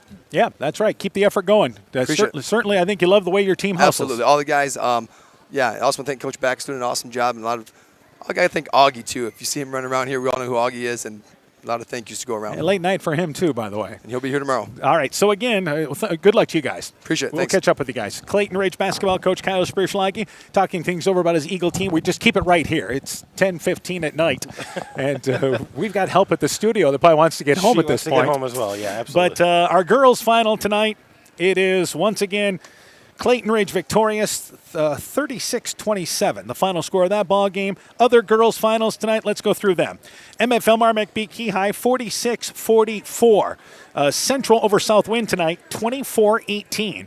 North Fayette Valley beat Turkey Valley 50-39. Edco beat Alburnett 51-40. Central City over Starmont 72-25. Our boys final, Clayton Ridge and Postville. Postville boys pull away in the second half. They win 64-44. Other boys finals, Southwind beat Central 89-30. North Fayette Valley over Turkey Valley 77-39. Alburnett beat Edco 60-21. Central City over Starmont 49-44. And with 1 minute left in the ball game, MFL Marmac and Key High now tied at 54 after MFL Marmac was down by 11 to start the fourth quarter. They were down big and had made a big comeback there. We'll see if they can come out on the top of it, but they got a minute to play up there at Monona. Yep, and again, they could be heading to overtime. By the way, there's 12 seconds left in the ball game now, we're told, and it is 57-54. Key High leads with 12 seconds to go in that ball game. So, again, we'll try to pass along the final score, but we're going to wrap things up here. We'll have it on our website at kctn.com. But Key High leads by 3 late in that ball game. Our next broadcast Monday night. It's another quad, by the way, so another late night, as it will be Edco and MFL Marmac. We had a great girls game last year between those two teams. Double overtime a game there up in Monona. This time it's down in Edgewood, and we expect more of the same down there. Two good girls teams. All right, Key High has hit 2 free throws and now leads 59-54, so they appear to be on their way to winning that ball game tonight. So Key High, again, appears to be on their way to defeating MFL Marmac tonight. Again, our final score of our ball game, it was the Clayton Ridge girls winning 36-27, and it is the Postville boys winning by a final score of 64-44. It is a final now, by the way, 59-57. Thanks to Coach Sass for keeping us up to date on that ball game. He's doing a great job with that, you bet. 59-57, Key High wins. MFL Marmac hit a 3 at the buzzer, but not enough. 59-57, the final score. So again, Clayton Ridge girls, Postville boys victorious in our featured game tonight. For Coach Aaron Hyman, I'm Dan Behrens. My thanks to Paula Mahoney for running our studio show. Also thanks to Audrey Ostrander for running our camera tonight, along with her sister. They did a great job. She also did a great job keeping us informed of who was in the ball game for Clayton Ridge as well. We appreciate her time. So once again, it is a wrap-up here from Guttenberg. For everybody, this has been a presentation of KCTN FM 100 Sports. For a complete recap of tonight's ball game, highlight scores, and more, go to kctn.com, click in the Sports tab. Good evening, everybody. Alpine Communications believes connected communities become thriving communities. We are the local telephone company that became a 21st century communications provider. Alpine provides internet, television, cellular, security, and telephone too. We promise personal, timely, reliable service from people who live here. When you choose us, we all thrive. Connect with Alpine Communications today. Click alpinecom.net or call